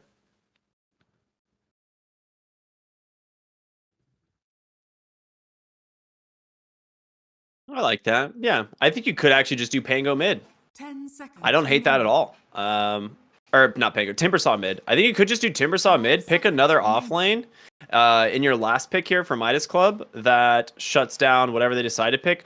Primal Beast is still in the pool, and I think you very heavily start to run out of damage against a Primal Beast and a Timbersaw. Radiant team. Unless you can come up with a carry that is pretty wild, but they actually go for the Pudge ban, something that teams have been picking into the Naga Siren.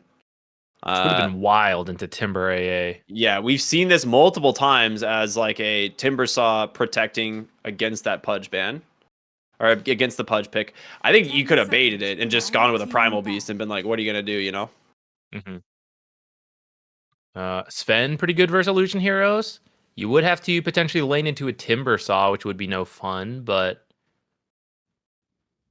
I don't know, it doesn't seem to have mattered for Sven. I feel like we see him perform like regardless. 10 seconds remaining. Yeah. If you don't ban another initiator that just goes in with Timbersaw, I think you're in a lot of trouble here.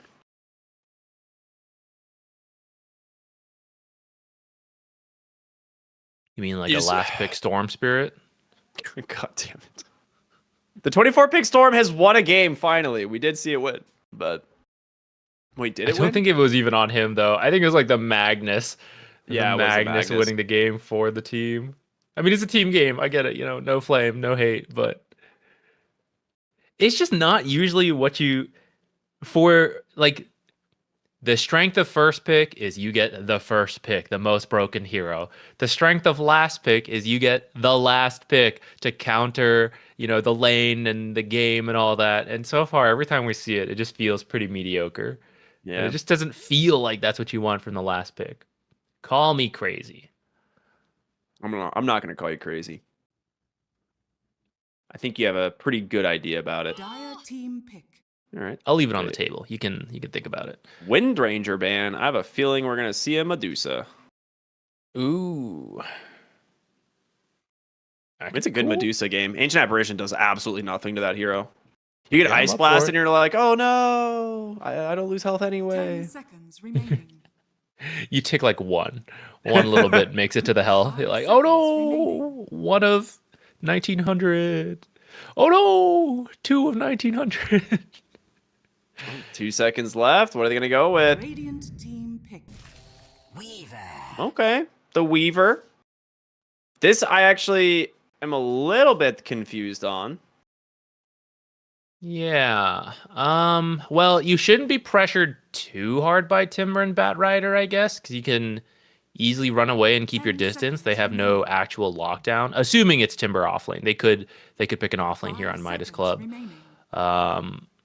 And I guess like the actual lockdown outside of Ensnare is not that strong. There's Dude. Batrider Lasso, but you can just get a Lincoln's and you're probably good to go. What if you pick Night Stalker here? Like you pick like a Night Stalker or Slardar, maybe? Night Stalker or Slardar? Or is Doom still in the pool? Doom is still in the pool. Bro, there's some good options here. I think Doom sounds very good. I'm worried about.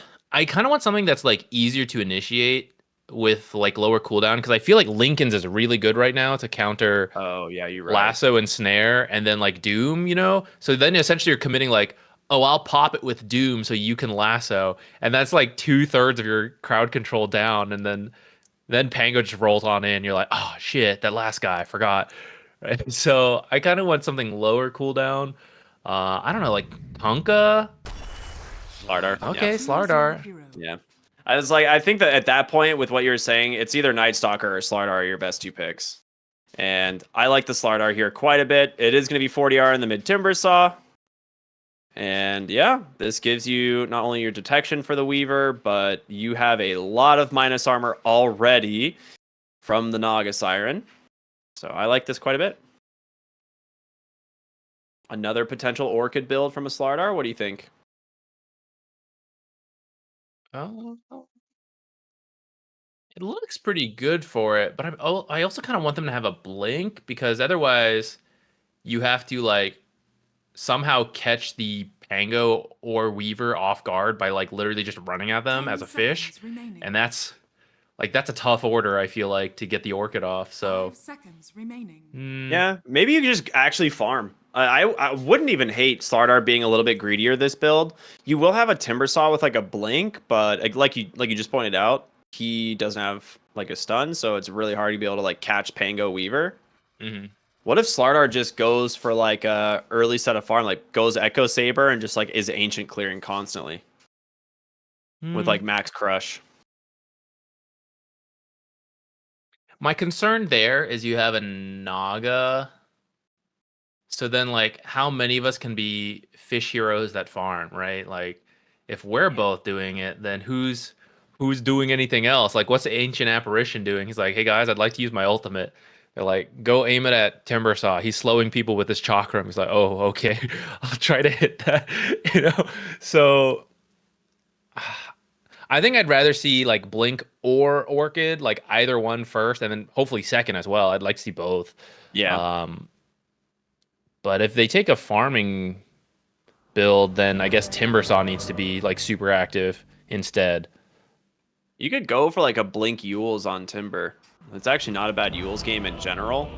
But yeah, I think this game, he's probably just going to go like the Blink Kaya Sanj build that we see a lot of times out of Timber Saws, just because having that early burst damage is so important. Sacred doing my favorite Mars build, the Quad Gauntlet of Strength and Walking to the Lane. Classic. A lot of stats. So let me ask you something as we get off to the start, hopefully before teams get involved in a fight and we have to cut this short. Timber Saw, very good hero lately. We have seen points in time where Timber is really good. Why is he starting to get Blink first so frequently when that wasn't really the build in the past? I think part of it is you want to be the aggressor, and that was kind of like the change in Timber Saw. I think Whisper was the one who kind of invented it. There was a lot of times where players just tanked up on Timber Saw and would just park themselves in their lane and just play around like, oh, well, we can kind of just do whatever we want, and there's nothing that, they can do about it. But the problem with that is if they bring enough heroes, they can kill you, and then you're just not a threat anymore. So I think the reason we're seeing Blink Dagger is just Timber Saw is incredibly scary early with a level advantage. Like, he does an absurd amount of damage. And you'd rather just like put the damage to use instead of just like parking yourself in a lane and like slowly pushing a tower by cutting creeps or something, Gotcha. So maybe less of a change to the hero and items and more like what that hero is doing. Costabile went for a bounty. He's dead here. Not have done that. Yeah, he's dead. Bonk. Kill goes to Sacred. First blood for the Mars. Those 12 extra strength making a big difference already as he's going to send out I'd love to see them block the creeps. Yeah. Right after that? I would have liked to as well. That would just put the wave underneath his tower and just shove out. Yeah, I mean, you could have done it. Absolutely. I think maybe they forgot. Maybe having a different read on it. Because there is a weakness to that, right? You give the opponents level 2 faster usually, but you get equilibrium. But I suppose this is actually quite a strong lane. Mars Grimstroke versus an AA and a Naga, so maybe not wanting to give that up. And they're like, we'll just fight it out with bad equilibrium. We're fine with that. Yeah, maybe they feel like they can just deny instead. Right? Especially because he got that first blood, right? He's already got a bracer. Yeah. That's a good point. Mid lane should be fairly even. I mean, Pango being universal now struggles a little bit more to the whirling death since this was changed. It's 5% of all stats, so instead of losing 11% of his damage, he's losing 15% of his damage. So it's a lot more you have to worry about from a mid lane or from a universal hero's perspective. Is there a world? Battle Fury Pango versus an illusion hero. With the change to Swashbuckle, Battle Fury Ags. Just probably not. think on it.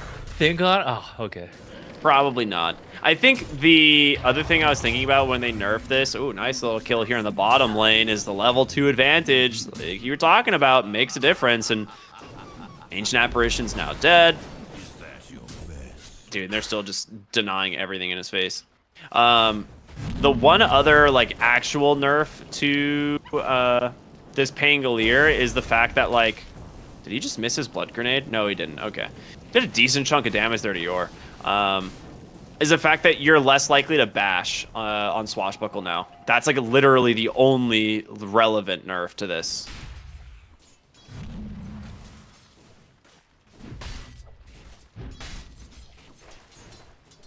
Uh-oh. Widge. Oh, Spear does not connect. Top lane, though, a lot of fighting. Is MNZ, his Sakuchi's going to end. Taking a lot of damage there. Okay, side lane. I mean, side lanes are just a beatdown right now. Everyone's taking a lot of damage. Dire's bottom tower is under attack. Lotus will be important. Coming up here, looks like Naga should be in good position for it. Oh, actually, Michael can gonna take give it, up to the though. Grimstroke. MNZ gets this one. Wow. Just Sakuchi's on in. Clicks it before the Batrider. Classic. Yeah, nice for a Starbacks.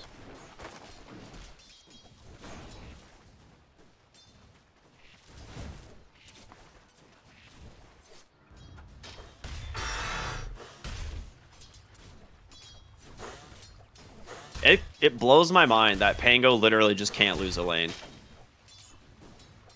Like, I'm watching this, and it's like he's getting constantly hit by Whirling Death, and then he's just like, yeah, but what if I was to shield crash, get a barrier, and then swashbuckle and clear the whole wave? Oh, man, what a hero. Yeah, Pango will be a pain, too. It's, like, you got the Slardar, but you're gonna have to kind of, like, pick and choose who you're locking down. This Pango, the Weaver. Do you want to kill any supports quickly? If they're pretty ahead, I mean, it won't be that big of a deal, but if the game's close, one of these heroes will have free reign, like Weaver running around or the Pango.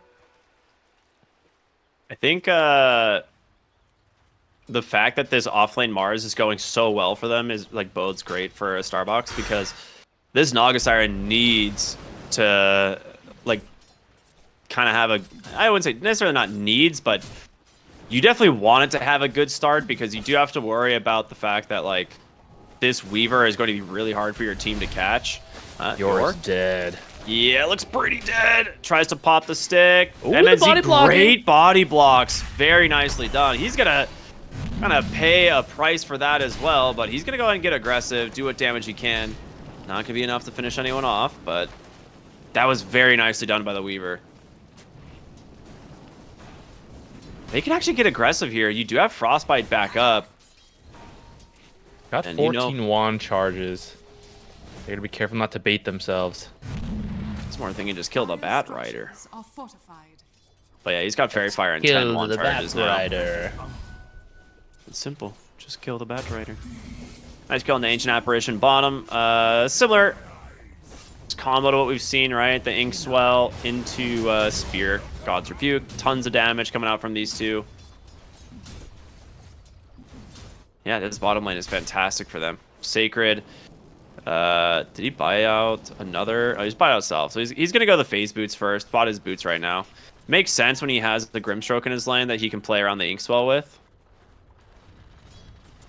So they are rotating mid for this 6-minute power rune. Level 6 on the Timber Saw, level 6 on the Pangolier. Rolling Thunder is going to come through, and Ooh, plays a little bit of ping pong there. 4DR, no points in this Timber Chain, but Swashbuckles up to the high ground, into the Inkswell, and Timbersaw will go down. Hastrun spawns bottom. Good thing we Which nerfed there's no way. Pango. Yeah, good thing we nerfed Pango, guys.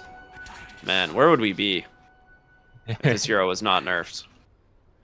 Well, that was a kill based on the support rotations. Let's appreciate the supports there. But yeah, Pango still having the full strength to bring to that gank on the Timbersaw. Bottom lane, Sacred taking some damage while the supports were gone, but being behind, they don't really have the damage to kill Mars. And actually, he's like, that was a mistake on your part. You should not have tried.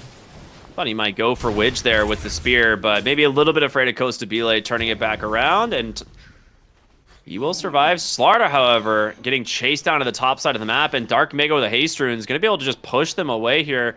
He wants this Wisdom Rune, and Hiko pops a Firefly, does have a Swash off the mark. Really good use of the Flame Break just to secure it. That being said... Okay, yeah, Hiko will get away. I was like, if this Pango wants to kill him in a second, he probably could. Slardar. Oh, bad. He's in. Swashbuckle can't be interrupted, of course.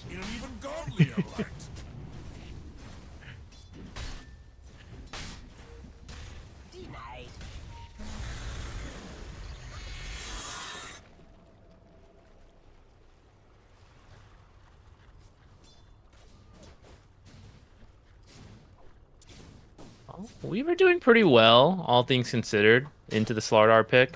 Not that Slardar is... I think Slardar's counter to the Weaver is more later on than the lane itself specifically, but still nice to come out ahead, I'd say, out of that laning stage.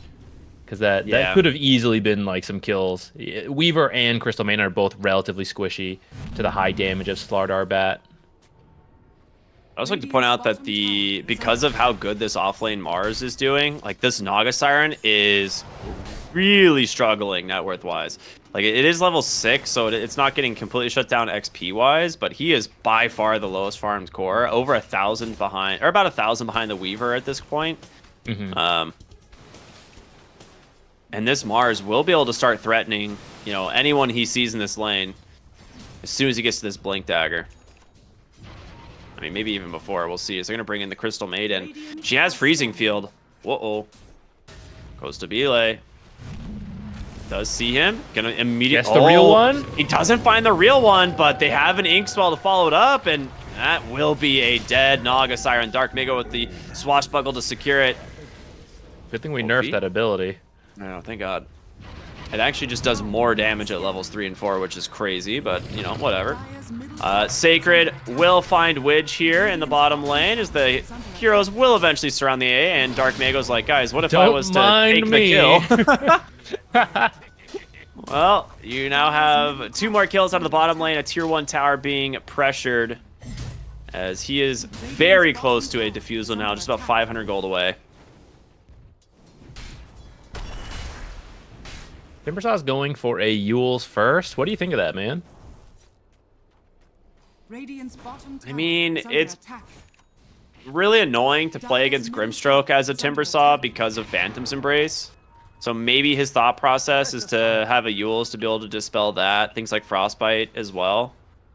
Offensively, you can use it to stop Pango before he goes for Rolling Thunder, but I think it is definitely a defensive item for him this game.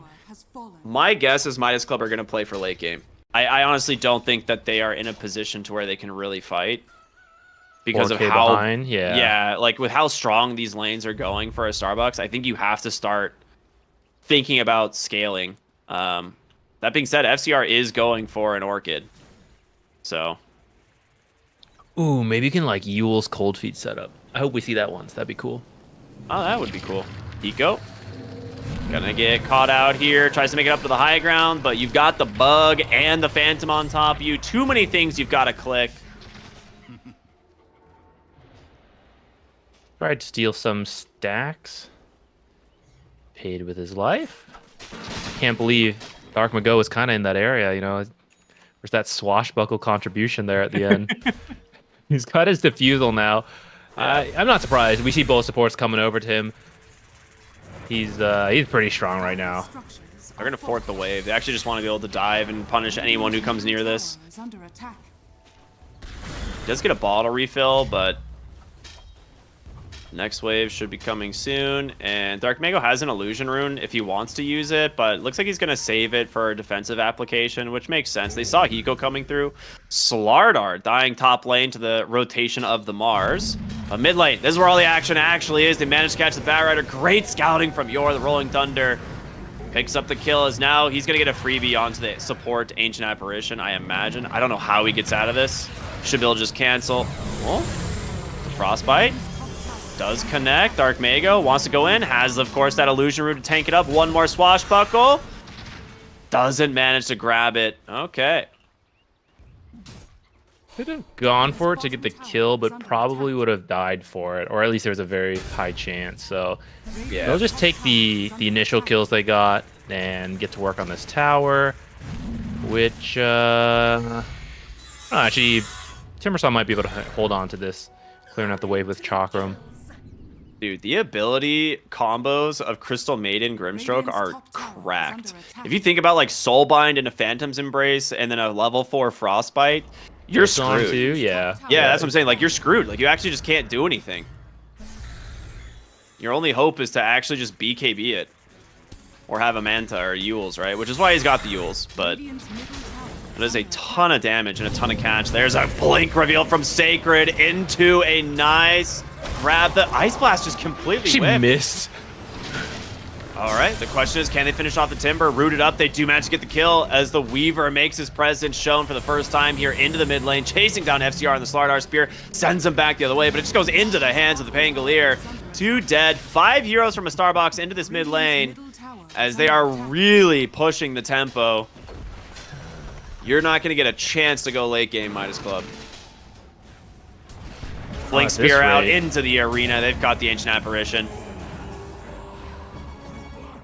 The Naga's at Yasha. She's really not that farmed, because that's one way you can drag this out, right? Is have Naga creep cut, but currently her illusions are not really strong enough to do that.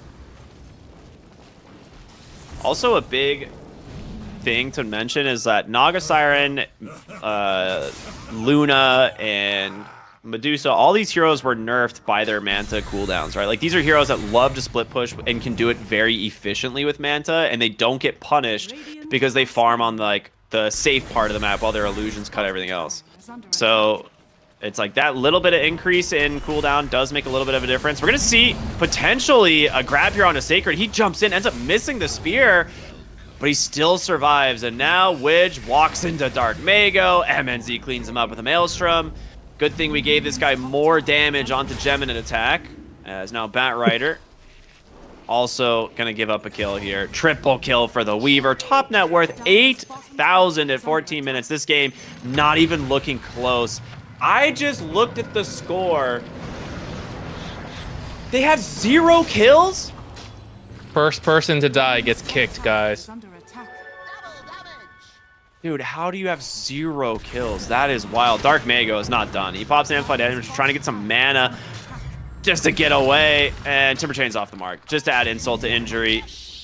Good thing Pangolier was nerfed. I swear that tree moved. Oh Yeah, my see, God. this is... So, going back to the Slardar pick, Slardar does have a stun, and this is where I was torn about the Orchid versus Blink. We've seen a lot of Ice Blasts off the mark, which is... It's not, like, fully on him. Like, there's no setup for it. It's the, yeah, it's the same as, like, if Snapfire were to miss her ult against a bunch of mobile heroes with no stuns on her team, right? It's like, okay, sure, you could have maybe hit that on your own, but, like, it's also a team game, and having someone to, like, hold that hero still while you just throw out the ult, like, that's teamwork. Oh, God. And Widge, Ancient it's Apparitions. not the place to be. Oh, Crystal Maiden's dead! Ooh. Kick him. You're off Kicked. the team immediately. There's your blink. It wasn't even a blink. I thought 40R had like a blink or something, but no. Instead, it's just going to be a huge arena. Great song. Turnaround here, potentially, from Costa Bile. You do have a Soulbind. You got to be careful. This ability is scary. They can just isolate Michael, and they do, but there it is. The Soulbind holding Slardar and the Timbersaw in place. Yules will dodge out the initial stun from this Pangolier. And 40R makes it to safety. A 1-for-1 on the tail end of this, but guess what? MNZ, he's waiting, scouting on the backside, able to be held in place momentarily thanks to the ensnare from the Naga Siren, but a spear will catch the Bat Rider, and more will fall. The support duo, I don't know, they looked pretty good, but they both have died. They don't cut it. They gotta. You gotta. I don't make the replace them. rules, you know. You just enforce them. You gotta kick them, unfortunately. That's just how it following goes. Radiant's bottom tower is under attack. Well, Maya's Club gets a second kill, doubling their kill count there. But yeah, I mean, when you're 10k behind at 16 minutes, it's not that surprising. Like, even though the initial setup was pretty good, you waste a lot of that arena because of Song. You get the Slardar stun. But you're so behind that, I mean, those kills aren't fast. MNZ gets in there. I'm kind of surprised he's not getting Gleipnir at the same time. I guess he doesn't really need it because of how well everyone's doing. Yeah. So this is where the memes kick in, right? We are very close to a 3-2-2. We are very close to a 420, which it's going to be a 3-2-2 potentially. Well, that's a dead ancient apparition. He did not even stand a chance. All right, Starbucks, please do us a favor. Someone's got to die. They got to find Crystal Maiden, I guess. Yeah. That's the most likely. Bottom tower is under Who will it be, though?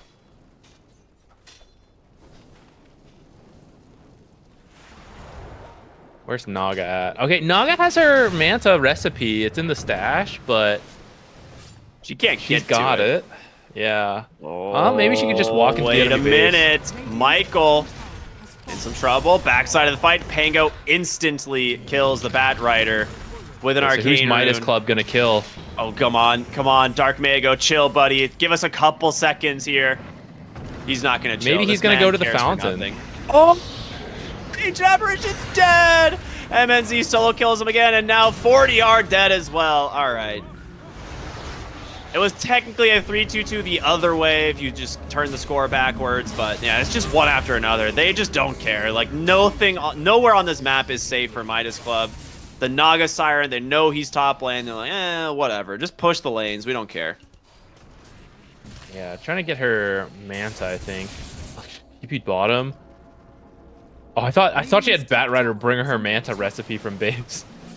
Okay, she's gonna get her Manta plus a Blitz Knuckles. I mean, okay, so I don't know how they're gonna do it, but let's say they do it. If they go late, does Midas Club take back control of this game? No. Dire's bottom tower is under attack. Weaver is actually just, I think, fine playing into the Naga Siren being this far ahead.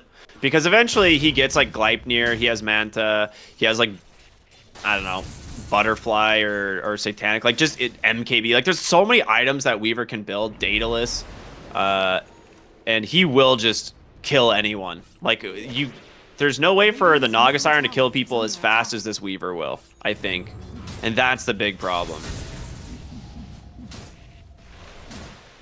But, I mean, with a Slardar, potentially, but this dude needs like 6,000 gold stat. And I don't think it's coming anytime soon. Hiko getting chased down here by the Crystal Maiden. The classic solo kill. I love to see that one. She's like, I'm getting my revenge of all the games. Top tower is under Yeah, that's not usually how that interaction goes. Usually the other Oh, way. Sacred Blink in. Aggressive Yules finds Ancient Apparition, and Widge will go down once again here. It's just so easy for a Starbucks to find kills at this point, right? Like, they have a lot of avenues. Radiant's middle tower is under attack. No answer here. Nah, I mean, Timbersaw maybe What do you cuts the mid lane. Fortify kill. Oh no, they fortified early. This creep wave's not gonna die. Dire's top tower. Oh, actually perfect. Literally the last Radiant's moments. Okay, it didn't matter. Radiant's middle tower has fallen. yeah, I mean, backdoor protection is going to take a moment, but Weaver just has so much damage already that they should be able to get this. The Blink, the Yules actually comes out from 40R, so a good application of that. First Yules. Coast does find a solo kill. Dark Mago might just TP. I'd be shocked if he sticks around. They actually have... Well, he is going to stick around. Ice Blast coming through. That's the a Ice good Blast? one. Orchid Wait. onto the Pango. Instantly dispels. Nicely done thanks to that Inkswell shard, and they get away. Damn, that looked that looked close. He was about to get kicked. Yeah. Can you imagine just kicking your mid Pangolier? for dying. Yeah, I mean, like, you don't want to play with the Pango player, you know? Like, can't have that. I'm fine with it. Get rid of him. 21 minutes. Oh, wait, are they going to do this? Tormentor? I think are they trying to bring a fourth person? We're like, I don't know, guys. We're pretty weak. We really need the whole team here for this one. Game-changing shard? Bat Rider. Yeah, that one's gonna do it. This is one of the best shards in the game. It was honestly for a very moment. good until they removed the Mage Slayer buff, like working on this hero. Was it that one, or was it the... Didn't, like, Manta also use... Did the Yeah. illusion still proc it, or no? They used to as well, but not anymore. Roshan. They say Ice Blast oh, Snipe? it's gonna do a little bit of damage, but no one quite close by. Art Mago does not want to get kicked. All right, MNC Please is give me actually just Aegis. going a Mjolnir. Oh, Mars. Hit? I mean, that I feel like should not happen, but when you TP in after a Frostbite's expiring, you take 900 pure damage from a Timber Saw. That'll do it. Yep, that'll do it. Yeah, that Whirling Death did 500 pure damage.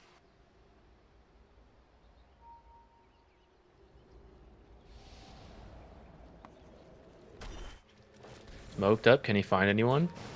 Finds a Widge TPing out. It's a good I think disengage. everyone else is away. Yep. I mean, this. So if Midas Club is gonna have a chance, this is the name of the game for like the next 30 minutes or something. Maybe just 20 minutes. They have to avoid as many fights as possible, creep cut as much as possible. Timber and Naga have to just like not TP back until like the most extreme rotation comes in. They have to push the limits on this one. MNZ's like, thanks for warming up these ancient stacks for me, buddy. Just takes a triple stack away from the Slardar, who is actually a great ancient killer once you have, you know, max crush, but you do also kind of need the shard. That helps a ton. We're going to see a Song of the Siren out from Costa Bile, but he just bonks into the wall over and over and can't escape. Solo kill for Dark. Wait. Who just died solo? Wait, Did anyone die solo? Someone died. Okay. Dark Mago killed AA. Yeah, we've seen that one before. Yeah, Arena Spear, pretty good at dealing with the Naga Siren. Can't unfortunately get out of the arena, and she's just being so under-farmed, right? Doesn't have her Heart of Tarraskia. Doesn't have like her big health item. It's either usually Heart of Tarrasque or Eternal Shroud. This game, the Heart probably better, just because like the physical damage from Weaver is just not going to care about Eternal Shroud. Yeah, in a good Naga game, she'd already have it. In a bad Naga game, you're here losing your barracks. It's a bit of the dangers of the hero. If you're ever unsure like how you beat this hero in the pubs, it's this. Like once she gets to these three items, she becomes extremely scary and very difficult to deal with. But prior to those three items, you pretty much know exactly what she's going to do, which is she's going to farm. And that's exactly what she's trying to do here, which means she can't really help her team as her base is being destroyed. All right. Next, Back to it. last tier 2 tower remaining. No fortifications available for the Radiant. They have one cooling down in about 30 seconds, but they're looking for the top tier 3 and the lane of barracks. Aegis still on this Pango for another 2 minutes. So if you manage to kill Dark Mago once, good luck killing him twice. Not to mention you have like the Yule's potential follow-up from the Mars. Rolling Thunder being held. They're able to break his Blink Dagger here quite nicely, but Dark Mago goes in. Rolling Thunder's down, finds Hiko, but he gets a nice little Blink dodge, so he's fine. It is just space that he's making here. They're trying to just focus down these barracks as MNZ on the Weaver feels incredibly strong, and they will pop that new fortification. That will help them for a moment, but I just can't actually connect on anything. Again, they're just cutting waves, right? Like Costa Bile has cut waves mid and top over and over again. This will protect their barracks. Yeah, it's definitely good. It's what he needs to do. I guess they didn't actually lose the top barracks, so we can keep this up. I mean, he did just buy like a minute for his team. There's no creeps on the way. Oh, this ward mid is going to spell disaster for Midas Club. Did you manage to get a lasso here onto the Grimstroke? Ice Blast connects, but he gets the Soulbind off at the last second into a double Frostbite, a big freezing field as well, and Sacred comes in to secure the kill. You actually still don't have any creeps, though. Yeah, they don't. FCR getting chased down here from a Weaver as well. How often do you see that? Slardar running from the Weaver. I like this. Naga immediately recognizes, like, oh, they're trying to go bottom. Immediately put some illusions here. So the next, oh, get the courier. That's a full axe too. Wow, Yeah. that would have been huge. All right, someone's got to kill this bottom creep wave. Oh, it's catapult wave. Uh-oh. I think we're likely to just see them go up with this wave, right? Or like, I'd say so, but it doesn't look like everyone else is in position. not at all. Sacred, however, he's gonna come mid, gets caught from an Orchid, so he can't actually spear down this Slardar. Getting bashed up as him well. and then spear. Well, Cold Inkswell, Feet? he's to pop it. All right, there it is. They got some anyway. Finally get some help from the supports there. You're taking a ton of damage from this Naga Siren Illusion, as he's like, somebody, please, get this thing away from me. Naga actually doing a great job cutting Yeah. creeps, I gotta say. Holy heck, man. They probably need to like smoke deal with this. Oh, or they maybe know just the walk at real her. one. He actually inkswells himself by mistake. I think a spear off the mark as well. Costa Bile still has Song of the Siren. BKB out from Sacred. He's Wait? like, wait a minute, wait a minute, wait a minute. Gonna get That's this a guy spear. kicked? Ice Blast connects. Inkswell to pop it. Oh no, Costa Bile stuck around for too dang long. Sacred, what a player. He got him. The Inkswell buff was so good. It made Grimstroke so playable. He was really struggling prior to that, but now you have so much more control over like when it pops, you can do things like that. Previously, you would just watch them TP out while you Inkswelled next to them. You're like, I've almost got him. Yeah, you're just like praying he has a long TP. Amplified damage. Bottled on your Pangolier. Very cool. Dude, imagine if you had a Battle Fury, dude. That would be sick, actually. Believe it. This is the game to do it, man. Please.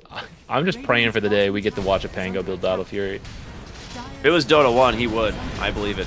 Manta gets away. The silence almost gets caught from the lasso. Soulbind out from the Grimstroke as they are just trying to focus down these lanes of barracks.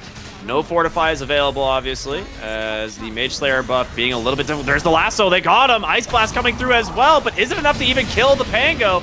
Orchid reflected back the other way. Timber chain FCR off. takes down the Grimstroke, but look at MNZ get to work. And Dark May goes back. Rolling Thunder coming through. He's got his sights set on the Timber Saw. Yules will buy in some space, playing some ping pong back on the other side. Stuns up the Bat Rider, but the Frostbite holds him in place.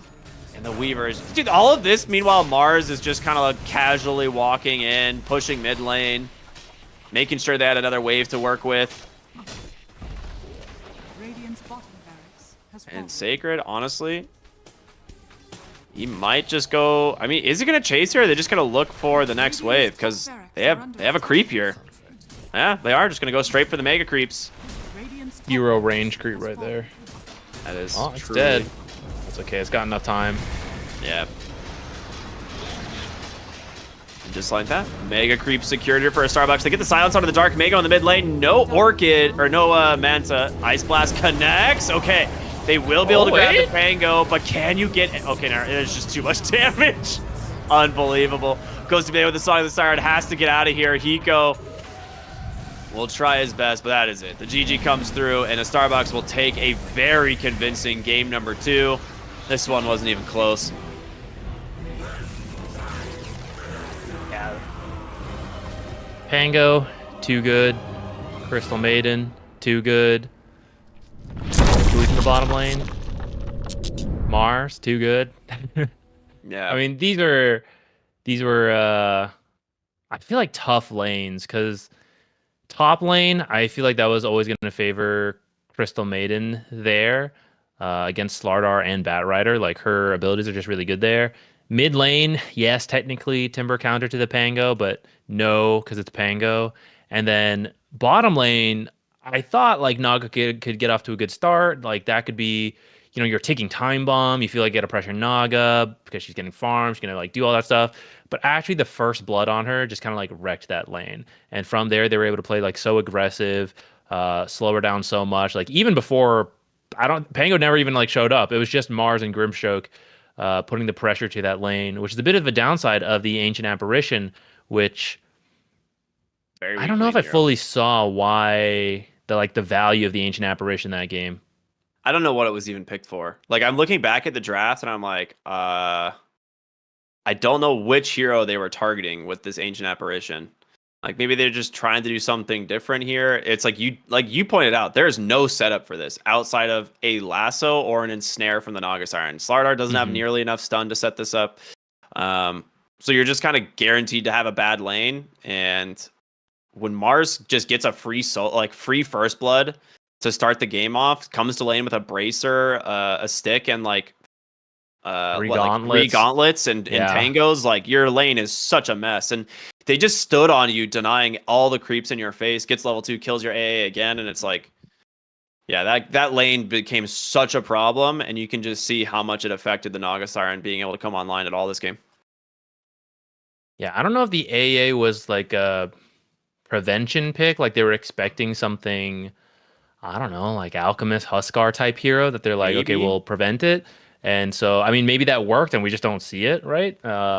But in the end, they're just like, oh, I guess we won't pick that type of hero. We'll get, what'd they get, like Pango or something at the end? Yeah, they got Pango. It's just like, you could have picked a hero to counter Pango and you still could have picked Pango. So, yeah, I don't know. Hero's too good. Hero's too good. You want to hear the most interesting part, the most interesting stat, I think, from this game? Okay. The highest damage dealing hero on Midas Club was the Ancient Apparition. AA does a surprising amount of damage, actually. But to outdamage a Timbersaw, Naga Siren, Slardar, and Batrider is insane. That just proves how bad the lanes went for Midas Club. Where like the majority of the damage being dealt by the Ancient Apparition this game is just like the Ice Vortex, just on like the high ground where they're just standing on the on the Ice Vortex and they just don't care. Like that's where most of his damage comes from. It's actually just wild. But really convincing series from Starbucks, and unfortunately for Midas Club, that's going to knock them out of the event.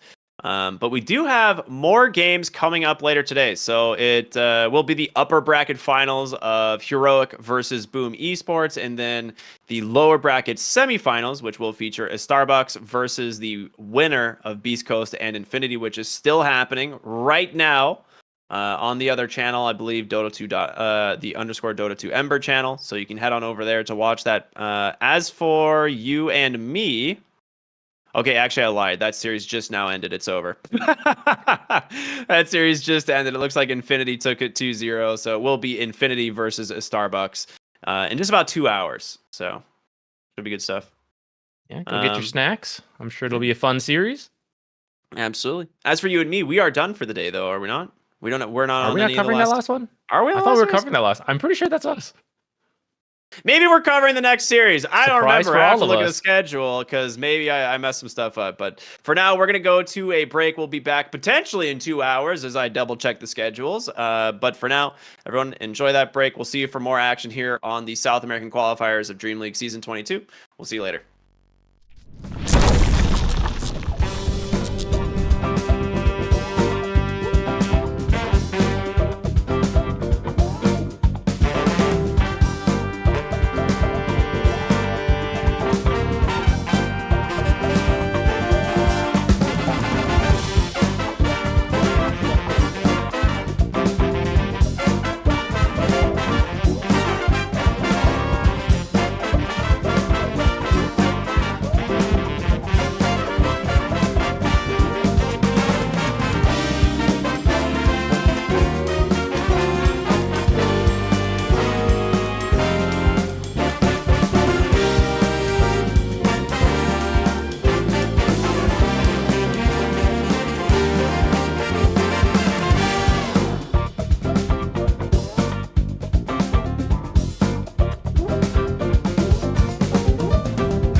It starts with this, a person that you miss. Mine draws a blank.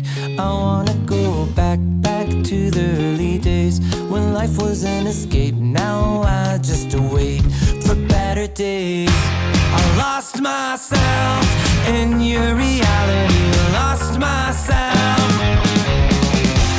I lost myself in your reality. Lost myself. I feel that life, according to a friend, we're all shrink wrapped in families and making ends meet. Stuck in jobs we'll never leave. I never wanna be like that, so I wanna go back to my reality. Wanna go back. I wanna go back to my reality. Wanna go back. Didn't mean to sound so concerning. Am I alone in the hurt? I never followed anyone. It's so absurd.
creature with no skeleton inside your hands.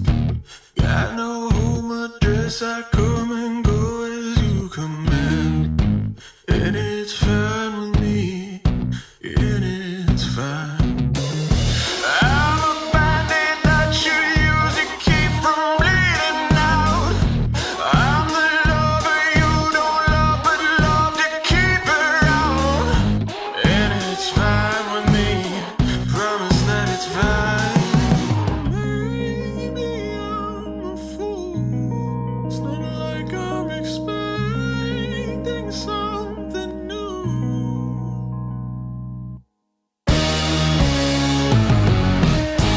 You need examination.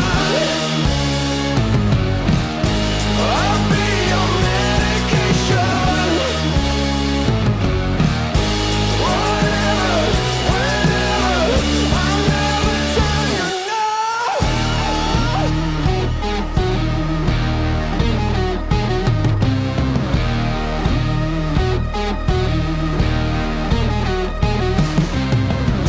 I'm a picture on your shelf that some days makes you smile. Then I gather dust and watch you go about your life. And it's fine with me. I swear it's fine. I'd be offended if I still had any dignity. Instead of savoring the drink, it's slowly killing me. Say it's fine with me. Tell me that it's fine.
It starts with this, a person that you miss. Mine draws a blank.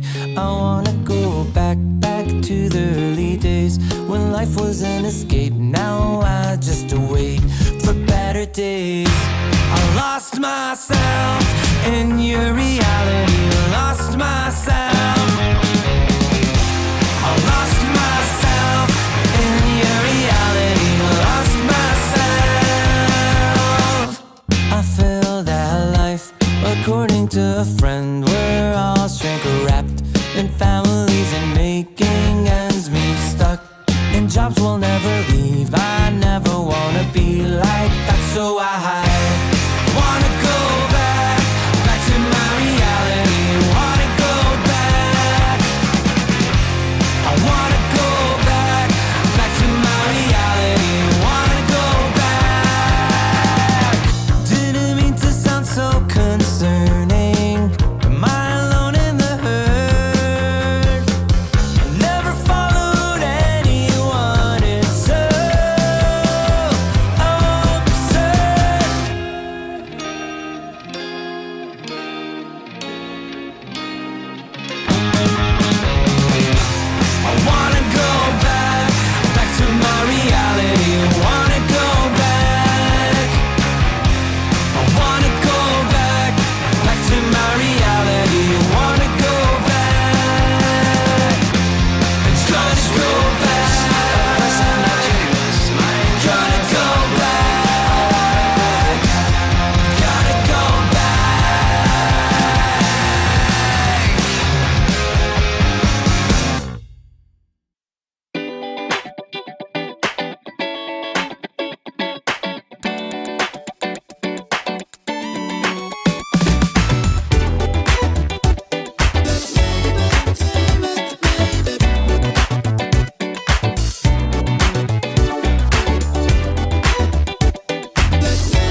guess I come and go as you command. And it's fine with me. And it's fine. I'm a bandit that you use to keep from bleeding out. I'm the lover you don't love but love to keep around. And it's fine with me. Promise that it's fine. Maybe I'm a fool. It's not like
It starts with this, a person that you miss. Mine draws a blank. I wanna go back to the early days when life was an escape. Now I just wait for better days. I lost myself in your reality. Lost myself. I lost myself in your reality. Lost myself. I feel that life, according to a friend, we're all shrink wrapped in families and making ends meet. Stuck in jobs we'll never leave. I never wanna be like that, so I wanna go back to my reality. Wanna go back. I wanna go back to my reality. Wanna go back. Didn't mean to sound so concerning. Am I alone in the hurt? I never followed anyone. It's so absurd.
Yes, I come and go as you command, and it's fine with me, and it's fine. I'm a bandit that you use to keep from bleeding out. I'm the lover you don't love, but love to keep around. And it's fine with me, promise that it's fine. Maybe I'm a fool. It's not like I'm expecting something new.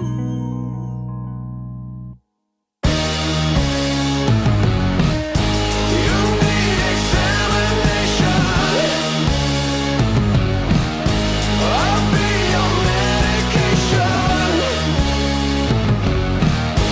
Whatever, whenever, I'll never tell you no.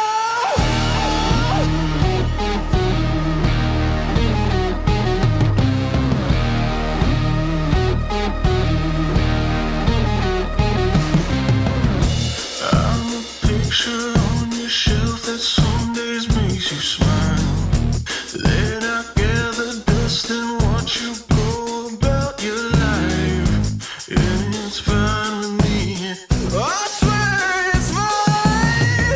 I'd be offended if I still had any dignity.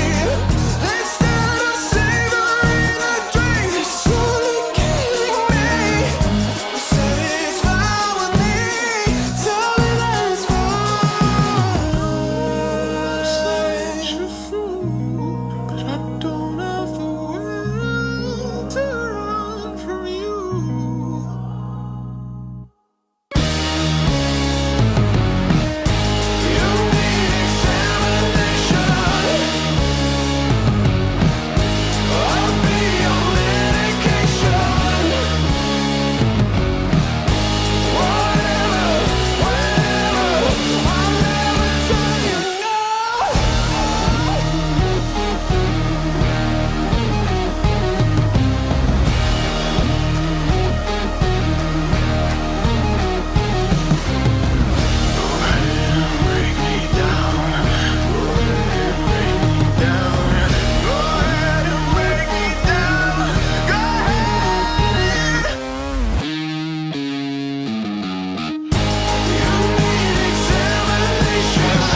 It starts with this, a person that you miss. Mine draws a blank. I wanna go back to the early days when life was an escape. Now I just wait for better days. I lost myself in your reality. Lost myself. I lost myself in your reality. Lost myself. I feel that life, according to a friend, we're all shrink wrapped in families and making ends meet. Stuck in jobs we'll never leave. I never wanna be like that, so I wanna go back to my reality. Wanna go back. I wanna go back to my reality. Wanna go back. Didn't mean to sound so concerning. Am I alone in the hurt? I never followed anyone. It's so absurd.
South America action continues here. Purposely's and Crasheroni bringing you Dream League Season 23's close qualifiers for the region. And we have 4 teams left where we started with 8. Just a couple of heartbreaking eliminations just then. Maybe 1.5, 2 hours ago, we had to say goodbye to Beast Coast as well as Midas Club. But of course, that leaves us with Heroic, Boom in the upper bracket. And of course, this match ahead of us, it's Infinity against Estar backs. I'm excited, Sneeze. This is going to be a great matchup, right? Last time these two teams faced off, it went to all 5 games. So I'm hoping, the Crasheroni Sneeze curse, maybe it's going to get broken. Maybe we're going to have a game 3. I'm excited. These two teams, their matchups are fantastic. Yeah, and a big talking point is, of course, going to be Parker. How can it not be? Any team that he's on, he's going to be that superstar. And the thing with Parker is that he's more than an amazing carry player, also a bit of an entertainer, right? Sometimes these games can go a little zany. If we're just going by the numbers, though, you talked about in a recent tournament, it went the distance between these two teams. But, if we're going by what's happened in this qualifier so far, both teams matched up against Beast Coast with very different results, right? For Estar backs, they lost 2-0 pretty handedly to Beast Coast, where we just saw Infinity smack Beast Coast down 2-0. Yeah, they slapped him around like a little ragdoll, dude. The games were fine. It wasn't like they were totally outmatched, but clearly, one team had the upper hand all the way through, and it wasn't Beast Coast. Yeah, it's tough. I mean, Beast Coast, I think most recently they had like a money match with Boom Esports as well. And, their time in the sun as the golden boys of SA Dota has clearly faded. They're trying to make things work with a newer roster. It's not their time yet. But maybe this is an opportunity for some of these sort of unrefurbished stacks to sort of bring it to the next stage, right? We always talk about how important it is to get to the international stage, put yourself up against better scrim partners, and this could be the chance here. I mean, Hero and Boom, it'd be a huge upset if any of these Infinity or Estar backs rosters take it away from them. Absolutely. I think, favorites-wise, actually, Sneeze, I don't know who's the favorites going into this because it's gotta be. It's gotta be Heroic. It's gotta be, right? But I think anyone following the tier 2 SA scene, I think Infinity have a lot of fans, as does Estar back. So as the majority, maybe a good 30% of people are favoring Heroic, I think there's still a good split between fans of all the rest of the teams. And eyes are going to be on them, right? Orgs are looking around, looking to snatch up players, right? We have a total kerfuffle going on in SA right now. Teams are swapping, players are leaving, going to other teams. It's all crazy, dude.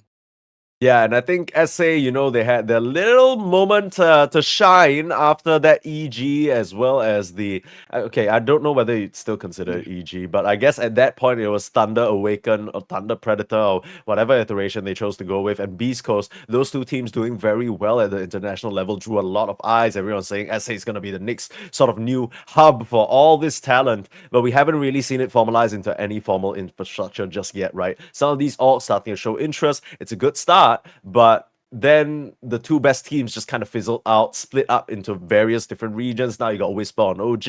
Now you got, the existing... I mean, I haven't even seen Chris Luck at one of these events in a hot minute, right? So it's been painful. Yeah. It's been a growing process. K1, of course, went to Nouns, now back on Heroic. So maybe we're going to see the SA sort of region start to step up again and start to grow into their own. But for now, of course, a lot of growing to be done, especially if you want to step up to that next level. I think especially for this particular matchup, it's clearly going to be a clash of styles, right? I feel like Infinity, when it comes to playing with Parker, you're doing just that. You're playing with Parker. That's all you're doing. Where Estar backs, it feels a lot better rounded out. Yeah, you're definitely playing for Parker. You are giving him absolutely everything. An ogre, a dawnbreaker, every little steroid to make sure that your position 1 can stand there and fight forever.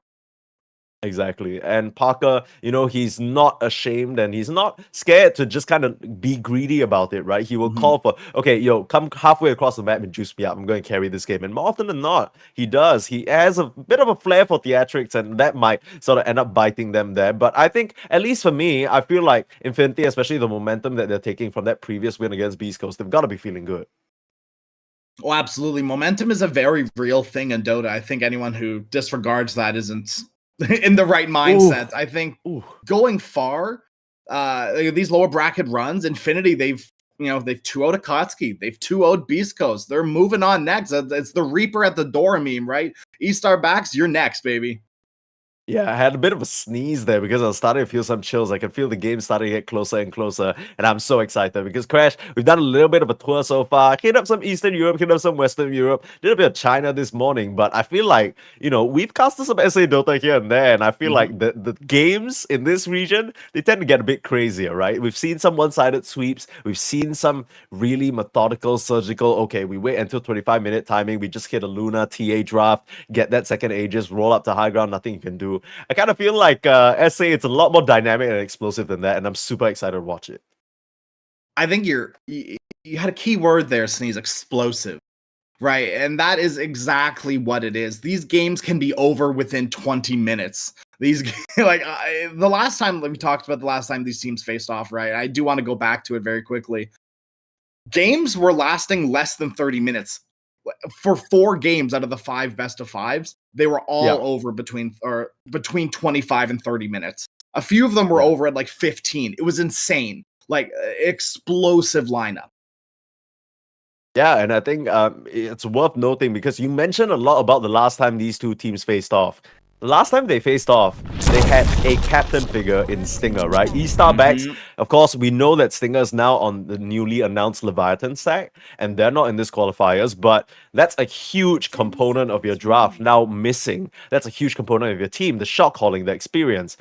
Whenever we talk about regions like Southeast Asia, where I'm from, and South America, it's always about the lack of these experienced captain figures, people who can drive ideas about the game, command a team of 4 players on the same page, and bring them forward in that way. Estar backs, of course, they've swapped in Sexy Yogi, or going by Yor this time round. And as much as he's sort of been around the block a little bit, he's no Stinger. Stinger's been at multiple international lands with Beast Coast, found some success around the world. It's a huge lapse in experience, and hopefully that's something that Sexy Yogi can step up to the plate and deliver for them. So far, it's working out because they've made it this far, but up against Infinity, if you're just looking at the numbers, it's not looking too good for Estar backs. I've got faith. I believe in MNZ and Sacred. I think those are two very if Parker's the one cornerstone for Infinity, I think Estar backs, they've got 2. I think Dark Mago definitely takes a little bit of a lesser role, like playing these Pangos, these DKs. Good heroes, right? Good showings on these heroes as well, but not the flashiest, right? Not the 1v5 kind of heroes. That in the mid lane, that's kind of gone. Ways are out. No more Shadow Fiends. TAs aren't really being run in the mid lane either. We're not seeing these 1v5s. It's all about playing around your team. But on the other hand, Sacred, right, he plays these heroes like Enigma, Mars, Primal Beast, these get in there, control the team fights, and do as much damage as physically possible. I mean, in a way, both these mid laners follow a very similar profile, right? Because Dark Mago, like you mentioned, he isn't this, I'm going to 1v5 the game on a spirit type player, right? He likes to create space, he likes to get in the mix, he likes to get linked up with his supports early. And similar situation for PP, who very much is a playmaking mid laner, somewhat forced down a little bit by the presence of Parker and his team, not probably voluntarily, and it's sort of found him quite a bit of success so far. We'll have to keep an eye out on these trios rotating around the map to try and make action happen. I think the key difference in terms of play styles for me is going to be looking at the off-laners, Oscar and Sacred, right? Because I feel like throughout Oscar's decent competitive history, he's always played a bit more of a supportive role. We've rarely seen him particularly stand out and solo carry the game. He doesn't really run these Razors, Vipers in the offlane. He's always on these Centaurs, Underlords, Aura Buyers, tanky heroes. Whereas for Sacred, he sometimes switches over to that carry mode, like Enigma, try and hit a devious timing, right? Stuff like that is something we can expect from Sacred. For now, they'll start things out pretty similar to what we've seen so far, though. Gyrocopter and Crystal Maiden picked up for each side. Pretty bog standard drafting for this meta, at least, right? Gyrocopter being first picked, it can be flexed as a support as well as a core. I mean, nowadays it's mostly a core gyro. It's very rare that we see support. I think those times have passed a little bit. Maybe we're a month too late now. But I do think there is still a space in this world for support gyro. And Demon has been playing a lot of it recently in clubs. So it's a potential flex. Yeah, for sure. And I think the fact that you pick it up so early on is a little bit, Yeah. it's a little bit telling that you're more likely to put it in the support than otherwise. If not, it's gonna very quickly get countered out. Snatching up that Brewmaster for Oscar. We've seen this hero be a top priority pick in Western Europe, top priority pick in China as well. Just so much disruption that you can put out. And in a way, Brewmaster, he's going to make sure that whatever lane this CM is trying to set up for will end in her death, more likely than not. The cool thing about Brewmaster, I think people are realizing, is he's not too bad into Lifestealer. Right? He's also a natural Radiance builder, so it's really good into Lifestealer. That mischance, that evasion really starts adding up, especially in that area of effect that Radiance burns you through. You're not just protecting yourself, you're protecting your teammates as well. You're protecting Parker.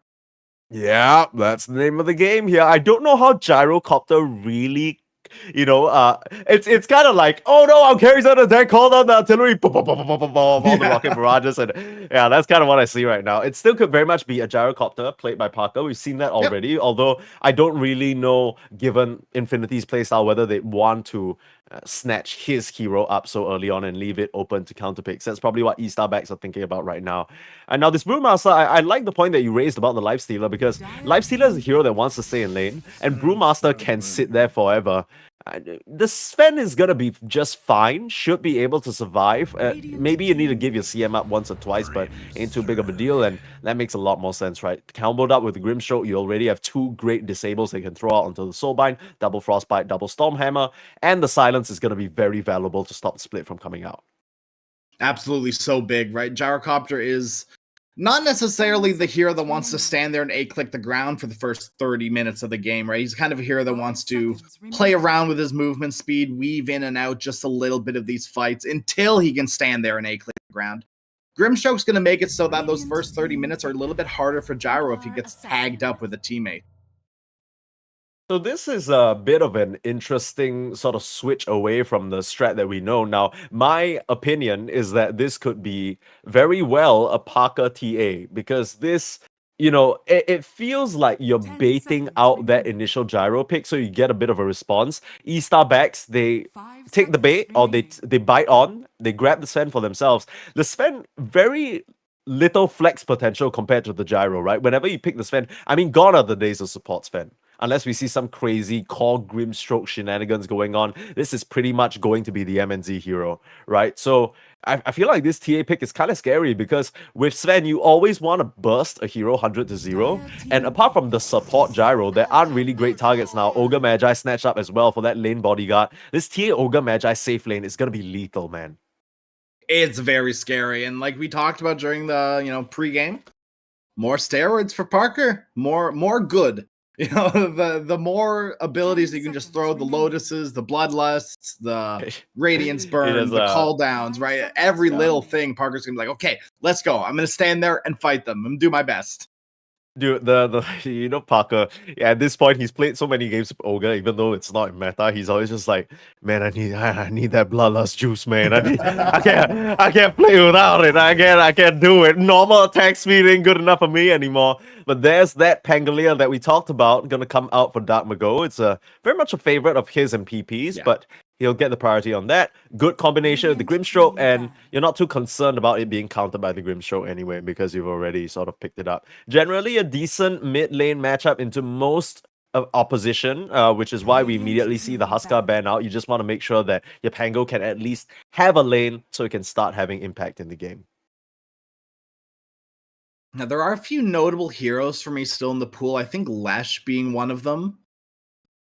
I just think they need more damage right now on the side of Infinity. A little bit earlier damage, I should say. TA is going to supply the damage come 25 minutes, but you got to get there. And I'm sorry, but Ogre Magi isn't the biggest damage dealing position 5 in Gyro. He really needs to be up in your face to be doing damage. And if you're up in Sven's face, you are in big trouble. So you're deceased. Pretty much like Brewmaster, okay, damage is all right, but he's more team fight control, shenanigans, right? Cause chaos in these fights. So I'd love to see just some sort of raw damage from Infinity to help get them through to this mid game. I'm a little worried because I kind of feel like Infinity, they are gearing themselves. At this point, they need to make a decision with this last pick, right? Whether they want to get that late game insurance or if they just want to slam it home and try and end the game in 25 minutes. They could very much do it because they have a very early game oriented draft, and Sven does take some time to come online, even if he can farm fast. I can't help but feel like Infinity, if they just play for the early stage of the game, I'm not sure whether Estar backs have enough to deal with them. That's kind of why I'm not really feeling the Lash right now, because I think the Lash will take a bit of time, and it's still immensely susceptible to everything that Estar backs currently have right now. The both supports are really good into the Lash, they can keep their distance and hold him in place, and even though he has a pretty decent lane into the Pango, it's going to be a while before he gets that Bloodstone, gets a few more items, and truly becomes survivable, right? I think Lash's big weakness is that physical burst that Sven can put out, and you don't exactly have any save on Infinity. That's the scary part. Is there a world where you just slam home the Primal Beast then for Infinity? I think it's possible. bad. It's great into Pango, right? I think you've always mentioned that you like that matchup very much because Pango can't really do much into Onslaught, and basically you got to keep that swashbuckle on you because if you use it, you're screwed. Yeah, the second you shield crash into the wave, you get a trample, it hurts. Yeah, I mean, you have a sort of like Pangoliers or Pangolins in general, very hard shelled. But if there's one person who's going to be able to smash him into bits, it's his prehistoric predecessor. Okay, just like this dude throws rocks. This guy doesn't give a shit. Primal Beast looks like the kind of guy that would eat you shell and all. Yeah, You know what I Primal mean? Beast Like- looks like the kind of guy who would just win this game. But they are the ones who get Primal Beast instead. Okay. Wow. Okay, I mean, very interesting stuff. I guess it's just a great combination. The Grimstroke, the Soulbind is going to be a big problem, especially double Pulverize, all these doubles. It's going to go a long way and causes them even more problems to deal 10 with. seconds remaining. Okay, I think I might be cooking Sneeze, but let me Timber? 5 seconds. let me spin you another tale. Okay. What if this is a 1 gyro 2 TA and they grab like a Phoenix? Percentage-based Ooh. damage, good I- control in team fights. Look, No I real see what egg you're in it. doing. It's heating up for me, but my main problem is that do you have control? Do you have control to stop the Sven from just Warcry and running away from you? What E-Star backs have on the table is a lot of little tools to punch down the gyro, punch down the TA, and stop them from doing damage. I think you got damage in space. If you choose to go for that option, you need to pick someone who can hold you down. You need to pick someone who can keep them in place so the TA and gyro can actually lay into them instead of you being run over and poked and prodded from all angles. I'm kind of thinking, I'm looking at the heroes that are still available. Clockwork is still... No, Clockwork got banned. Of course it did. It's really starting to rise to prominence now. Oh, can you afford to go for something like the Razor at this stage? Would that be a bit too... I mean, it doesn't really give you the control, but it really helps you out against these heroes. They don't really like running up into you. Yeah, I like the Razor a little bit. You know, you go for this like Falcon Blade BKB sort of build, and you're kind of unstoppable. Choose your hero. Okay, of course. He All needs right. the juice. He needs the juice. Yeah. Parker needs the juice. It's just He that does. real. And PP, picking this up, probably confident in that matchup in the mid lane. Can't really blame him there. Range versus Pango, always going to be pretty nifty, especially when you have the Tornado to disengage. I think it's pretty nice. The Tornado is going to be able to dispel stuff like the Inkswell, stuff like the Uproar and the Warcry as well. I mean, until the Sven gets the shot, of course, then it's undispellable, but you get my point. Yeah, and Invoker, it kind of ticks all the boxes that we were talking about, right? Like you said, steroids for Jim Park, little bit more damage, little bit more control. Yeah. I actually unironically think Ice Wall is going to be kind of huge in Ice Wall both is Primal and Sven. insane. Like, it's actually kind of nutty how good Ice Wall is this game. And I actually I cannot believe I'm saying that. What a weird thing to say. Yeah, I mean, the problem with E-Star backs is that once they're in, they're committed, right? So Yeah. you're kind of waiting now on this BKB timing that you need to hit before you're comfortable fighting into Infinity. The only caveat to that is if E-Star backs lanes with Sacred and Dark Magoo go so damn well that it doesn't even matter and they're already running at you. But Infinity, with this lineup, they've chosen the former option of what I was mentioning. They're going for a really early timing, and they're not really worried about any late game insurance because they won't even get there. They're going to crush you before that. Level 30 Templar Assassin. It's a little scary. You know, Parker. Close to 1,000 games, Yeah. and he has 500 and something wins and 300 losses. That is a nasty win rate. This guy It knows how is. to strike hard. Strike hard and strike fear into the hearts of the enemy just a little bit.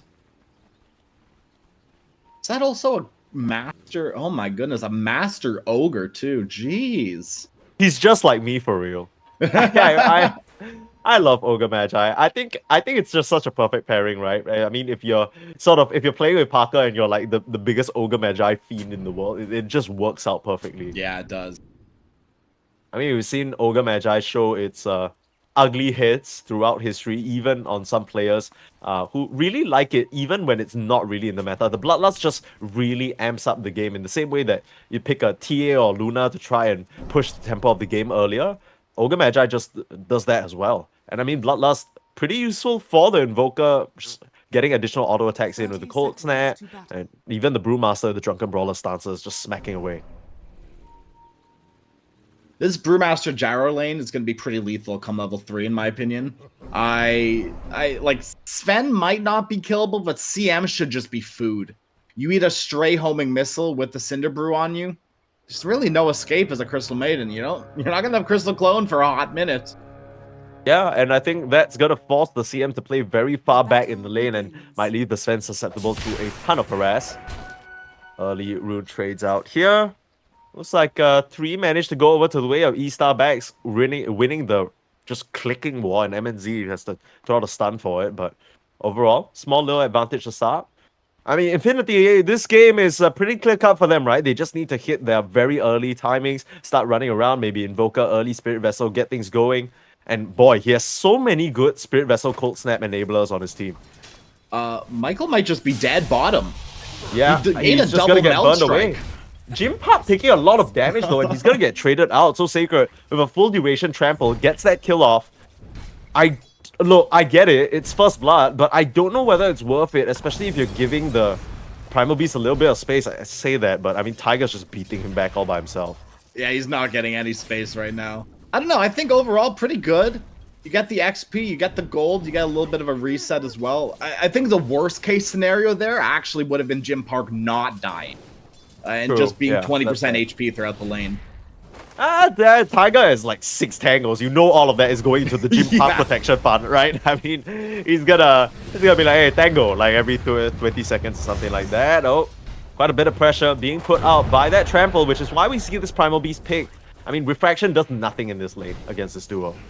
No, and I wouldn't be surprised the Park only get 1 or maybe 1 point in Refraction, because you'd like it early to take stacks, but probably not in lane. Probably just gonna go for these side blades and melds.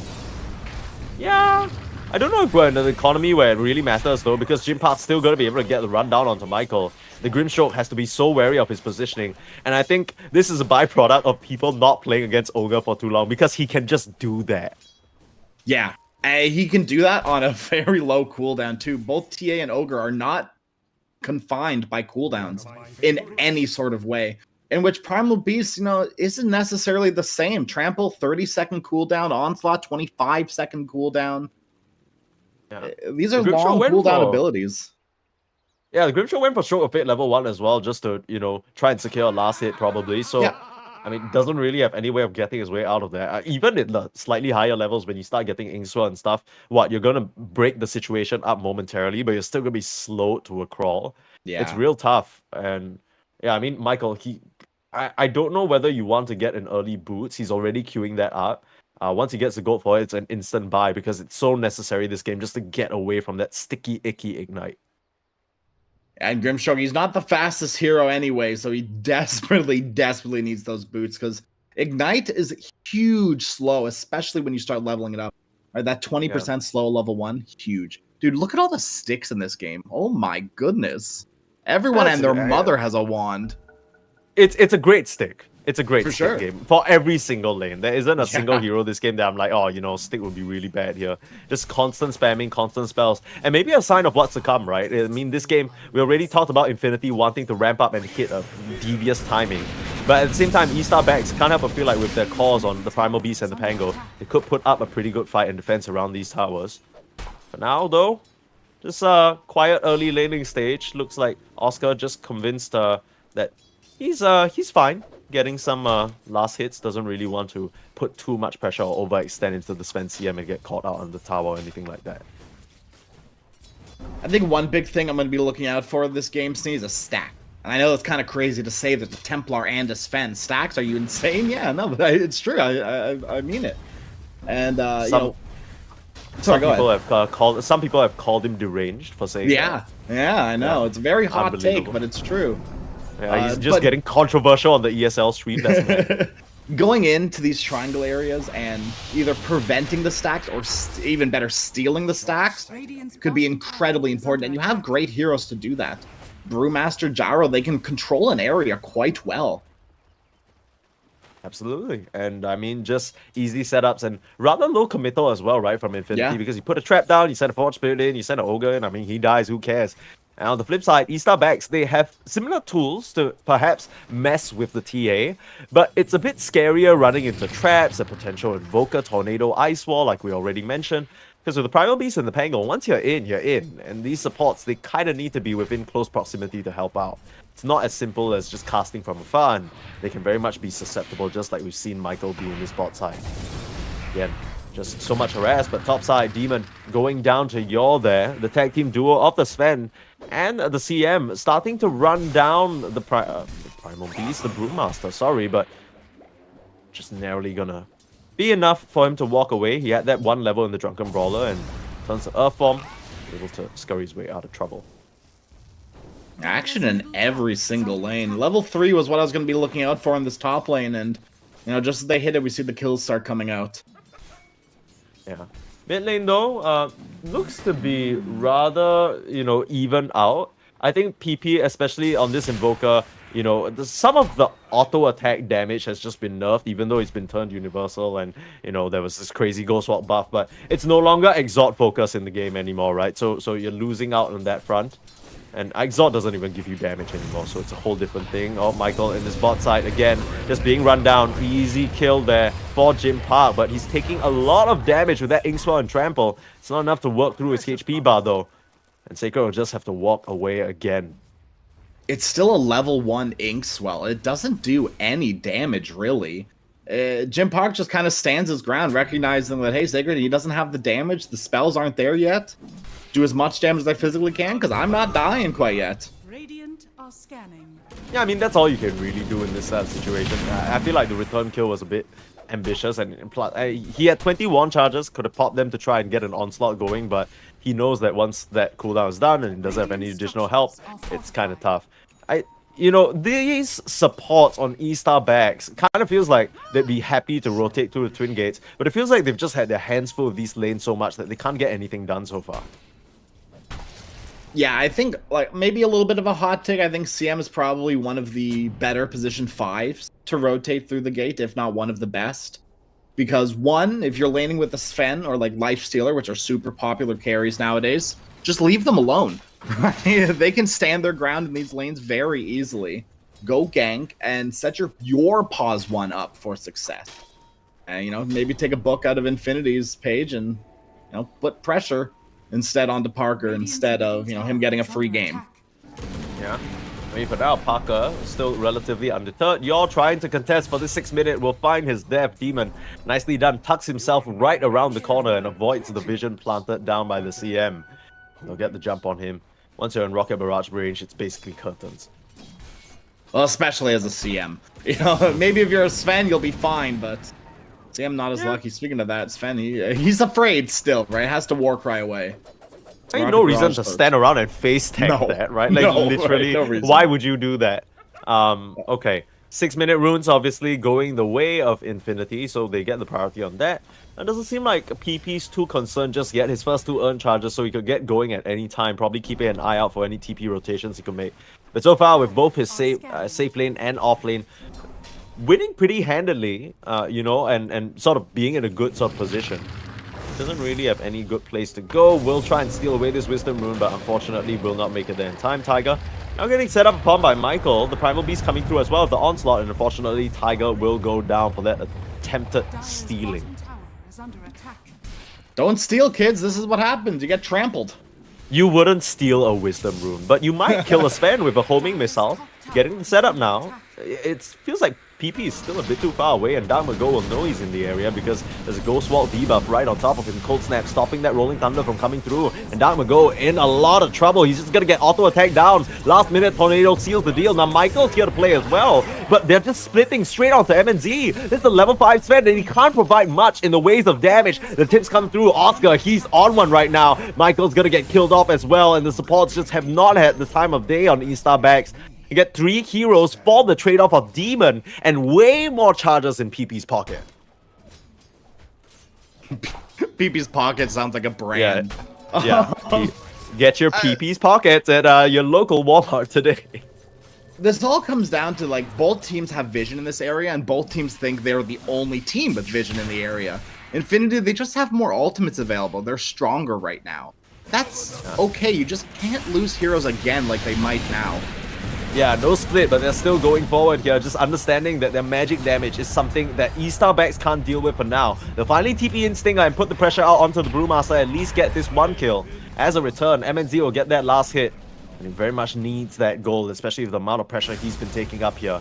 Actually pops the God Strength, I guess, just to farm a little bit quicker, but yeah, I mean, already a really good situation for Infinity, right? I don't think Oscar's too sad about going down there, especially with what he traded out beforehand. You know, since last time you and I saw an Invoker, it was played very, very slow, right? Got the nice urn, got a nice vessel, but just kind of stopped having any sort of impact. PP is TPing all around the map, making every single rotation physically possible to try and find these kills, to keep that engine revving. Yeah, and he has all the tools and allies to make it happen. Another setup, Michael just melts. The TPing in onto Yor, but Yor needs to watch himself. Could just die. Rolling Thunder from the sidelines now. Darmago has joined the fray, and they want to focus down this Invoker. He's been a big problem for them so far, and they want to punish him for making so many active moves. Huge one, though, and the stun, holding Darmago in place, and they can't finish off. Meanwhile, Jim Park mops up Sacred on the Primal Beast, and now Darmago cold snapped up. Demons join the fray, and you can't swashbuckle away from this overwhelming damage. The Rocket will find him, they grab the kill onto Yor, and finish off Darmago to boot. This is just carnage down here in the bot side, and Infinity, they are the clear winners. Dark Mago has died at this point one too many times. That does not feel good at all. I know he's only died twice, but that's it. Right, I don't think as a Pangolier you can afford to die anymore at this point. You're still a ways away from that Diffusal Blade. And despite doing, you know, kind of a lot that fight on the Pangolier, no one else was doing really anything. Sam throws out a Frostbite and just eats a Rocket Barrage and dies. Yeah, I mean, a large part of why these initiations are going so poorly for Estar backs is because the supports just don't have the levels. They can't really contribute. I mean, Michael and Yor, they've been struggling the entire laning stage. And because of that, we see as soon as they show their fights, as soon as they show up in the fights, they just get wrecked. On the flip side, you look at Tiger, he's level 7. You look at Demon, he's level 6. I mean, these between the Gyro and the Ogre, they're very much outfitted to have impact in this early stage, and they absolutely are helping their cause out. Oh my god. So it looks like Infinity, they've bought 2 smokes, and they're going to head up top through these gates, put pressure on this tier 1 tower, and I would probably like to think they're going to try to route out this Sven in their jungle. Try to scout out any potential stacks for the Sven, which actually aren't too big. I'm taking a look around the map. There aren't too many huge stacks around. You know, Sven has cleaned up 1 or 2 already, but you know, a 2 stack here and a 2 stack over in the triangle as well. You'd love to see a little bit more. Yeah, MNZ, he is still doing very well for himself, all things considered, given the amount of attention Infinity have put towards this top side. And they'll finally take down this tier 1, bring the forces here, and especially into a split. It doesn't seem like Estar backs are ready to fight. I think Estar backs, they've learned their lesson, the painful way that at this stage in the game, they can't actually afford to take a full-on fight onto Infinity. They need to try and get, you know, a single hero, catch them off guard, maybe bring the numbers. For now, again, it's PP all over the place. I don't know what's going to stop Infinity as soon as Jim Park gets this Deso, dude. He's 400 gold, not even 300 gold away. I mean, that's what I'm saying, right? Infinity, they've drafted this perfectly. The setup on the mid lane into Dark Mago. He has a haste rune and will be able to run away from the artillery. Defensive move there. I mean, Michael was in the area to try and help him out if need be as well. Although, as we've seen in the previous engagements, I don't know how much help Michael is. Yeah, he does have Soulbind now, so maybe a little bit of fight potential, but I really don't think Estar backs want to take that fight quite yet. Yeah. Without Especially that the defusal on not Pango. even finished. Yeah, right. Yeah. Like that's the first bit. Your primal is now finishing up the blade mail, so hitting their first timings here, Estar backs and immediately smoking up. They want to try and get some revenge. It literally just as defusal comes out on that Pango, I recognize exactly what this Pango's timings are, and I think most of the Dota community understands Pango's timings now. So Infinity, they should have a good idea something's brewing.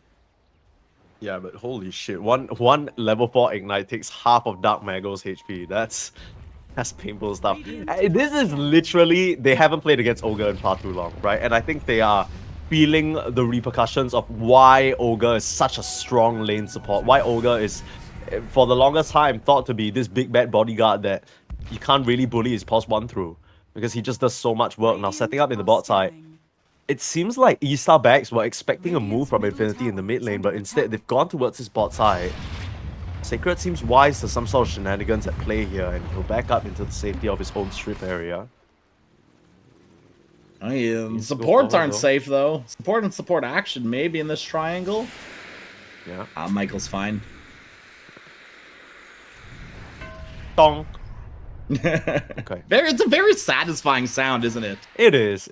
I feel like the only thing more satisfying is like the slices coming out from Wraith King's auto attacks. Those are real nice. Speaking of slices, you see that Psy Blade that Dark Mago just took to the head, dude? A little bit of Dark deny Mago, on the let's just- creep. That hurts. Dude, let's just agree that Dark Mago dies to like 2 spells. Oh, Like, that's kind of his ignite and missile. Yeah, look at this. Look at this. He has no HP. He can't fight anymore. Nice diffusal blade, brother. You're swashbuckling to get away, and your tower's dead. I mean, he just has the royal jelly up. Sacred's in the area. Looks like Estar backs. They want to try and start a fight, but again, 1 or 2 spells is enough to scare off the Pango, and it doesn't seem like Infinity want to keep pushing the issue. They'll be fine with what they got. I don't know if you've taken a look at the net worth sneeze, but it's not looking good for Sven. I mean, it's looking fine for Sven, but it's looking really good for the TA. Is more of what I'm. I mean, you're kind of doing the thing that Asian parents like to do, where they compare their children. You know, you're like, oh my carry got straight A's on their report. Well, it's a TA, you know. You gotta maybe your carry's good at a later stage of the game. For now, I think MNZ is doing a fine job. Okay, I'm being defensive about my child, but I mean, you know how it is. Sven, you know he does ramp up, but you put him against a TA on Luna. That's not a fair fight. That's fair. I do think stacks once again come into play though. TA just got more stacks than the Sven, and that's the steroid, right? It may not be the bloodlust, which it is in this case, but the stacks as well. Infinity prioritize stacks a lot, and Parker will always clean those up, dude. Yeah, I mean, literally playing for Parker, you just look at the CS numbers and they'll tell a big story already. 195 to the Sven's 100, and I mean, it's really close, right? It's not even that bad. The Sven, I think he's doing a good job in terms of keeping up. It's just that Parker's been involved in so many more kills because his team's enabled him to do so. Whereas Sven, you know, clearly needs a bit more time. They'll just head straight into the Roche Pit, like you mentioned. Deso, nothing stopping them. Blink Dagger complete for Jim Park as well. They should be able to mop up this first Aegis real quick. Let's watch this HP drop.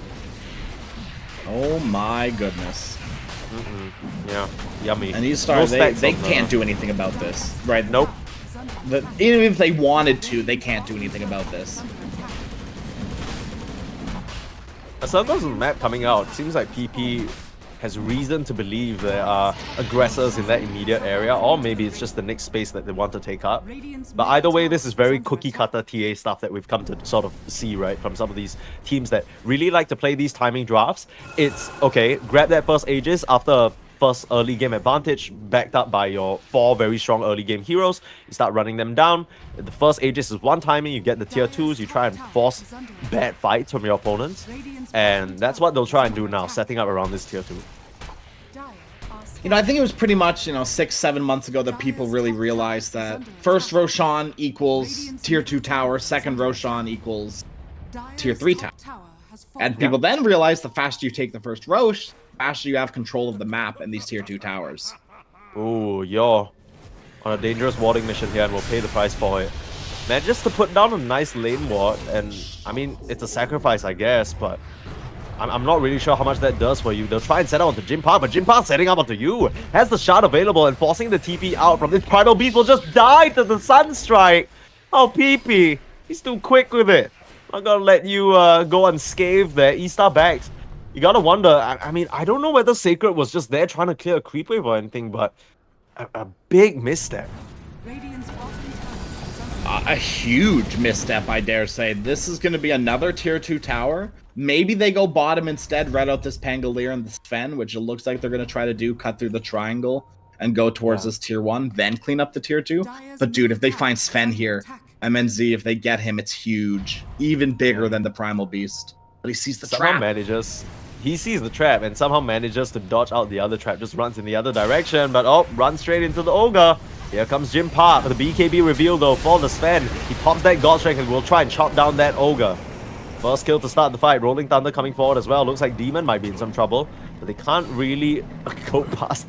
It's a little bit too narrow, you know, driving is hard. It's Dark Mago, clearly not of that age yet, doesn't have his license, and he's just gonna get auto-attack down. Jim Park with that deny on his own trap. Gets that Psyblade hit. Stylish play here coming up from the TA. You can see those 1,000 games in action right there.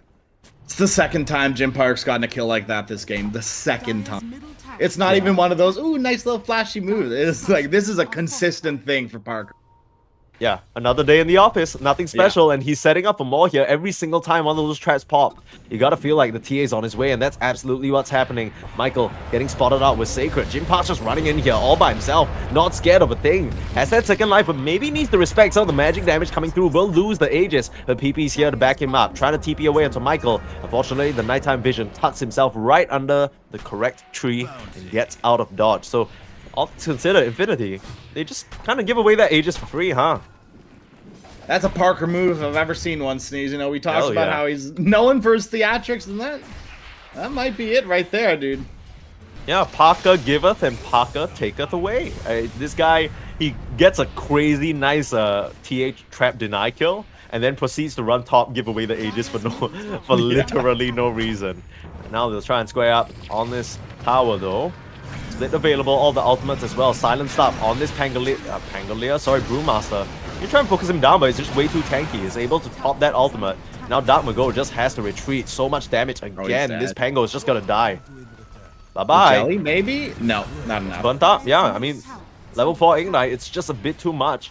And Parker, no Aegis, no problem. Still on this tier 2, still will get the objective. It looks like they're running down more. They found MNZ on this Sven. He doesn't have to, he has to pop the BKB, but he's in big trouble. Try to turn around, slice down, but the Pavise from Tiger, it's too much resistance. It's too much damage. And Estar backs, they're getting wiped clean off their own side of the map. I don't know where MNZ used his BKB, but it was just running out as Oscar was running towards him. So I think he used it in a 1v1 against Demon? That's the only thing I can think of. Why was your BKB active at that point?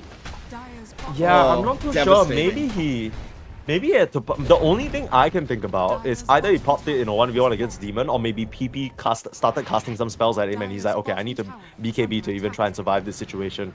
But clearly, this entire side of the map, and by entire side, I mean everywhere outside your tier 3s, is just fully controlled by Infinity now. The early shot pickup from the TA paying dividends, because every single time it pops, you're silenced, you can't do anything, and you're just slowly just getting this creeping feeling. It comes a lot faster than you expect though. The TA is right at your doorstep. They just start mowing down the last of these tier 2s. Radiance complete for the Brew. PP with that Blink Dagger. All shaping up now. A Solar Crest for the Gyro and a Lotus as well for the Ogre. They are all geared in and locked in for this timing. Yeah. Now, Sneeze, you know me. I'm not one to point fingers, but I am going to point a little bit of a finger, and I want to get your opinion on it. I think this Sacred build's a little bit of a bait, and I might have to hold that thought as Dark Mago is just getting destroyed top. Just got 4 hit by Jim Park. Jesus. Yeah. I mean, that's the state of the game for Dark Mago now at the moment. Anytime you get popped by a trap, you're popped. Your head off. That's it. But yeah, you were saying? Yeah, like, do you think this would not just have been a better BKB first game? I understand the Blade Mill, right? There's some uncontrollable damage. TA does a lot of it herself as well. But you're not having any impact because you're getting constantly silenced, slowed, controlled by the Brewmaster, destroyed by all the magical damage. BKB is the only item that helps you through that. Nah, this kind of feels like a foresight, hindsight thing, but we might not have anything to really look back on by the end of this team fight, because the side of Estar backs, they're just getting crushed. They finish off the Brewmaster at the start, but it still feels like Infinity, they're overwhelming. MNZ has to pop God Strength BKB just to run. And you see Sacred just stand his ground. It kind of feels like at the end of the line there, they understand that this fight is lost, and it feels like the morale is just down. Estar backs, did you see the way they were standing around in that fight? It kind of feels like they just gave up. It just felt like some of them just A-clicked the ground and were hoping for the best, right? CM lets the freezing field go, and at that point, you're like, okay, it's a free kill. We've already killed the Pangolier. That's a lot of their team fight already dead. This Primal Beast is food. He does nothing at all. Blade Mail for what? Blink Dagger for what? Just, it's a rough game right now for Estar backs, and if you take a look at the win probability, 97% for Infinity. Gaben agrees. I don't think Gaben could disagree. You'd have to sort of really, but if he did disagree, and now running forward again, Sacred's just there. And I get your point about the Blade Mail, but I don't think that's a bad option, because if you rush BKB, you just lose the game anyway. Because you don't have armor and you die to physical damage. I think it's easy to look at it now and say like, oh, Blade Mail isn't doing anything, but no item would do anything in this situation where you're this far behind. At Jim Park, he's gonna get set up upon now by Dark Magol. Nice Rolling Thunder, but immediately the BKB, that's a reveal from Jim Park, and Dark Magol's just dead again. I mean, it's just an easy rundown. Michael, the setup, they don't stand a chance. There's not GG's call. They're done. Yeah. There literally is nothing, and I think looking at items, looking at build-ups, it's just the early game just went catastrophic, right? And that's it. Michael and Primal Beast, they were supposed to be this tag team duo that at least puts pressure on Jim Park in the lane. You give them a first blood, you give them a whole bunch of other kills on this Grimstroke. Regardless of your Primal Beast build there, it really didn't feel like it was going to matter, because you're already so far behind, and Jim Park slapping you down with 3 side blades and killing you. That's it. Yeah, and one of them's hitting the trap as well. Yeah, just for style points. Yeah.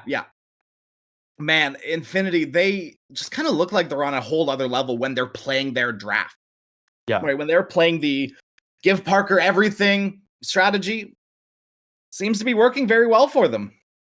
And I'm not gonna lie, you and I are not pros. There's a reason why we're here commentating the game instead of being part of the DreamLeague closed qualifiers. Sure. But I do have to say that this kind of feels like the most obvious red herring in the book. Like you start the draft with a gyrocopter, a hero that can get flexed, and most of the time when we see that type of pick come out, to answer it, you want to make sure you are picking cores that could still be flexed depending on whether the gyro goes support. So it's good against the gyro, kind of, but it doesn't really, if you picked it and you left it open, it still would be able to be bounced in the same way the gyro could be, right? But we see very early on in the draft, immediately they snap pick up that Sven, and that just leaves the road wide open for Parker to just pace up on them.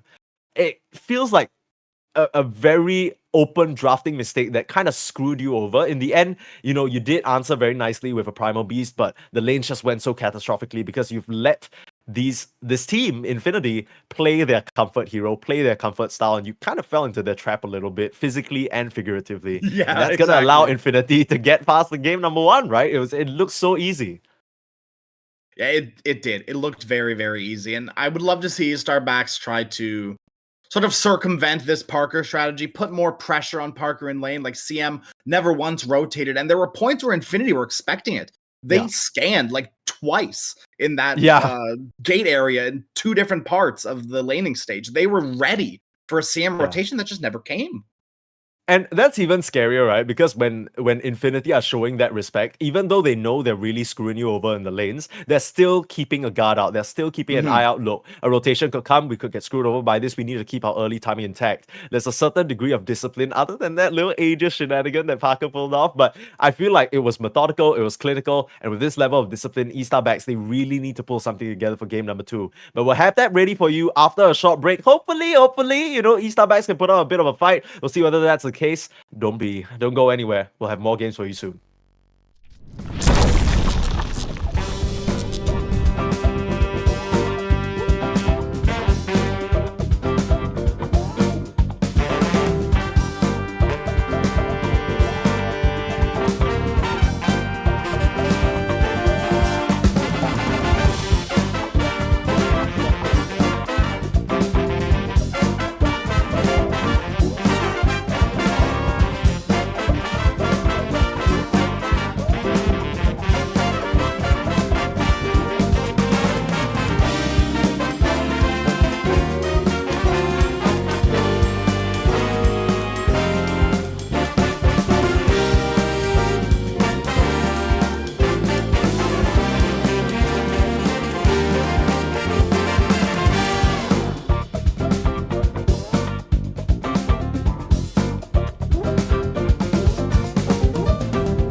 It starts with this, a person that you miss. Mine draws a blank. I wanna go back to the early days when life was an escape. Now I just wait for better days. I lost myself in your reality. Lost myself.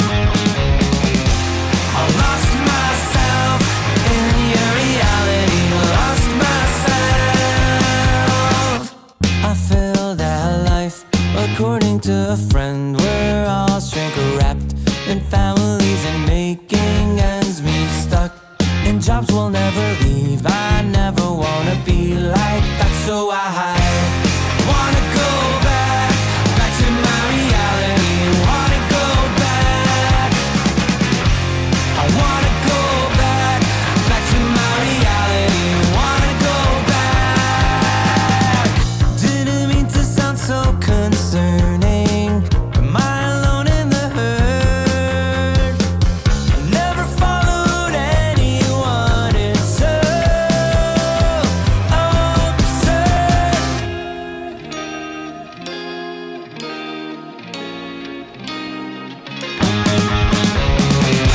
I wanna go back to my reality. Wanna go back. I wanna go back to my reality. Wanna go back. Trying to go back. Gotta go back. Gotta go back.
Quick affair all around here. DreamLeague Season 23 South America close qualifiers between Infinity as well as Estar backs. And yeah, they're going to have to sort of go back to the drawing board after that one. Really quick series. Parker played Parker Dota. What can you expect? It's what we know and love. Crash Roni and Permasneeze bring you the action. And we have a draft ready for you, so we'll hop into that real soon. But yeah, Crash, I mean, that was a rollover. Oh, absolutely. It wasn't even like Parker was playing Parker Dota. It was Infinity was playing Parker Dota, right? The whole team gather around this one player Give him every single buff, the Solar Crest, the Lotus Orb, the Bloodlust, Alacrity, literally everything under the sun for this TA. And TA runs away with the game because of it. Yeah, and it felt like as early on in the draft, I think we were discussing this at length, we didn't really feel that Estar Banks did a good job addressing it, right? It all came back down to the first pick where Infinity, they grab up the gyro as they do right here, and Estar Banks, they kind of make a bit of an over-response, it feels like, by snatching that Sven up for MNZ. But the difference between the gyro and the Sven, obviously, is that one of them can be played in multiple roles. You don't really see Sven support anymore. Of course, Estar Banks are going to make the adjustment by panning out the Lina and the TA, so those are the most Parker Dota-esque heroes that they've been running so far. Probably put him onto something else here. The Sven also something that he has picked up recently.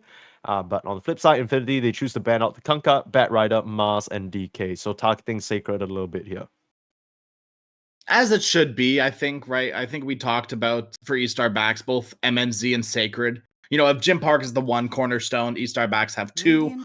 And just get rid of Sacred's heroes, right? Make it so that Sacred doesn't have a game, because even though they were, you know, really bad lane for Sacred, it wasn't because of the Primal Beast. It was kind of because of the Grimstroke, right? Kind of feeding 1, 2, 3 times. All of a sudden, you really don't have a lane at that point as the Primal Beast. Can't really do anything because the lane partner you're supposed to be getting kills with is constantly being killed. Yeah, I also don't even know whether it's necessarily Michael's fault as like he messed up as a player, because we saw how that all panned out, right? Like he ended up getting caught off guard by the double melt, which in its singularity isn't that big of a deal. Sure, you lose a huge chunk of HP, but I think they just kind of forgot what a menace Ogre can be. And I think that's what Infinity have been using to their advantage, right? Tiger bringing this out routinely. I mean, they don't even switch anything up. I think, okay, we didn't talk about him at all. We're saying Parker played Parker Dota, but Oscar played a great game on the Brewmaster, right? Dude, absolutely. The early split in that top fight, that changed everything. You know, I think a good Brewmaster is one that doesn't go over-mentioned, I think. Right, it's not like, oh, Brewmaster's feeding. I mean, obviously, Brewmaster can do flashy things, but it's never like, oh, Brewmaster's solo killing all of them. It's like, okay, nice lift up in the air, good stun, beautiful primal split, cool, good pull, nice little plays every here and there. Nothing's too, you know, spotlight focused for sure. Okay, back to, I mean, you said back to the drawing board. It's they're definitely back to last game's drawing board, Sneeze, but grabbing Tiny instead. Where are we thinking this Tiny's going, right? It could be a mid, could be an off lane. Crasheroni, don't mess with me. Don't mess with Crasheroni, Dota, you messing with me. You're telling me you see a Tiny pick from Dark Mago and you don't think this man is snatching this up. This man has 4 heroes, okay? 2 of them, sorry, 3 of them are banned out. You just banned out his Bat, his Pango, his Kunkka. Who do you think that's directed to? Of course, this Tiny is Dark Mago's. There's no way in hell he gives it to anyone else. This is his standout. Like, this is his bread and butter. Well, hopefully bread and butter's what you want to be eating tonight, because, you know, if you're going home like this, that's exactly what you're going to be eating. Just bread and butter, no DreamLeague for you. Yeah, sad supper. That's what it is. Estar Banks say, look, I think if you got to go out, you got to bring out the big guns. Dark Mago Tiny, that is perhaps one of the biggest guns that you can get. I'm sure the Pango didn't work out, not feeling too great about it. You're going to switch gears. So I don't mind this too much. I think it instills them with a bit of confidence, right? And it gives them a very clear action maker. I think in the previous game, there were a couple of awkward moments. It wasn't even, and that's the thing, right? We keep looking back at Estar Banks and saying, look, you know, it's not really their fault. I don't think they played badly. I think they just kind of got put in a very bad spot draft-wise. But it's a similar thing with Tiny, with Pango. You want to hit these early rotations, but you're rotating into lanes that are so strong from Infinity. And they're still very strong from Infinity, right? The core lane lineup is the exact same. This is the Jim Park steroid lineup. Estar Banks have not done anything about it.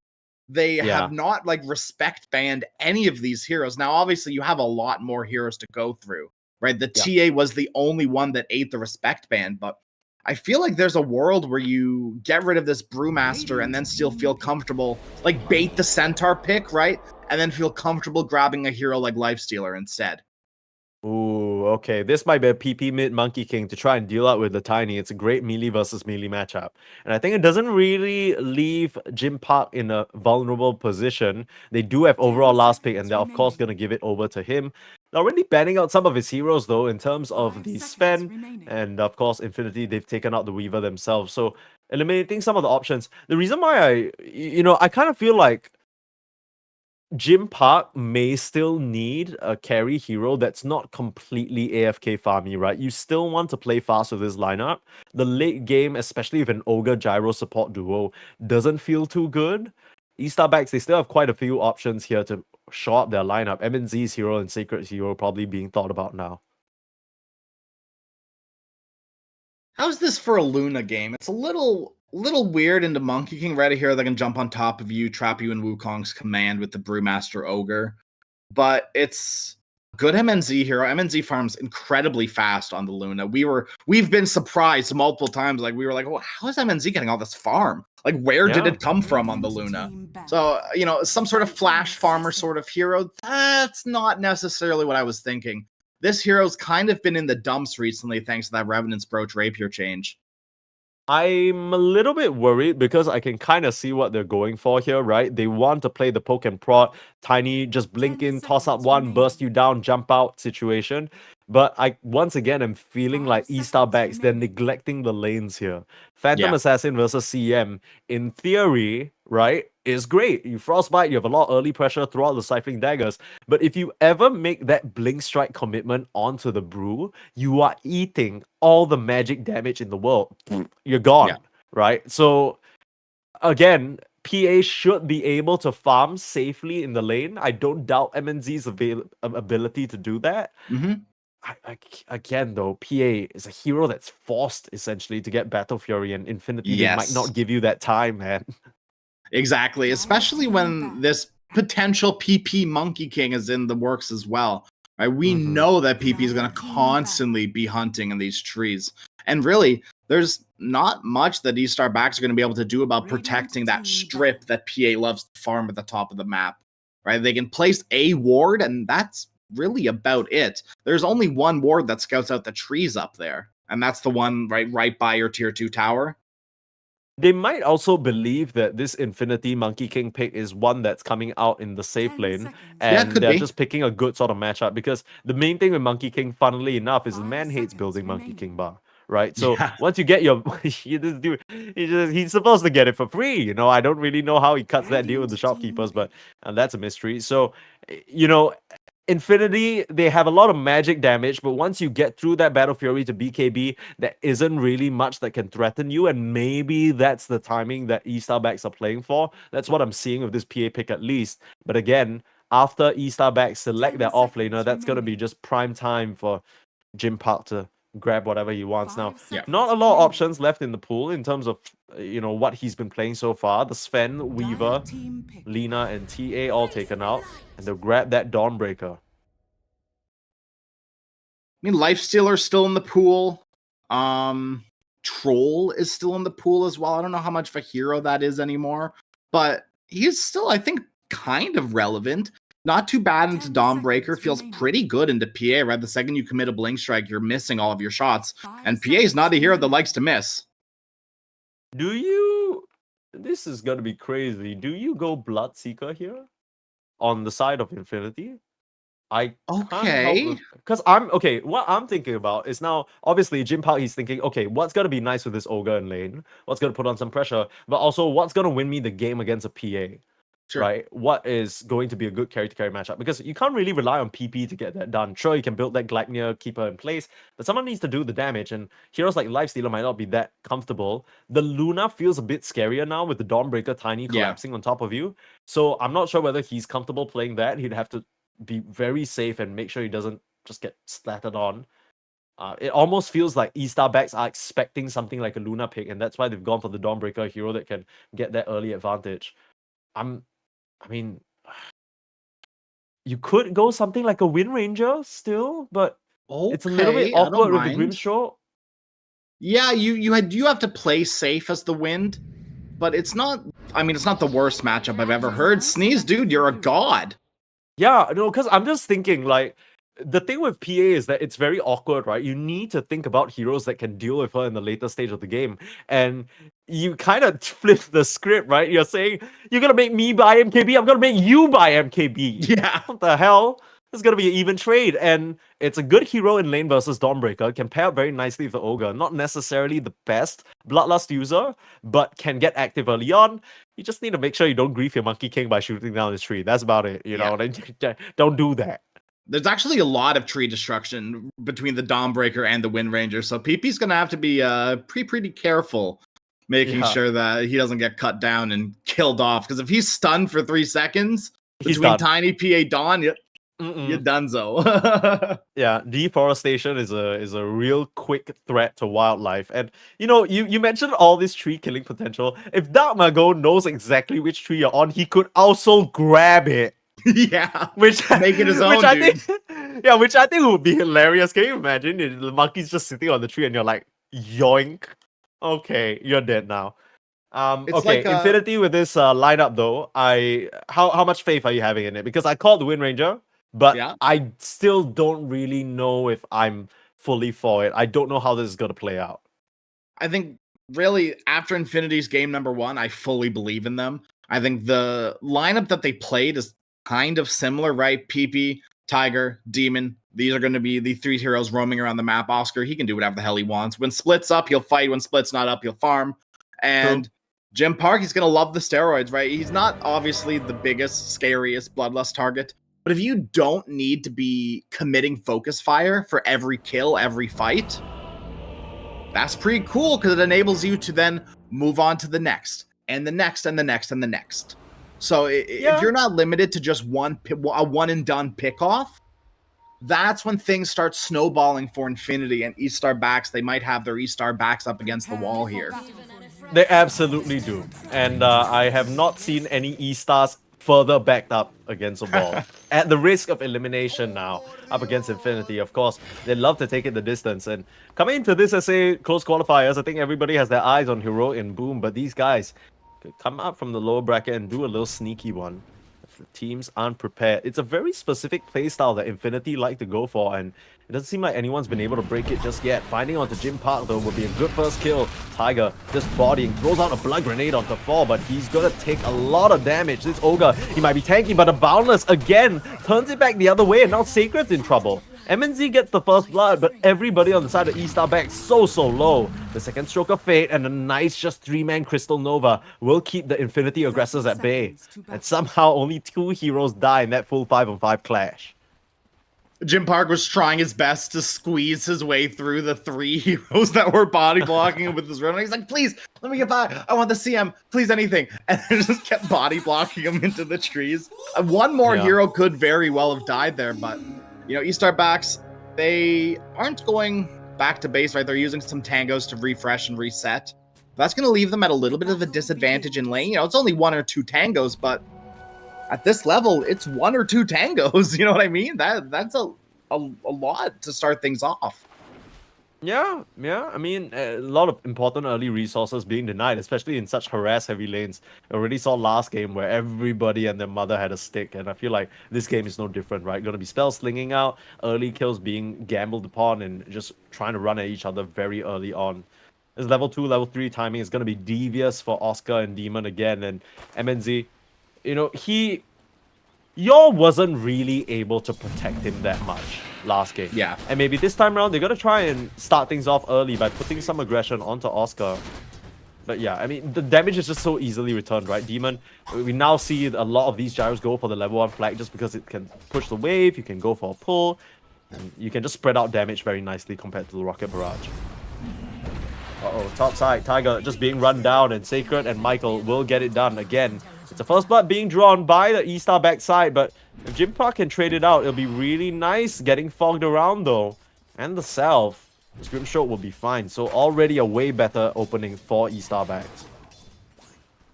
Good respect from Jim Park there too, right? Not wanting to push the envelope a little bit too far against Michael and Sacred, recognizing 1 too many deaths against a Dawnbreaker is pretty deadly. Dawnbreaker's a really strong lane. Absolutely, and Crash, I know you play a whole deal of Dawnbreaker, and I play a whole deal of Ogre, so it puts us in a good position to talk about this matchup. But I gotta say, as an Ogre Magi, most of the times I'm laughing because I'm bullying people out in lane, but Dawn is a big pain to deal with. Like, if I'm trying to run up, auto-attack her, I feel like I'm always at risk of dying to a hammer combo.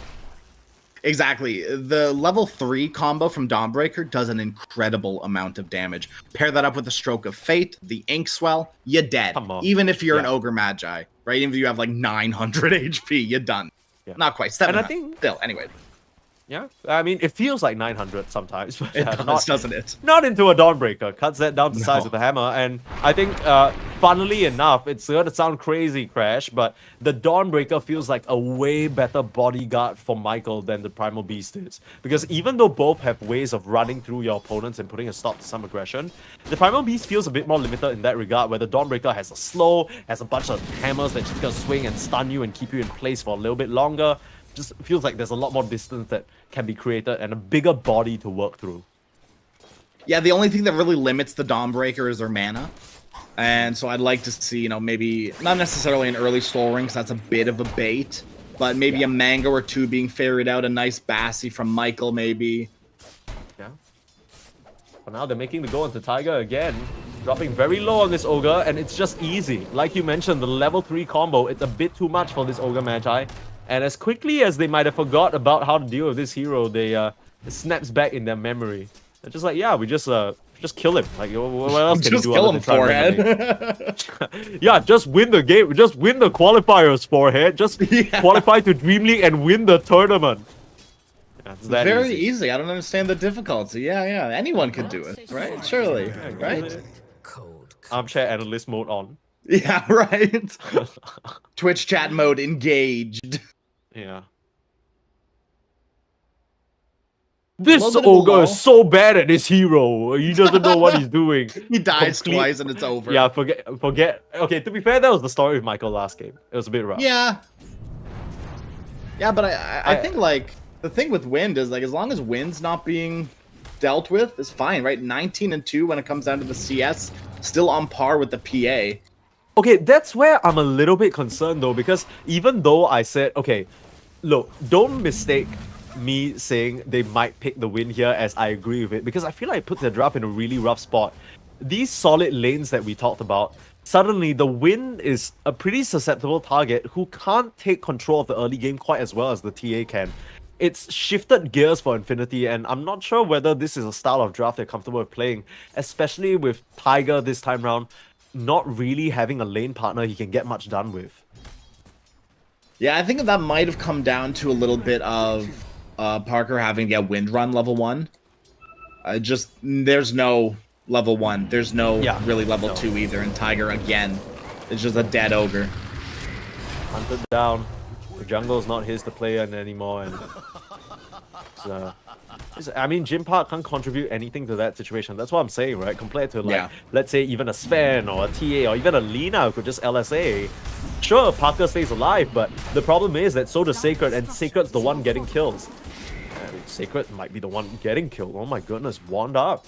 Starting to get run down. Jim Park squaring up. The Falcon Blade hurts. Still running forward. Has another power shot. He just needs to wind it up slightly off the mark. Nice sidestep there.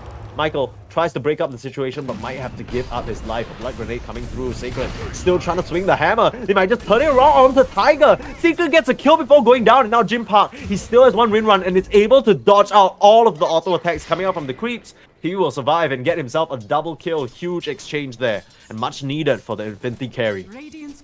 500 gold in the Wind Ranger's pocket. That is a nice little start. Bottom, they're gonna lose Demon and Oscar here. Dark Mago has made a rotation level 5. Yeah, right ahead of the curve. This is the Dark Mago Tiny we've come to know and love. Not gated by the ultimate is Tiny, and you just need higher levels than that. Avalanche 3 in that is more than enough to stone down the Infinity offlane duo, and already this early game looking a lot healthier for Estar backs. Yeah, and keep in mind, right, Monkey King is been picked to counter this Tiny, so Dark Mago, he's fine rotating, right? I'm not gonna lane against Monkey King anyways. I'm being denied out hard.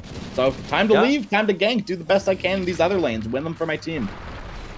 Yeah, and I think the big thing about this Tiny is, it's funny to say this compared to a Pango, but it feels like it makes a lot more sense to play with a Tiny for these two heroes, where he can act as a body instead. Where the Pango is a lot more fragile, right? It's a lot more susceptible to just being killed off if he gets run down. PP tries to make a rotation up to this top side to help Jim Park out, but we'll find his numbers matched there. Just has to back up. It's unfortunate. He TP'd into the trail of the Dawnbreaker, so his immediate like he couldn't tree dance. His immediately got cancelled. So Dawn Sacred just runs away. Yeah. I don't even think Sacred intended that, right? It was just unintentional. No. Here comes the Shackle. Trying to set up on the PP now. They have 3 members and Dark Mago, he's connecting, but I don't even think the Monkey King will survive through it. Gets popped and Sacred. Big bad mommy Dawnbreaker just dominating this game right now. Jim Park might just be next. He tosses a tree in and a bunch of rocks and Jim Park's dead. Infinity. Their whole game plan, we were talking about them drafting so nicely in game number 1, but Estar backs, they have concocted a very, very nice answer to what Infinity want to do. Put pressure on Jim Park. It's like we talked about in this game number 2 draft. Like, that's all you, well, it's not all you need to do. You need to do a little bit more to win the game, but it's a great start. That's how things should be for you when you start back. A small little caveat is that Infinity did manage to sneak by on the Ogre Magi and get 2 Wisdom Runes, so at least they won't be trailing too far in the EXP department, but as it currently stands, Estar back supports, they're getting themselves a lot more involved in some early action, and it all comes back down to the drafting, right? They've put themselves with heroes that they can actually play through as this duo this time around. You know, one thing about this Dawnbreaker is pretty much she's fallen out of favor, I think, because of the Blade Mail change. Right, once Blade Mail got nerfed, Dawnbreaker saw a lot less play. This is a great Blade Mail. Right, this is a fantastic game into Wind and Monkey, and to a lesser extent, Gyrocopter too. Yeah, for now, the Gyrocopter and the Monkey will be beating down this poor CM. Gets caught out in their own jungle trying to contest for the room there, but it's Dark Mago who gets that arcane with the face boots getting ready to roll, and Rumble tosses up the poor Ogre into the sky, and he should very much be dead there on Tiger. Still level 4, not the highest amount of resistances, and he doesn't even have a boots. Gets that finally delivered, but he is poor. He's very poor. He's queuing up a Bracer, right? Understands how poor he is and how desperately he needs some stats. And a little bit of strength on Ogre, you know, prepping for that level 6. Yeah, dumb luck. Poor Crazy, he's smarter now as a byproduct of having more muscle. It's real. Oscar, bot side. Does have a split available. Michael waiting in the wings. Couldn't get the silence off in time. Seems like Oscar was wise to it. Now MNZ in a load of trouble. Tiger and Demon have come through. But here comes Sacred again. The Dawnbreaker, such a pivotal part in this game. And makes the difference again. Just kills off Demon. The power shot doesn't connect. And MNZ is still able to walk out of here. Now they're setting up into Dark Mago though. Bring him back down into the ground onto the Wukong's command. A lot of damage on this Tiny now as he needs to get his way out of here. But will just get worked down. Oscar and PP finish him off. And Sacred can't enter into this arena. Looks like Infinity, they're starting to search forward now. The ultimate's already used. Don't really have much gas left in the tank, and both teams should just walk away from this situation. So many spells traded back and forth. I don't think they are, though, Sneeze. I think Infinity, they're still raring to go, at least just a little bit. I think they're going to realize now that there's nothing else for them to really go on, though, and they'll just back out. But overall, pretty big fight for the side of Infinity. They're able to capitalize and kill off Dark Mago, who's been a big problem for them so far. I mean, this Tiny has been not quite the one that's been controlling the game, but I expect as soon as that Blink Dagger comes online, it's going to be Tiny's game to play, you know? Yeah. I mean, some of the early rotations from Mago have worked out for them, but it's just that bot side. It's a bit hard to fight into all that magic damage, and it was just unfortunate because MNZ dropped so low at the start of that fight that it felt like Estar backs were full protect MNZ mode, right? So even though Dark Mago tried to cut them off on the front side, you know, a bit too many things to deal with. MNZ's got a Battle Fury, dude. No boots, but has the Battle Fury. He understands. I mean, it's all about this timing, and he's just gonna head straight into it. I mean both these carries for going boots. Yeah. He kind of have to. I mean, and the Wind Ranger makes more sense, right? Yeah. You don't really need boots on Wind Ranger. At least the power treads don't really give you that much mileage, especially since you've already rushed the Falcon Blade. You got all the move speed you need with Bloodlust Smile. Thank you, Tiger. And the Wind Run, Yeah. Just skirt A around the little map, double no big whammy. deal. Yeah, max movement speed. That's, quite fast for a Wind Ranger. Yeah. Oscar, again, he's going for a similar build here with this Radiance after the double bracer. Sometimes we see, some Brewmasters like to go for the Spirit Vessel or the Urn. Could have been pretty useful against Dark Mago and Sacred this game, but decides to forgo it and play a little greedier. Don't mind that at all. I like the Radiance this game, right into Dawn and PA. And to Tiny as well. Right? Like we've already talked about, PA is not a hero that likes to buy MKB, so it's gonna be a great purchase for Oscar. More damage as well. Yeah. I think most importantly allows the Brewmaster to scale, right? Because if you go for something like a Spirit Vessel early on, it always feels like if it doesn't connect. Yeah. I'm a little worried now for the Monkey King though, because he was part of some pretty nice kills, but he is going for a very sacrificial build here, rushing the BKB post Orb of Corrosion. And like you mentioned, fizzle potential rising. Yeah, like BKB I understand, but you're dealing with a lot of physical damage on PP as well, so you're going to have to be super careful about that. The BKB rush could be a little bit of a bait. I think the thing with BKB now is even though it does give you a little bit of magic resistance within the avatar duration, it doesn't actually block magic damage, right? So you're going to be resistant to some of the burst, but it's still CM, Dawnbreaker, Tiny, Grimstroke. These guys will blow up anybody, any day, right? You need like 2-3 items to even survive that. Trying to think if there would be like some sort of better item, but I don't necessarily know if there was. Do you think there's any world where PP should have gone for like a Mage Slayer or something like Diffusal? That is exactly what I was thinking, actually, Mage Slayer. Because I can't help but feel like he needs to, alongside Oscar, be a body. And with Oscar already going for a bit of a greedier item build, somebody needs to sort of stand the front lines, I think. I mean, some of that might be shored up by the fact that the Ogre exists, but big catch out here. Find that poor Brewmaster in the top side. Great rotation. Demon looking for a chase down, but it's just a lone gyrocopter up here. You gotta watch yourself. That's the Blink Dagger reveal from Dark Mago along with an AD rune. How convenient. Right. And a perfect kill too, right? Delaying the Radiance is very, very big. Because Oscar was going to make quite good timing on it. Get the farm up, get the bag up, but Dark Mago is going to start rolling. Oh, immediately finds the tree. Cuts him down. Sacred will come through and really do a number on this poor Monkey King. They look at a Demon now without any mana. Jim Park in the area though. Focus fire, double shackle. It's perfect. This Wind Ranger here has them lined up like ducks now. And Dark Mago with Soulbind, he's able to escape.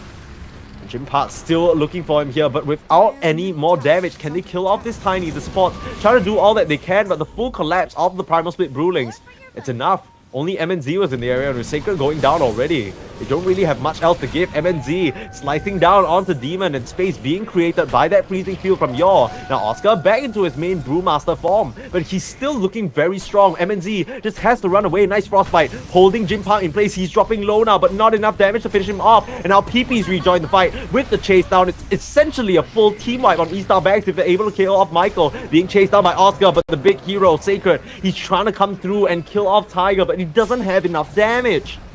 Again, I mean, Infinity, they are just dancing around their opponents there, but Sacred with a nice cut down on the trees. Now PP up against the Blade Mail, he can't afford to punch away, and Dark Mago rejoins.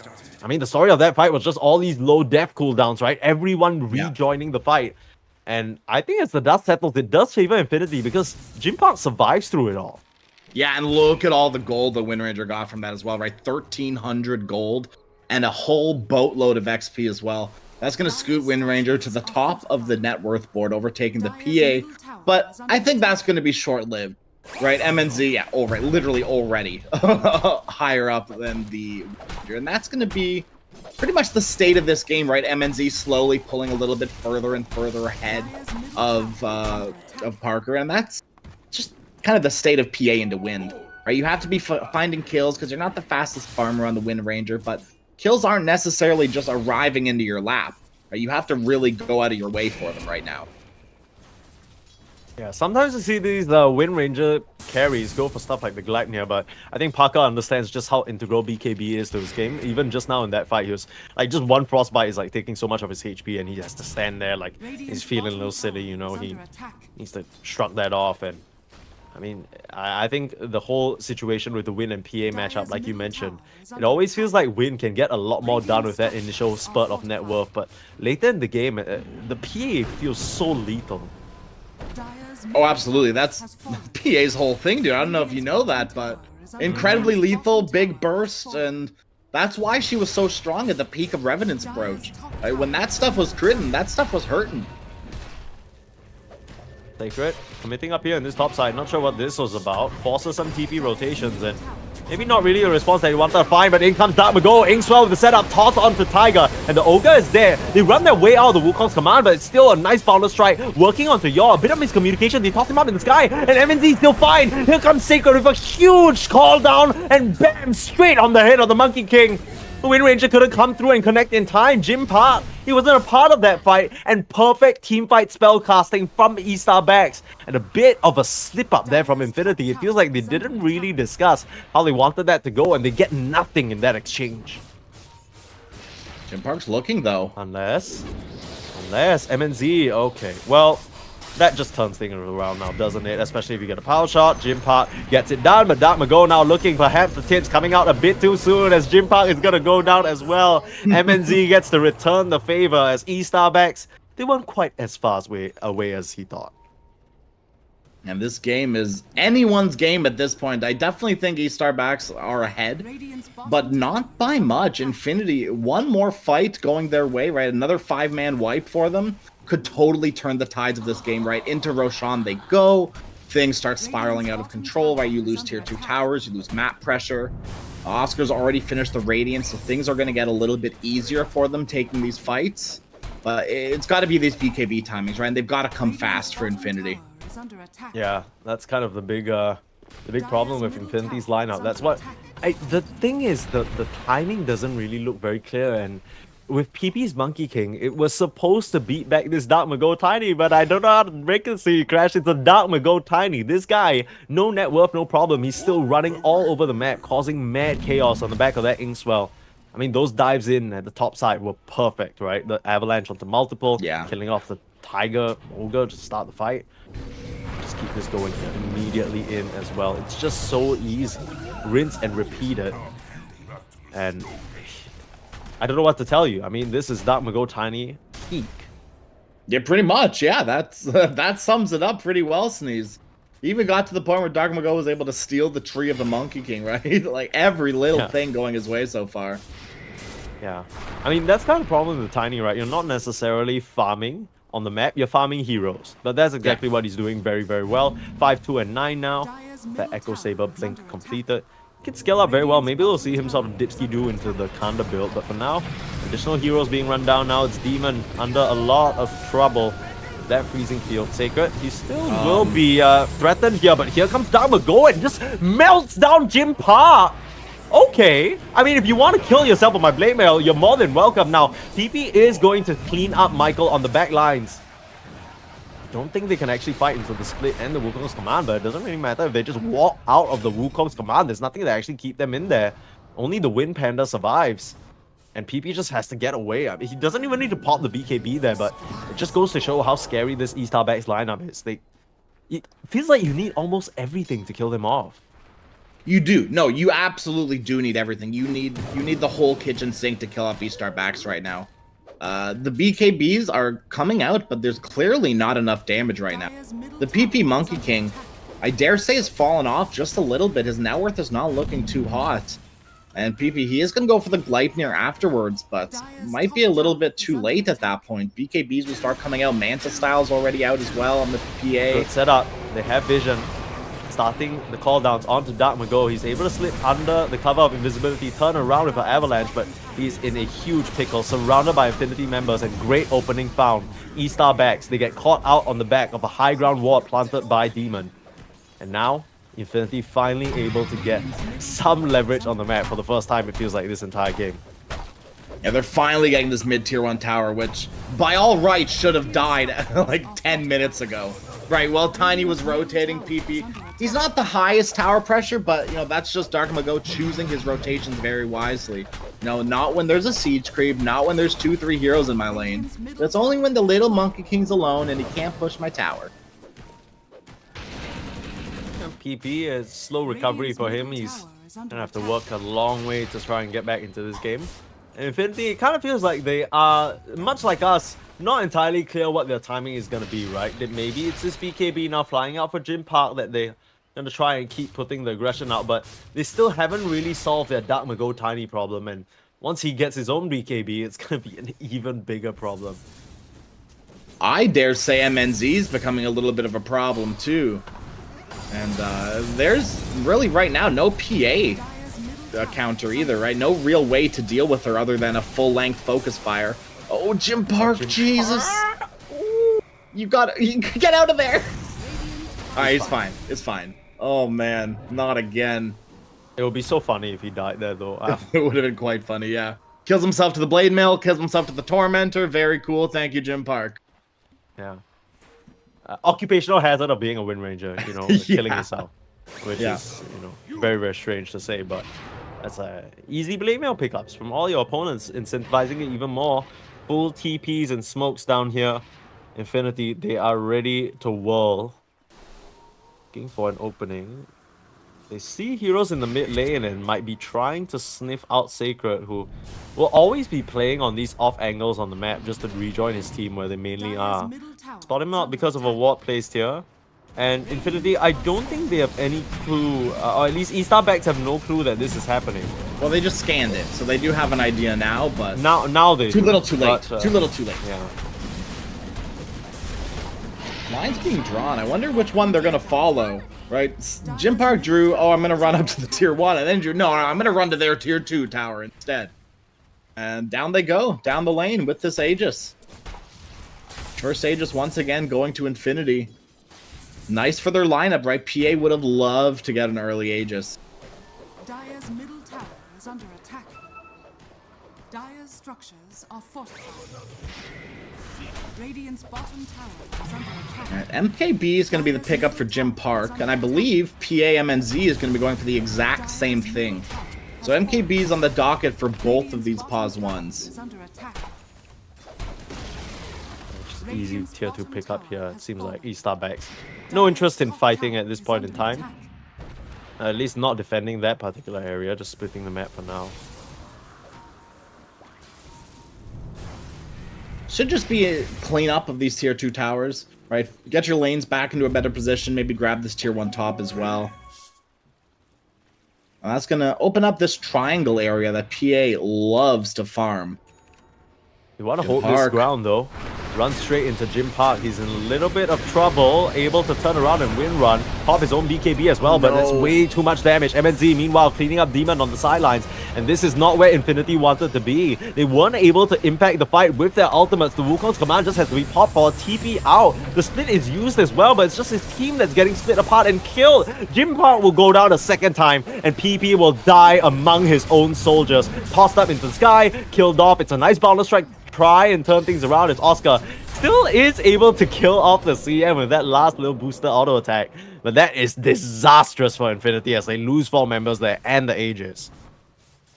That was not it. Popping the BKB not only on your first life, big no-no, but in a Dawnbreaker ultimate as well. That stuff pierces BKB, dude.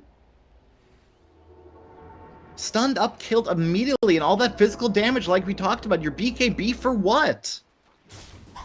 Yeah, I mean, it kind of... I don't know why it seemed like Infinity were running so brazenly forward and then when they finally got there, it felt like they weren't expecting to see Estar backs. Like, they ran into the tiny... Like, they ran into the triangle so, like, directly, and when they ran into the tiny, they're just like, oh, I didn't know you'd be here, and then like instantly die. Like it kind of feels like a lot of these team fights are not fully being discussed by Infinity and how they are envisioning it in their minds, and I think that's leading to a bit of a disconnect in the fights. Right? It's not clear who they're focusing on. It's not clear who their target is. The only thing that's clear is that Estar backs are absolutely beating them to a pulp. If that Inkswell pop, the TP out was ambitious to say the least, and Oscar will just go down. Just seems like a lot of little misplays from Infinity coming in this game number 2. Like, communication maybe just not there this game. Yeah, and it all comes down back to the draft, and I hate to sort of chalk it back up because that was the same reason we gave to game number 1, but again, pretty unique answer here from Estar Bags. What they thought was a Primal Beast response ended up working against them in the game. And this time round, with this Dawnbreaker, it seems like they got it right. They managed to pick up a duo that could pressure this Ogre, put Jim Park in a very weird position. You get a good carry matchup as well, because even though he last picks the Wind Ranger, he feels like it's good against the PA. It essentially sets up for Sacred to just have such an excellent time. And Infinity, they're not really playing Parker Dota anymore. They're playing scramble around, try and get whatever you can on the map Dota. It doesn't feel like this Wind Ranger is this be-all, end-all carry that can pull them through. And that's Parker's specialty, right? I mean, the team kind of feels a bit lost right now. Yeah, for sure. It's going to be up to, I don't even know who on Infinity. I would say like Parker needs to kind of get this team and rally them around him right now. That's what they found success with in the past. That's the only way they're going to find success going forward. Still, Estar backs, looking for an angle, tossing TP, and he'll turn around with the BKB, boundless strike, hold them at bay for now, but MNZ just running in, no fear at all. They'll split out and try and control onto Dark Mago, but he's not taking any damage, and now Tiger's committed to the fight. He is in a load of trouble. He's gonna go down. And Oscar, all he has is one little Earth Panda and Wind Panda remaining. They will just get worked. The rest of the side of Infinity can't do anything. Take a look at how far away Jim Park is. Saw Dawnbreaker coming through. Huge 3-man avalanche again. Down we go. Revealing his BKB onto PP. And the Monkey King will just go down. Sacred still chasing forward. You can shoot all the little arrows that you want, Jim Park. It's not going to get you anything. Oscar will get melted as well. And the last little power shot can't even get the kill onto Dark Mago. We talked about his tiny Estar backs. They are riding it to success here. 17k goal lead up in this game. And Infinity, they are just out of salts right now. They're out of something, and it seems like they're kind of running out of juice. Right? There's no next item to really revitalize this lineup. MKB will be nice, but Jim Park is still dying. Right? Whether it be the Blade Mail or just this raw physical damage now with the PA MKB as well. That Wind Run does not keep you safe anymore. Yeah, that's exactly why we see Jim Park be so hesitant about approaching the fight. He didn't even complete his own MKB, and it's a very different dynamic, right? Because with Wind Ranger, sure, if you find the PA, you can solo kill her. Cool. But the PA can solo kill anyone on your team. That's the key difference. And that's a limitation of Focus Fire. You gotta wonder, Infinity, what the game plan was coming into this game, or maybe they just didn't expect the lanes to go so poorly for them. I think that's probably exactly it. I don't think any team, I mean, maybe sometimes, but I think rarely you go into a game and you're like, oh, we're going to lose lanes and win the game. Yeah, that is just not really a mindset that a lot of Dota players are in, especially now when laning stage is so important. I think generally you go, hey, we're going to do the same exact thing we did in game number 1 with our ranged hero plus ogre. We're just going to chain kill them. And, you know, fool me once, shame on you. Fool me twice, shame on me. Not being fooled again is Michael. And that Grimstroke, very good time this time around. Remembering how to play against Ogre. Yeah, I mean, it literally is just a different dynamic, right? Especially, you just need to keep in mind that this time around he's up against a Wind Ranger who can do nothing but walk at him and auto attack. It's a lot less burst. It's a lot less overall pressure and damage. And good adaptation overall from Estar Bags. Now they run straight into Demon. Easy MNZ kill. He's taking quite a bit of magic. Holy linear. Even okay. Wow. I mean, okay. I mean, Demon dies, but they use Solar Guardian there, so I mean, it'd be in their best interest to chill for like 1 minute. I mean, unfortunately, we do see Dawnbreaker go for that Solar Guardian cooldown talent. So your opening with the Solar Guardian isn't quite as big as you'd like it to be, right? Gyro's up in 30 seconds, but the Solar Guardian's going to be on cooldown for about 10 seconds when Gyro's back up. You can no longer take the fight at that point. You know, maybe 30, 40-second window, that you're looking good at that point. It's not like this, though. Kind of feels like you're rocking up to the customer service. You're like, you know, you know, and this is a bad trade, but you know, at least you guys could compensate me by giving me a window. No, actually, sorry, the window doesn't exist anymore. Unfortunately, you know, we can't do that. The Dawnbreaker took the talent. That's just you're just gonna have to swallow it. Maybe look towards game 3. Perhaps we can help you on your next purchase. That's kind of what it feels like. This game is boiling down to infinity. It really comes back down to this Monkey King pick that hasn't been successful for PP, right? He styled on them a little bit on that Invoker, game number 1. But not quite as cute, not quite as happy going up into the Dark Mago timing, and there's a reason why you see Infinity first ban out most of his heroes. Jim Park is dead, dude. Oh no, not again. This time he didn't BKB though. I mean, silver lining? Question mark? You can buy back and BKB if they go high ground. That's about it. That's the only thing I can think of, Sneeze. Yeah, neither. And even in that situation, he would have to buy back, which would be extremely painful. E-Star Bags, that's kind of the position they put Infinity in. They've just really wrenched an arm behind their back and kind of a bit of a hole there. There's nowhere they can go. Anywhere they try and expand their territory on the map, they try and cut some waves, try and get some runes, try and even get a neutral item, for Christ's sake. They just get routed and caught out. Looks like Dark Mago. He can smell PP in the area. Sees him on the wave, but can't get the jump. TP away already. Has been killed. From the I think Monkey King smells like? He's probably a little stanky, isn't he? Yeah. I mean, you ever smell a monkey? Like, you ever been to the zoo? Ooh, just off the Dark Mago. A lot of range on that Monkey King, but they'll see him with the vision. Should know that he spotted out though, but oh no. Oh, good try. I mean, almost got range. That was risky to say the least.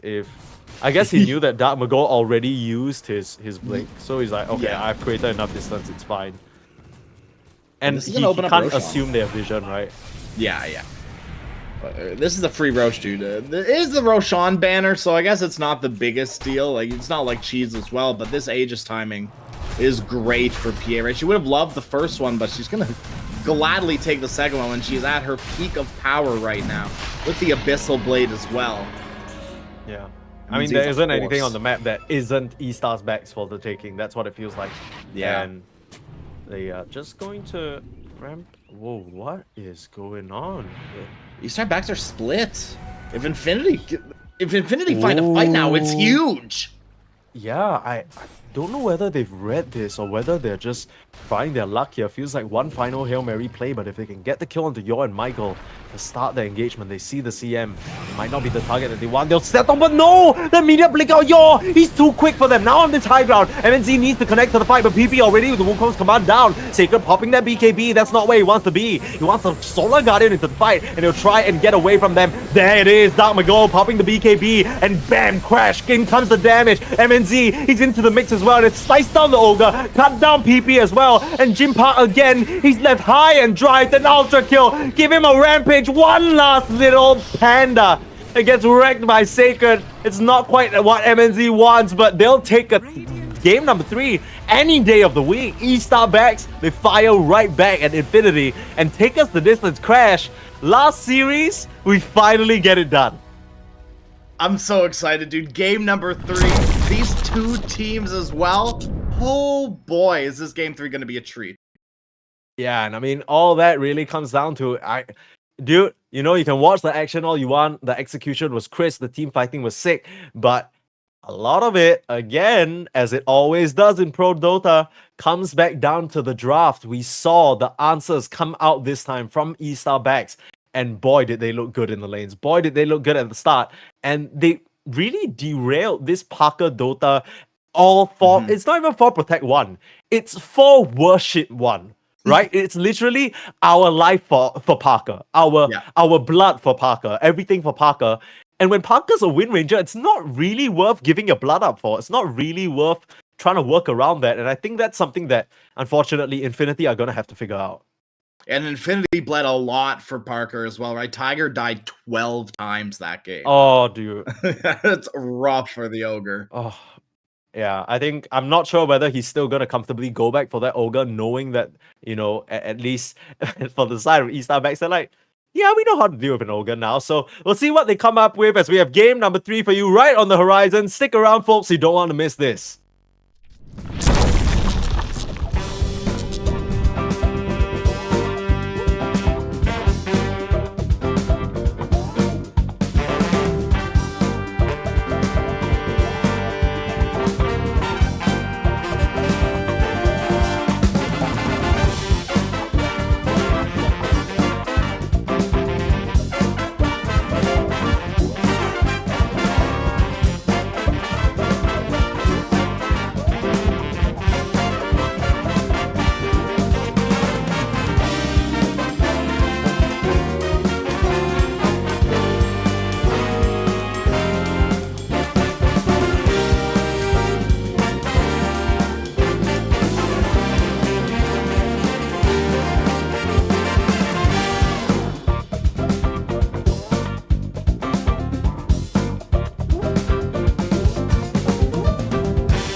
It starts with this, a person that you miss. Mind draws a blank. I wanna go back to the early days when life was an escape. Now I just wait for better days. I lost myself in your reality. Lost myself. I lost myself in your reality. Lost myself. I feel that life, according to a friend, we're all shrink wrapped in families and making ends meet. Stuck in jobs we'll never leave. I never wanna be like that, so I wanna go back to my reality.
whoever wins at the end of today, I don't care. I'm happy. I'm happy because finally the curse is lifted. Crash and Sneeze here bring you the action. And for the first time in our entire time covering Dream League Season 23 so far, we get ourselves a Game 3. And I'm so happy it's between these two teams. They've both shown their prowesses in Game number 1 and Game number 2. This one should be a great finisher to the series.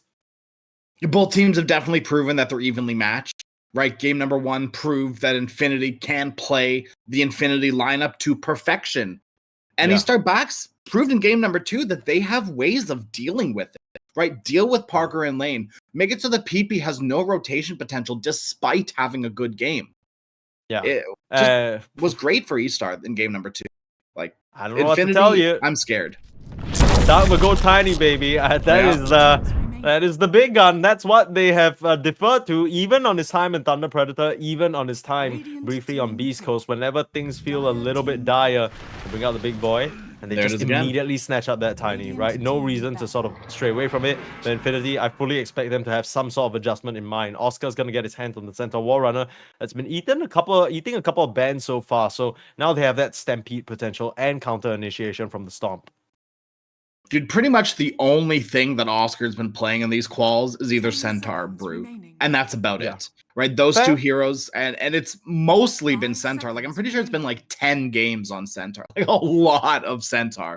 But this leaves other heroes in the pool that kind of destroy him, like Lifestealer open. Yeah, I do wonder whether I'm sure MNZ can play Lifestealer and it'll pair up very nicely with the Tiny, but I always get a bit scared because it feels like it's a little bit of a bait. You know what I mean? Sure. It's kind of a similar... It's what Infinity did in game number 1. They threw out that, okay, here you go. Here's a gyrocopter. Do with it what you will. And Estar Backs, they need to be careful not to over-respond in a way. There still are very many ways of dealing with a Centaur, even outside of lane, right? Later on in the game, in the team fights as well. We've seen sometimes people like to pick the Mars, even though it's banned out here, so that's not going to be an option. Grimstroke is snatched up this time. Infinity will be the ones to grab it. So removing that Inkswell tiny, huge avalanche overall combo stun potential that Estar Backs were using to perfection in that game number 2. I would like to see Estar Backs potentially get another like flex pick here, if that makes sense. Right? Because with Tiny, you do still... I know. It hurts you to say it, Sneeze. But there is still the flex potential with the Tiny. No. I know. No. I know. Blasphemy. Dude, we're back. It's so back. Okay. This is a bit of a gamble now, isn't it? It is a big gamble.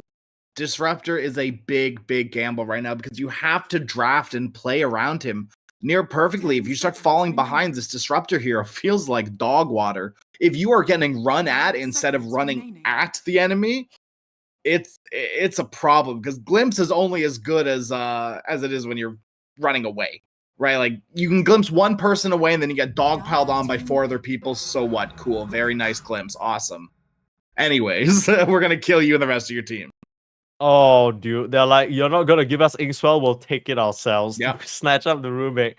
Very cute stuff from Estar Backs. And we did talk about the Centaur and the Stampede, right? And the rings that it can be countered by. Disruptor's one of the big ones, right? You can't Stampede out a Static Storm. That's just not happening. Yeah. So there is that potential there. Some pretty good support heroes to play up with the Tiny. Now, the main thing for me is always that with a Tiny and with a Disruptor, I'm always looking for a vision provider, right? Someone who can be in the front lines of the fight or start situations out. They didn't really seem to need it in that previous game because they just had the Tiny running at you. Although Infinity, I think they are pretty decently equipped to try and counteract that initial jump. So might be something Estar Backs need to keep in mind. One thing I think that's going to be incredibly potent this game is the toss Static Storm. Right, either the toss back into Static Storm or just the stationary toss into an incoming Static Storm is going to be huge. And Lesh isn't really a hero that gets first item BKB, so it's going to be a problem for Lesh if that ends up being the case. But Lesh also is the kind of hero that doesn't give a shit about Static Storm because as long as he's already toggled his abilities on, does it even matter? Like, we've seen some Leshers go for stuff like the Yules as well. And throughout our time casting, like China as well as some other regions, we've seen this Lesh Centaur War Runner combo just work so well because the double pony protection program is real, right? If the Centaur literally is in trouble, you come through with the Lesh, you suddenly become this huge point of contention in the fight that the enemy team has to focus you down, allow Centaur to come through, reset, get another double stomp off. It's really coming together for Infinity here, and we see the techies as well. I'm really liking this Infinity draft. Dude, one big stomp is going to be crazy in Team, right? Stomp setting up Inkswell, setting up Split Earth, the Blast Off. If you get 1 3-man stomp on Infinity, the fight is over, right? And that's as easy as that. And no ultimates need to be used, right? You still have your Stampede, the Soulbind, all of these other abilities that we haven't even gotten to talk about yet. Right now, the big thing is just these big circles that Infinity have. Yeah, and the circles are literally on a less than 10-second cooldown. I'd love to see Jim Park pick up a carry hero that can just be persistently fighting as well. Because it's kind of like Estar bags. They pick this tiny and they want to be always brawling. Infinity, all you need to do is equip yourself with heroes and be like, oh, brawling, we love brawling. Bring it on, right? And that, it's going to work for them very well. I'm a bit worried because as much as you did mention Disruptor Static Storm combo along with the Tiny Toss, it feels a bit disjointed because they're not really taking the fight on the same plane, right? The Tiny wants to jump ahead, be in the front of the fight, but that's where I feel like Infinity's heroes can just stay put exactly where they are, and it creates an entire situation where it's a bit awkward. The Lifestealer will get selected now for E-Star Bags. It's a hero that does well against Lash in the later stages of the game, but can crush the Centaur early, and maybe that's kind of what they're hoping for. Yeah, I'm not surprised with his Lifestealer pick at all. I think the lane should be fine.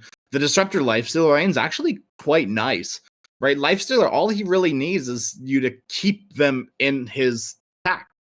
Kinetic Field does exactly that. There's no way of getting out of it. Glimpse as well. Beautiful abilities to pair up with the Lifestealer. This lane from E-Star Backs is going to be kind of deadly. Yeah, I mean, it's going to be on this Techies or Grimstroke, whoever they choose to bring up to the top side on Demon to alleviate some of that pressure. It's might have to just come down to some creep pool shenanigans, right? Just drag the creep wave under the tier 1, tier 2 area and allow Oscar to farm that way. I mean, if Oscar's anywhere near as experienced as Centaur, as you mentioned, and we know this to be the case because we've seen his literal games in the qualifiers, you gotta know how to play against a Lifestealer because that's the number one pick people go to when you snatch this hero up, especially when it's this high priority for you early on. No surprise there. But final picks coming through. E-Star Backs, they've left Sacred's hero for last again. And Infinity, it seems like they're missing the good old Parker hero. In what world do you think we get to see an Enigma? I think it's very likely for Sacred. Yeah. It's a hero that he really likes. You're thinking about for Sacred, right? I am. I think it could work, and you have a lot of good tools to work with it as well. My only fear is that it could be a little bit too slow. And once you use that black hole, they're just going to keep running at you. And I don't know, though. Parker feels like his options are thinning out a little bit. It's not like you can pick other heroes that Sacred have been playing, like Darkseer and Primal Beast. Primal is still in the pool, so you could go back for him, and that might be the case with this Monkey King ban. Well, they are going to go Darkseer. Okay. Love it. My thing with Darkseer, and this is just from a laning stage perspective, I think as the game goes later, this is a really good Darkseer game. But laning stage-wise with Darkseer, the Rubik Darkseer lane isn't the strongest to me, right? A lot of the times when you pick a Darkseer, you want to have this melee brawler to beef up with you and just man mode against the enemy. Rubik can't necessarily do that, but the damage is still there, right? The Fade Bolt is nice, and as the game goes on, as Darkseer gets normal punch or whatever he's getting, like Greaves, Pipe, whatever, that's when the Surge is going to come in handy with the Lifestealer and Tiny. Hell, even the Disruptor as well, actually, right? Surging him forward to get a clutch glimpse. I do love the Darkseer overall. The laning stage is just going to be awkward, and potentially that's where Infinity can poke and prod at the armor.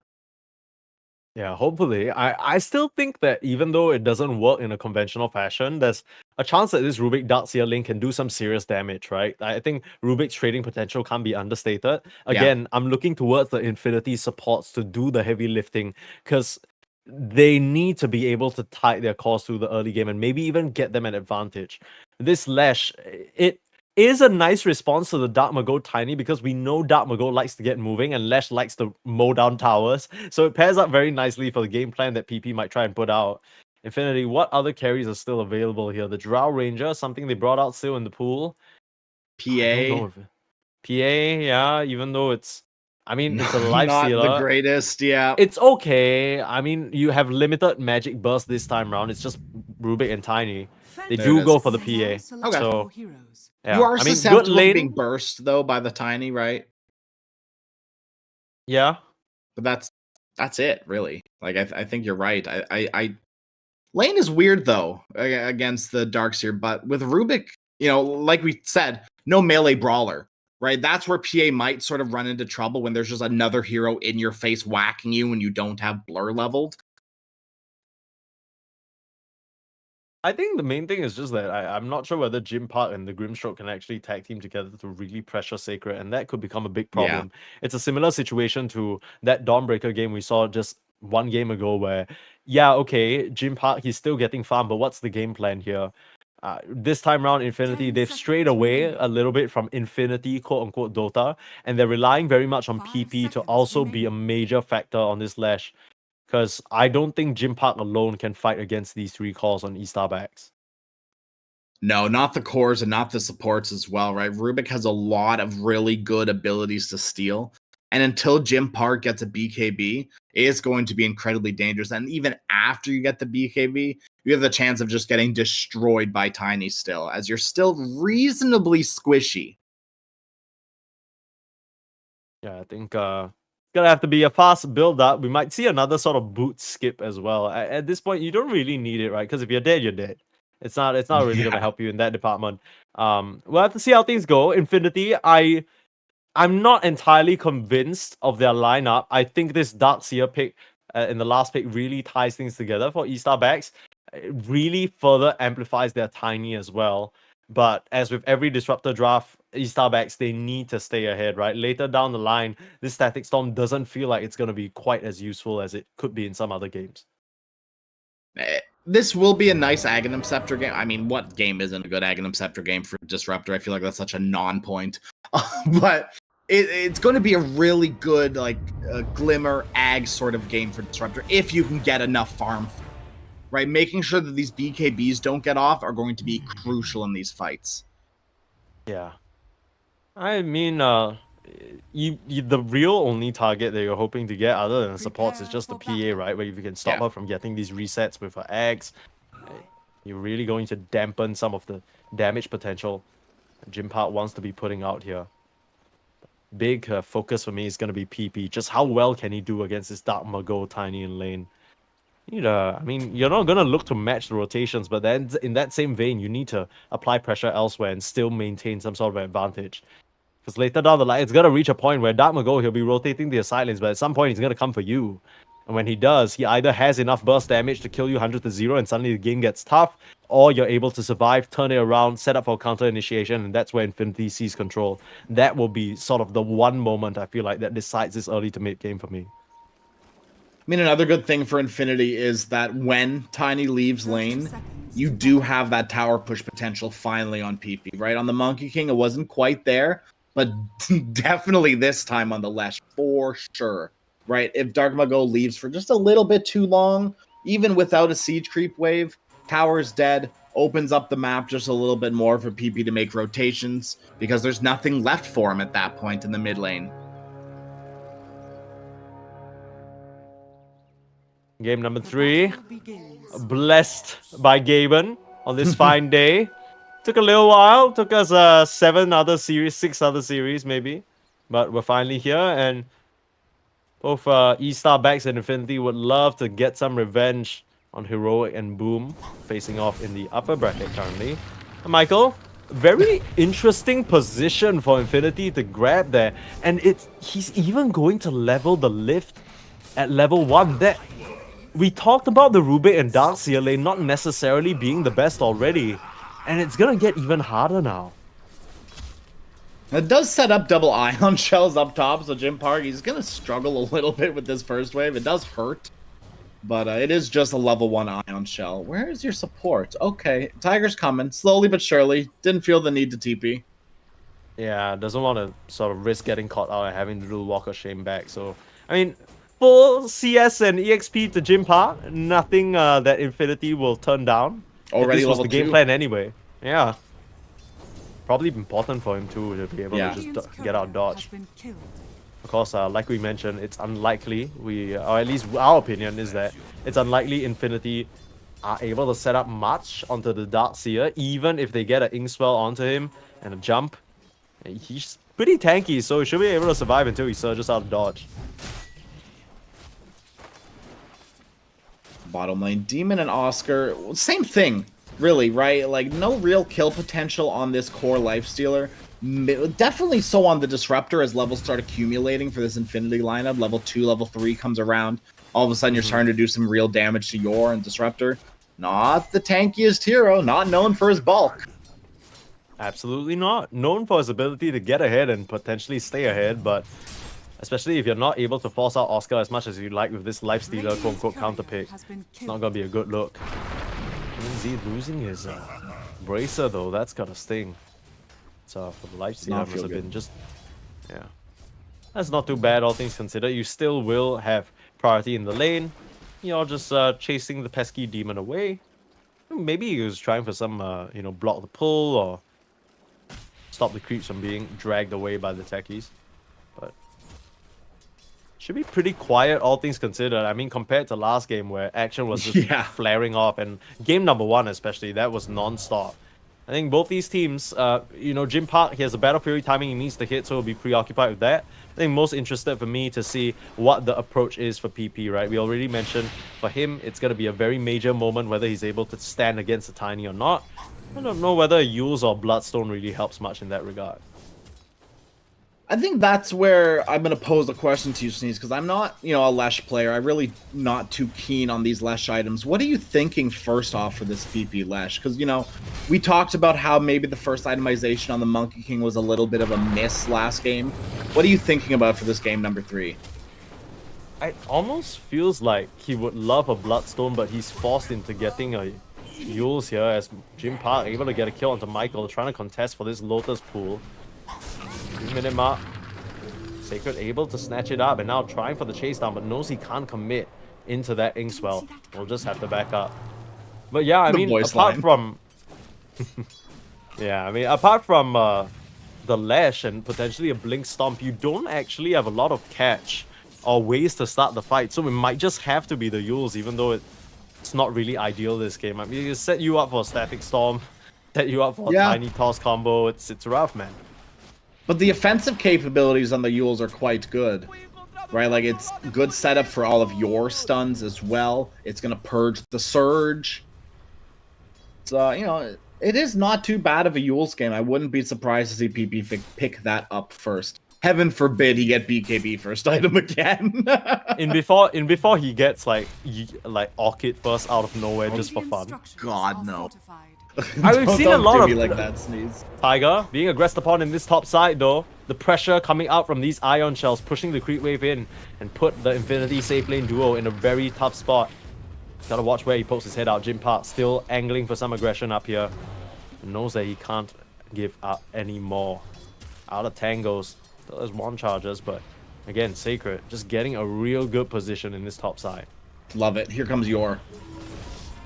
Straight through Tin Gates onto Jim Park. Inkswell up though. He wants to scrap onto Michael, but Michael had some 1 charges prepared. They're turning things onto the PA. Here comes Demon though. With the setup, the blast off, able to create the distance. Blood Grenade goes wide. And just like that, Jim Park should be able to run out of trouble. Now Sacred, he's the one being auto-attacked down. This poor Darkseer will get finished off. Nice little juking shoes put on by the PA as Michael able to TP away, but Jim Park swoops back around for that kill onto Yor. And great response from Infinity supports.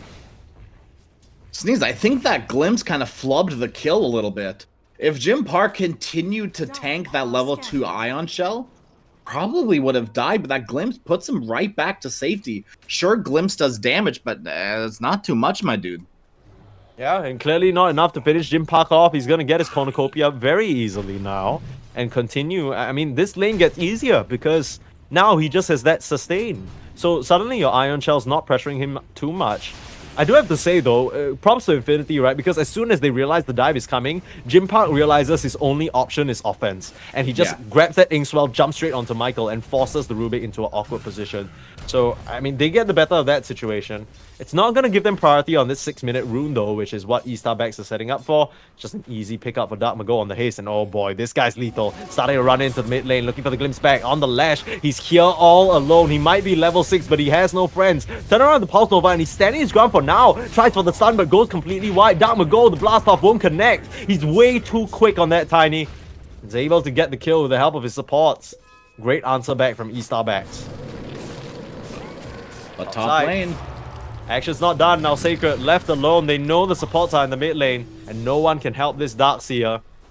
To play them a little bit. Whoa! Hey, Dire's middle tower is hey, under attack. Parker just He's turned around. I don't know what that was. What the no, hell? I mean Sacred. It was a pretty cool move because he kind of faked them out a little bit, right? He angled like he was gonna just try and full commit and auto attack for the Parker kill, which is why Parker backs up. And then he just uses his max move speed to start running the other way. The Grimstroke can't connect with another auto attack in time. And he's fine now, right? He's gonna be able to come back here, Ion Shell the creep wave, get a nice bit of farm, and keep on surviving. Dark Mago might not be as lucky. Dark Mago is lucky in the way that he finds Tiger, but now the Stampede forward, he should be a return kill. Stomped up and PP just kills him off. And those are those, you know, big AoE, not big, but little circle stuns coming in handy. Radiant's You know, middle the tower blast is off under setting up attack. the split earth setting up blast off, and the slow from the little bombs as well. Sticky bombs did receive a little bit of a nerf, but I don't think it's enough. I think Techies is still one of the strongest laners in the game right now. Absolutely. I mean, we see that come to play, right? Like the fact that this Techies has somehow been able to carve out a lane for Oscar. I think that's impressive. Into a lane that, yeah, like Oscar had really no right being in as a centaur. And the thing is, he's still there, right? A lot of the aggression has been focused towards the top side. Use that wall of replica, but it doesn't seem like the Darkseer is gonna find any purchase out of this attempt. Another great setup from the trio. I mean, it's a roving trio, but Tiger and Demon, wherever they go, Death seems to follow. Look at that Death in the mid lane. Dark Mago with the setup, AD rune, toss up into the sky. It's a nice infest gang from MNZ, a centaur out of nowhere. Gets that kill on the lash, and the tips come through. Ooh, they're feeling themselves now. Estar Backs now beating on this tier 1 tower. Is under attack. I love this from Estar Backs, right? They recognize Dark Mago. Unlike last time, he can't leave the lane. So instead, bring all the heroes to his lane instead, right? The supports, hell, even the carry. Everyone rotating to this mid lane to put pressure on PP, who we've already talked about is going to be integral to this Infinity lineup. He is pretty much a lot of their early game damage, magical damage at least. Oh, that feels so bad! Ah, yo. Gets the glimpse back on the And the voice line. The face. Oh, that's so sad. PP probably no more tips left, or he would have thrown one out. A little bit of a flubbed glimpse earlier when they went to go onto PP. Tips Yor already, and Yor gets some revenge for that tip earlier. Jeez. Hey, he's feeling himself for sure. Sneeze. I don't want to alarm you. We do have a Might few have to first hold that items. thought because somebody's God. dying on Rubik and the top side. Demon gets the setup and Jim Park snatches that kill. Dark Mago's TP'd up to this top side though, and will get the return onto Demon. Traded out 1-for-1 for now. Nothing else to be found here. The Infinity supports continue their aggression, but this time they get answered. A nice return kill, right? It goes towards the PA, but Tiny getting gold towards his Blink Dagger is arguably bigger. Now they can sort of start doing damage to this Tiny to start stalling out said Blink Dagger timing, but it's got to be now. So far, they still can't get the touch on him. That's one of the weaknesses of the Infinity lineup, like we mentioned. Not a lot of good catch. On the flip side, though, glimpse straight back into Sacred. PP in some trouble. Has the Inkswell with the blast off and Stampede coming through. He's doing quite a bit. The Avalanche will finally finish him off as Darmago is the price to pay. Oscar finally joins the engagement, and it pays off big time. He's doing so much magic damage to them. And both supports just have to run, but here comes the Centaur. This is the real horse we're talking about. Glimpse back, and the Stomp Up. Even though he has the Inkswell on him, MNZ doesn't care about that. We'll just work him down. Again, a beautiful rotation from the Lifestealer, getting involved early, and it's working out so well for Estar backs. Words I never thought I'd hear uttered. You know, you told me a year ago a beautiful rotation for 10 minutes from the Lifestealer. Like, what the hell are you talking about? But, you know, MNZ, he's making these rotations really, really count. Gonna get a tier 1 tower in the mid lane to boot. Nothing that can be done to defend it. Dude, the Lash lineup losing the tier 1 mid, in which like it's not even him who kills it. That's really a sign of the game right now. And we did talk about this already. PP, he picks this with the intention of having some sort of response to the Dark Mago rotations, but as you so aptly pointed out, Estar backs, they're like, yeah, you want to stop our rotations, the rest of us will rotate then. We don't care.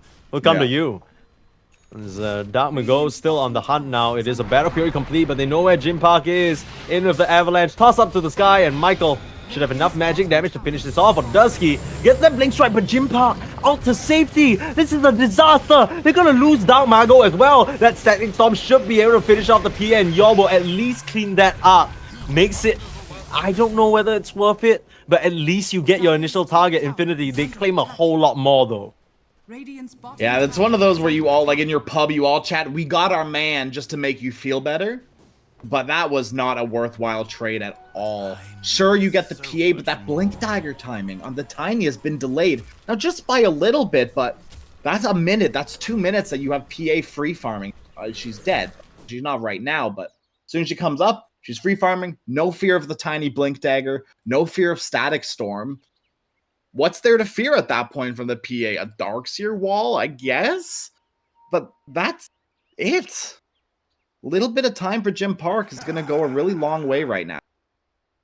I think the most important part about that entire initiation is that the PA dies at the end, but it's the Disruptor who gets solo EXP. So, okay, whoopee, more points into Kinetic Field.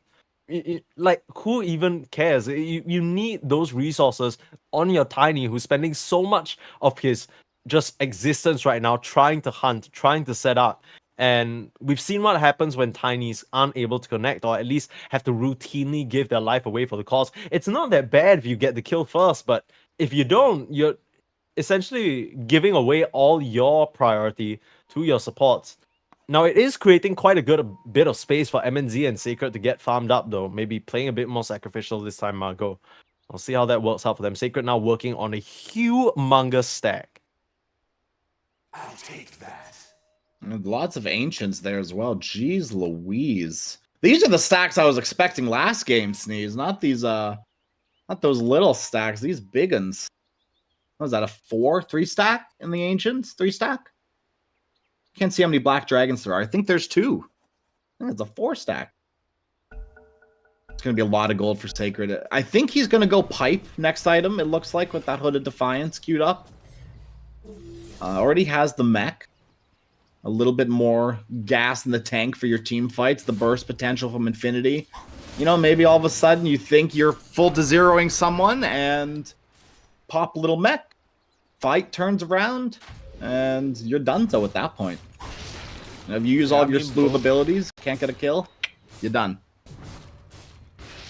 I mean, both these teams, they just need to outlast each other, right? Like that's the whole situation of the Lash. If he's able to mow you down before you can kill him, it's gonna be a real rough situation. But for now, let's see what he does end up getting up here. Okay, so completely off the mark here. We're not seeing a Yules. We're not seeing a Bloodstone. We're seeing a Kaya Eternal Shroud. Interesting. It's not necessarily what I had in the books, but it's not too bad. Right, there is quite a bit of magical damage coming out from Estar back, so right now the priority for PP is to live. He did have a raw blink queued up originally, and that's what I was a little bit afraid of. Was just a blink rush on the Lash, and all of a sudden you fall off because you just have a blink and no survivability. But the Kaya isn't going to do too much in that survivability aspect either. Demon gets caught down here in the bot side. Glimpse back now. He will blast off, but the tree will follow him, and he gets easily picked off. Good setup there from Yor. Getting another one for Darkmago. Things are coming up mid. On to PP now. Another setup. Sacred's joined the fight, forcing the Stampede out. We'll try and turn around, throw out some damage. He's got to watch himself. The wall will slow him down. And now the surge forward. He gets a bit too caught. Sticks around a bit too long. I mean, he could have full retreated there with the Stampede, but he decides to turn around, get cheeky with it, and get slapped. That's what you get for being a little cheeky. Well, sometimes your cheekiness bites you in the butt, and that's exactly what happens there. It's a little bit of a misplay from PP. It's going to start adding up. Oh my goodness, and if this results in an Oscar kill as well, the Storm will hold Darkmago at bay. Nice blast off, but they pull him straight back into the Static Storm, onto the techies as well. And there's no way in hell Jim Park can get involved here. And Estar back, just all over Infinity. Yeah, this is the mid game that Estar backs were looking to hit. Right, as soon as Tiny gets that Blink Dagger, they are willing to make a move anywhere on the map behind your tier 2 towers. Why not? Like, who's gonna fight right now, right? We've already talked about PP. He's got this damage item, not no survivability. But when all of a sudden 4 heroes show their face, you're not feeling confident to take a fight on Lesh. Jim Park is nowhere near ready yet either. Yeah, it's a real tough situation. We talk about this Lesh timing, and with this unorthodox item build, it's kind of felt a bit derailed, right? Most of the time you think, okay, I get Bloodstone, I'm ready to go, but this Eternal Shout build up post Kaya, feels like a bit of a road bump that Infinity, they haven't really gone past right now. They still will smoke up, backing up their Lash and hoping for a bit of a fight there. Jim Park, he's joined the fray. Only with a BKB though. I mean, yeah, sorry, only with a... Okay, well, I mean, they'll get the Disruptor. Nice ward on the high ground will find them that kill. But again, Jim Park, I'm a little bit worried about him because if he jumps in all willy-nilly, he doesn't actually have anything. He's very susceptible to just being burst down. Yeah, I do like what Infinity are doing though with Jim Park, right? He's not hitting the tower. They don't necessarily know that Jim Park is here. They could think that he's farming up at the top part of the map. But he's farming in an area in which he can join the fight and still free farm. Right? There's no point to be farming your jungle right now when your team is ready to fight. Sure, you may not be, but a cheeky dagger, you know, sometimes the cheekiness does pay off. Yeah. Immediate answer back, Estar. Don't want to let go of this hold that they have on the game right now. Less than 1k gold lead towards Infinity. This minefield will spot out the rotation coming. Demon has it all mapped out. The plans will be foiled by some meddling bombs on the ground. Such an annoying hero. In this room now. PP, they don't know he's around in the storm. Oscar gets the setup onto Darkmago. Static Storm though, stopping it, and the stolen Stampede. They're starting to run away, and it's a huge avalanche onto both the horses. They're still living through it, but PP can't survive. Overwhelming damage with MNZ contributing to the fight. They kill off Sacred though. PP was able to work him down, and now the Infest onto Darkmago. Jim Park biding his time. Looking at that Tiny, he's very low, but wants to kill off Michael first. Should have their eye on the roommate. Yor in a very awkward position. The Tiger, even worse off, will get collapsed upon and killed off. Michael able to get out of trouble. Yor? Don't do it. Trying to bait. Demon coming in. Doesn't have mana for any mines though, and he's just gonna die. It's trying to throw a dagger or something in, but Infinity. Jim Park just can't get involved the same way MNZ can, and it feels like that's such a big difference maker this fight. Yeah. Steve, have you heard of trickle-down economics? No, please, tell me about well, it's when Infinity walks in one by one and you start feeding gold to Estar back. It's the trickle-down money, yeah. Yeah, okay. Well, a lot of it is trickling right into the Lifestealer's grubby hands, which he's going to be very happy about. Top of the net worth now, despite being against a PA with a Battle Fury. And all of that just comes down back to MNZ's rotations. I think throughout these 2 games, we haven't really pointed towards him as a big factor. Not that he's been unimportant by any stretch of the imagination, but more that it's not really him that's a superstar. I mean, in game number 2, it looked like Sacred was the one really standing out on the Dawnbreaker. So this time around, it feels like it's his early rotations and the impact he's had in these skirmishes that's pulling them right over the finish line and letting them get favorable trades. Keep them ahead, which is so important for a Disruptor lineup. Yeah, it is arguably the most important thing for a Disruptor lineup. Like we talked about during the draft, feels so bad when you're not running at heroes actively. And Tiny is a great hero to just sit behind and run at heroes with. Pipe complete now for Sacred, so he's going to be even tankier. Still a lot of mines to work through here. This area highly contested. Estar backs, they understand the importance of the triangle for a PA with a Battle Fury. They don't feel quite comfortable continuing to breach into that yet. Might just be waiting for that Dark Mago BKB. Look at this dire sentry in the triangle, dude. It is so sad to see. That's like, what, a pixel off that Observer Ward? Yeah, that's painful. They have no idea that they're just being like, spotted both of them are. Right, but both these wards, dude. That's insane. I mean, Infinity's sentry ward nearer to the top of the triangle was put in that particular position to spot out the potential high ground ward as well, right? But that's one of those things you watch back in the replay and you're kind of annoyed. Yeah, but that's all you can be.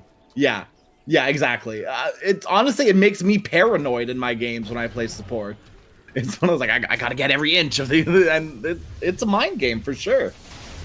Yeah. I mean, that's a one that Demon is playing right now. He's just relying on his proxies to hold that area down.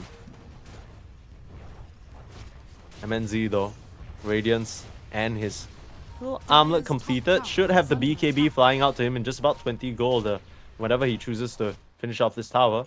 To commit for it now, and Infinity, they aren't really in a position to defend. They've spent most of their time holding this high ground area on the triangle, daring Dark Mago to come out, but oh, that steal from Michael might have been a little bit of a boo-boo because they'll reveal that they have vision on him on that high ground. But I guess that's the intention. They just want to clear out this area. Yeah. And just take control of this small little part of the map where PA, like we talked about last game, PA loves to farm the triangle. Control the triangle, very important for Estar backs. Gets these tier 2 towers, and that's exactly what it should open up both this tier 2 mid as well as the one bottom if they so choose to go take it after the tier 1. Dire's structures are fortified. BKB finish on Tiny. Dude, these BKB timings, pretty insane on Estar back. Yeah. They've synced it up very nicely here. Estar back's very clear about their particular power spike. This is what they were gearing up for with this Darkseer pick. Get those auras in place and everybody's ready to fight now. You got glimmers on both supports to keep them safe against the PA, making it very uncomfortable for her. She essentially has to keep a dust in the pocket over something like an infused raindrops, which could be such great value this game. Right, and it's not ideal, Michael. I'll try and... Oh my... Bye. Okay, first 2 Deso charges, very nice. I'm not really expecting people to be down here, I guess. Michael just gets splattered. Yeah, I guess with PP showing mid, right, they thought, and Taki showing on this ward, they were pretty sure that it was safe and sound there in the bottom lane. I mean, this game is still so dead even, I feel like. It is, I mean, it is. The Life Stealer, he's not going to get MKB for a little bit longer, because I think his priority is dealing with the other heroes like the Lash and the Centaur. But nobody can really deal with the PA once she pops a BKB, and that could be something we need to keep an eye out for. Dark Mago setting up onto Oscar, pulling them back. The Glimpse. Not gonna really get anything done. Okay, Tiger. Yeah, Yor is dead. But meanwhile, they're able to clean up the support, so trade it up for now. Positioning is very awkward now. They buy back immediately on the Grimstroke, and they have a tier 1 tower for him to TP2 as well. Ends up coming through the Twin Gates. This is ballsy, but in comes Dark Mago with the setup. Straight onto the Lash, and PP, he can't really provide many damage in the fight, but it's a huge vacuum back the other way. They just don't have the damage. Shimpa, he's trying to swing his little sword. He'll cut down Sacred, and he's still standing his ground. MNZ wasn't able to connect on any of these auto attacks. Now the blink away as well. Blast off in the spot. They need to deal with this Lifestealer, but they don't have anything else. Damago with another setup. There's the Avalanche in again, Jim Park. Now he'll try and punish the Tiny, doing quite a bit. But as he finally cuts him down, it's Jim Park versus MNZ. But this is not really a fight that you can win. Open wounds up and punches him down. MNZ with an ultra kill. The big winner of that situation, and just an excellent team fight again from Estar Bags. You know, the Static Storm's a little bit off the mark, but it just kind of shows how much of a, I don't want to say a non-factor yours, but a disruptor kind of hero interaction where you don't necessarily need to do anything other than exist, and you existed long enough to draw a lot of attention from Infinity, right? All of a sudden, your PA is so deep in that you have to be, like, you have to play the fight so carefully. The last one to die is the PA, and just really didn't show her face at all for most of that fight, which is good, I guess, but when your only first kill is a disruptor, and you get 2-man Avalanche, 3-man Walled, how do you plan to take a fight after that? Sure, you've got mech, but that's not enough. I mean, the PA, again, in a similar fashion to the Wind Ranger, as much as it fits Parker's playstyle a lot more, it doesn't really feel like it gels with the team, and that's gonna sound crazy to say because we did ask, we're like, okay, you know, we want a carry with low cooldowns who can always fight. Yeah, but the PA can't fight into this lineup. You can't really commit into this lineup. Even with the BKB, we saw her struggle a little bit, and as these timers start running lower, it's just gonna be harder for her to burst her targets within that time frame.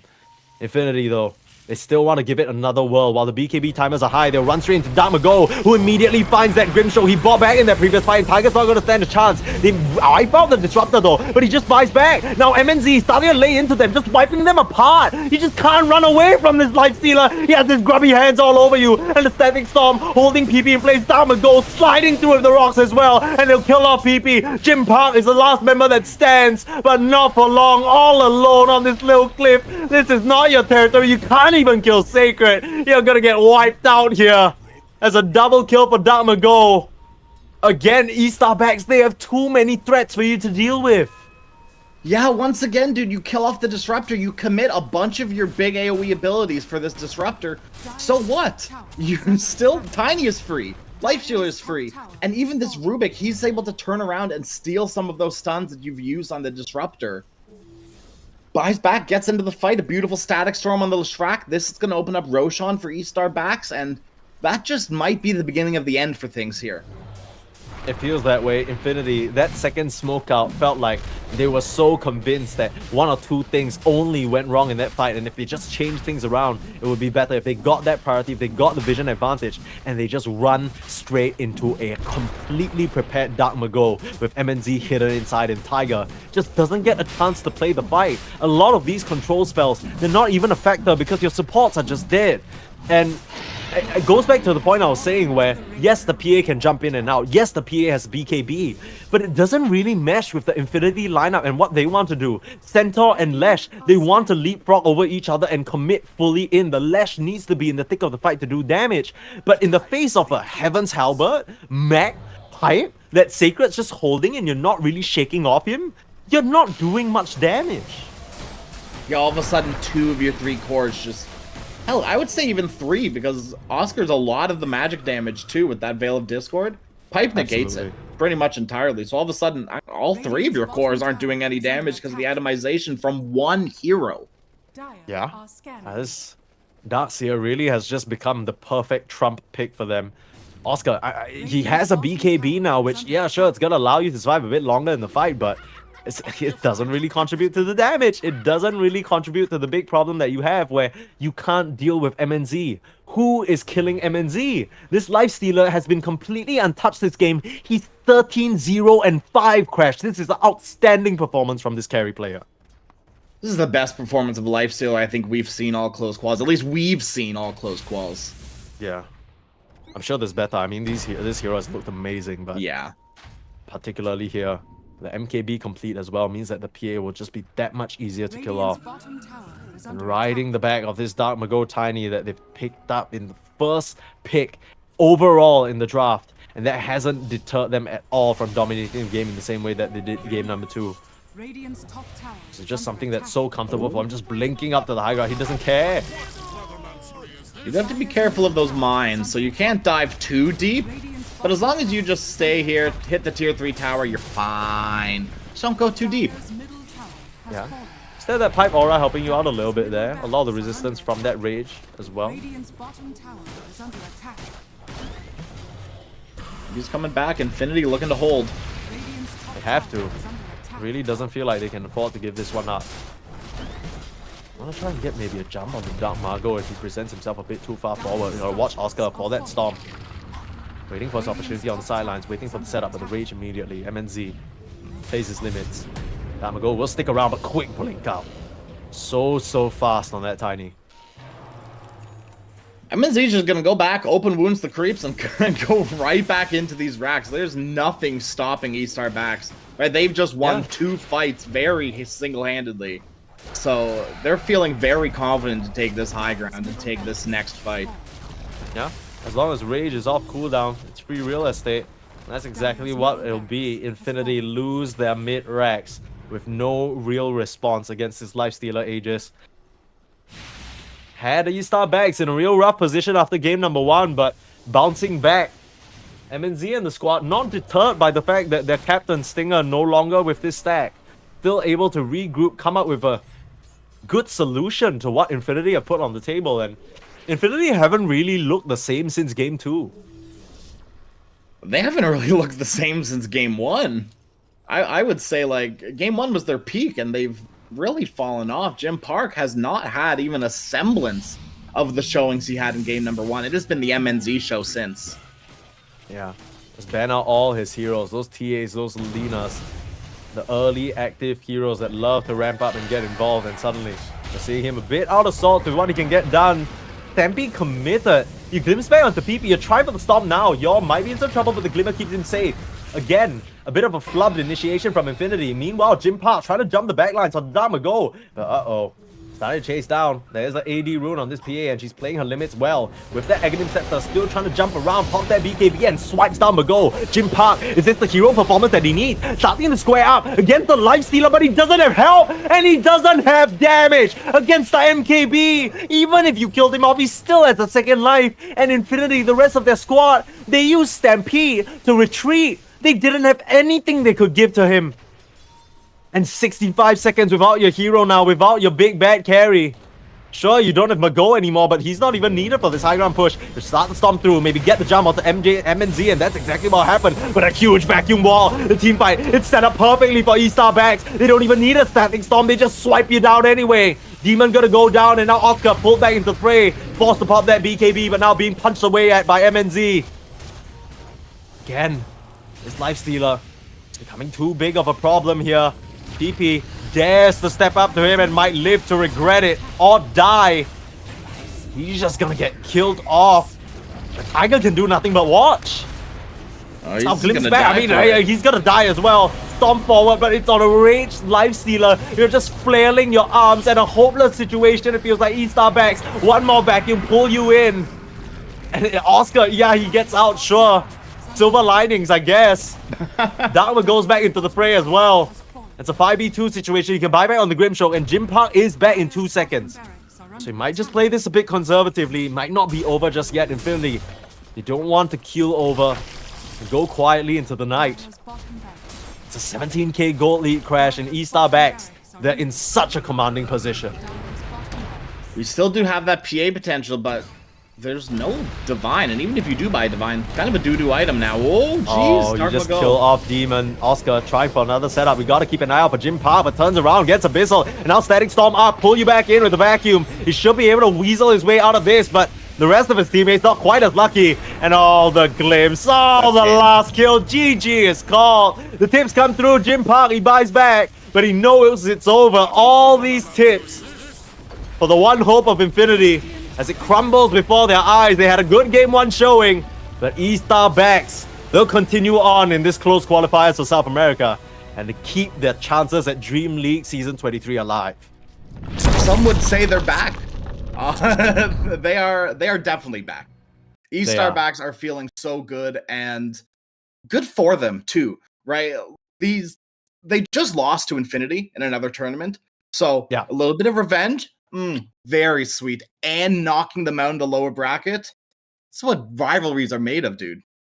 Absolutely. And that's going to put them in a good position, not just because they've just beaten Infinity, but I think it also shows range, right? The one thing with Infinity is that they've been really, really powerful and explosive with their one way of playing the game. And that's the difference between international tier competitors and people playing at the regional level. You need to learn to adapt because that's what will happen when you reach that stage. Your opponents will throw you curveballs that you haven't practiced against, you've never scrimmed against them, you don't know what to expect. And that's what elevates teams to the next level. It's especially heartening to see that Estar backs still get this done despite the loss of their experienced captain Stinger, right? Which, we keep talking to death, but the rest of them, they're no schmucks either. We got Sacred, we got Dark Magol, we got MNZ. These guys have been playing lands. These guys were all up in the DPC sort of majors and whatnot. So hopefully they get their chance in the sun again, but for now they'll of course still have to work through either Heroic or Boom. Boom? Is that Yeah.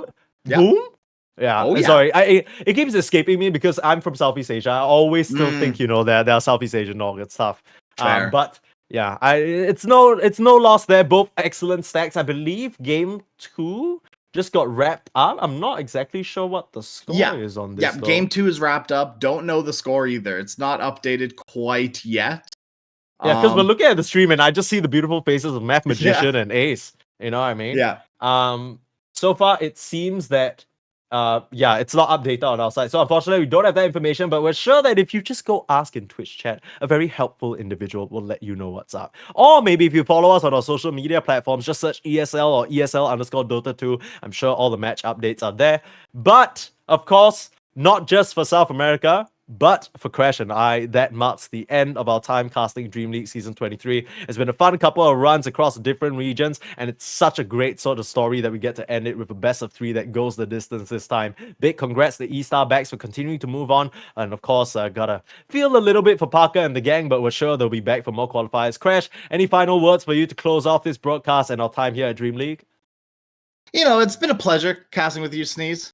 It's been a pleasure working with a bunch of different observers. We've had the Tour de France, right? We were in every single region, getting a little bit helpings here and there, and it's been delicious.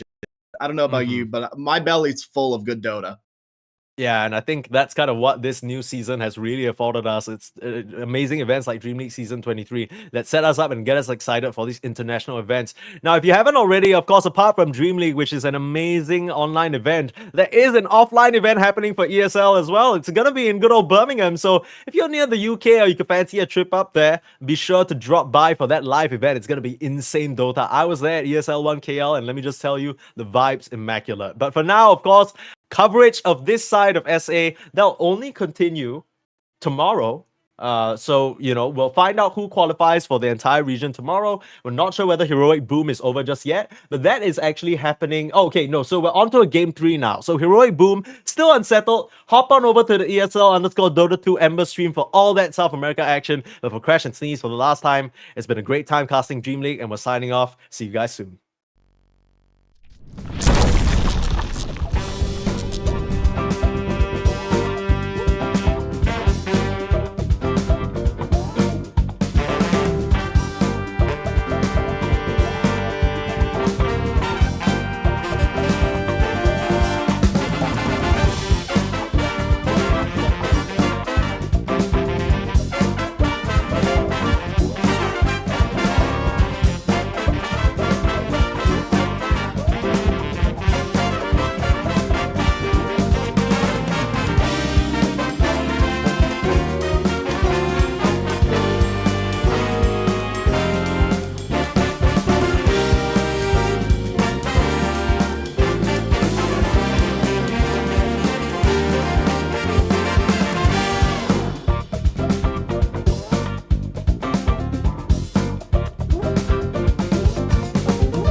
It starts with this, a person that you miss. Mine draws a blank. I wanna go back to the early days when life was an escape. Now I just wait for better days. I lost myself in your reality.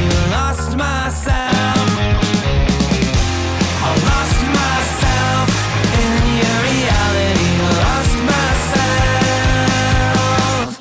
I feel that life, according to a friend, we're all shrink wrapped in families and making ends meet. Stuck in jobs we'll never leave. I never wanna be like that, so I hide.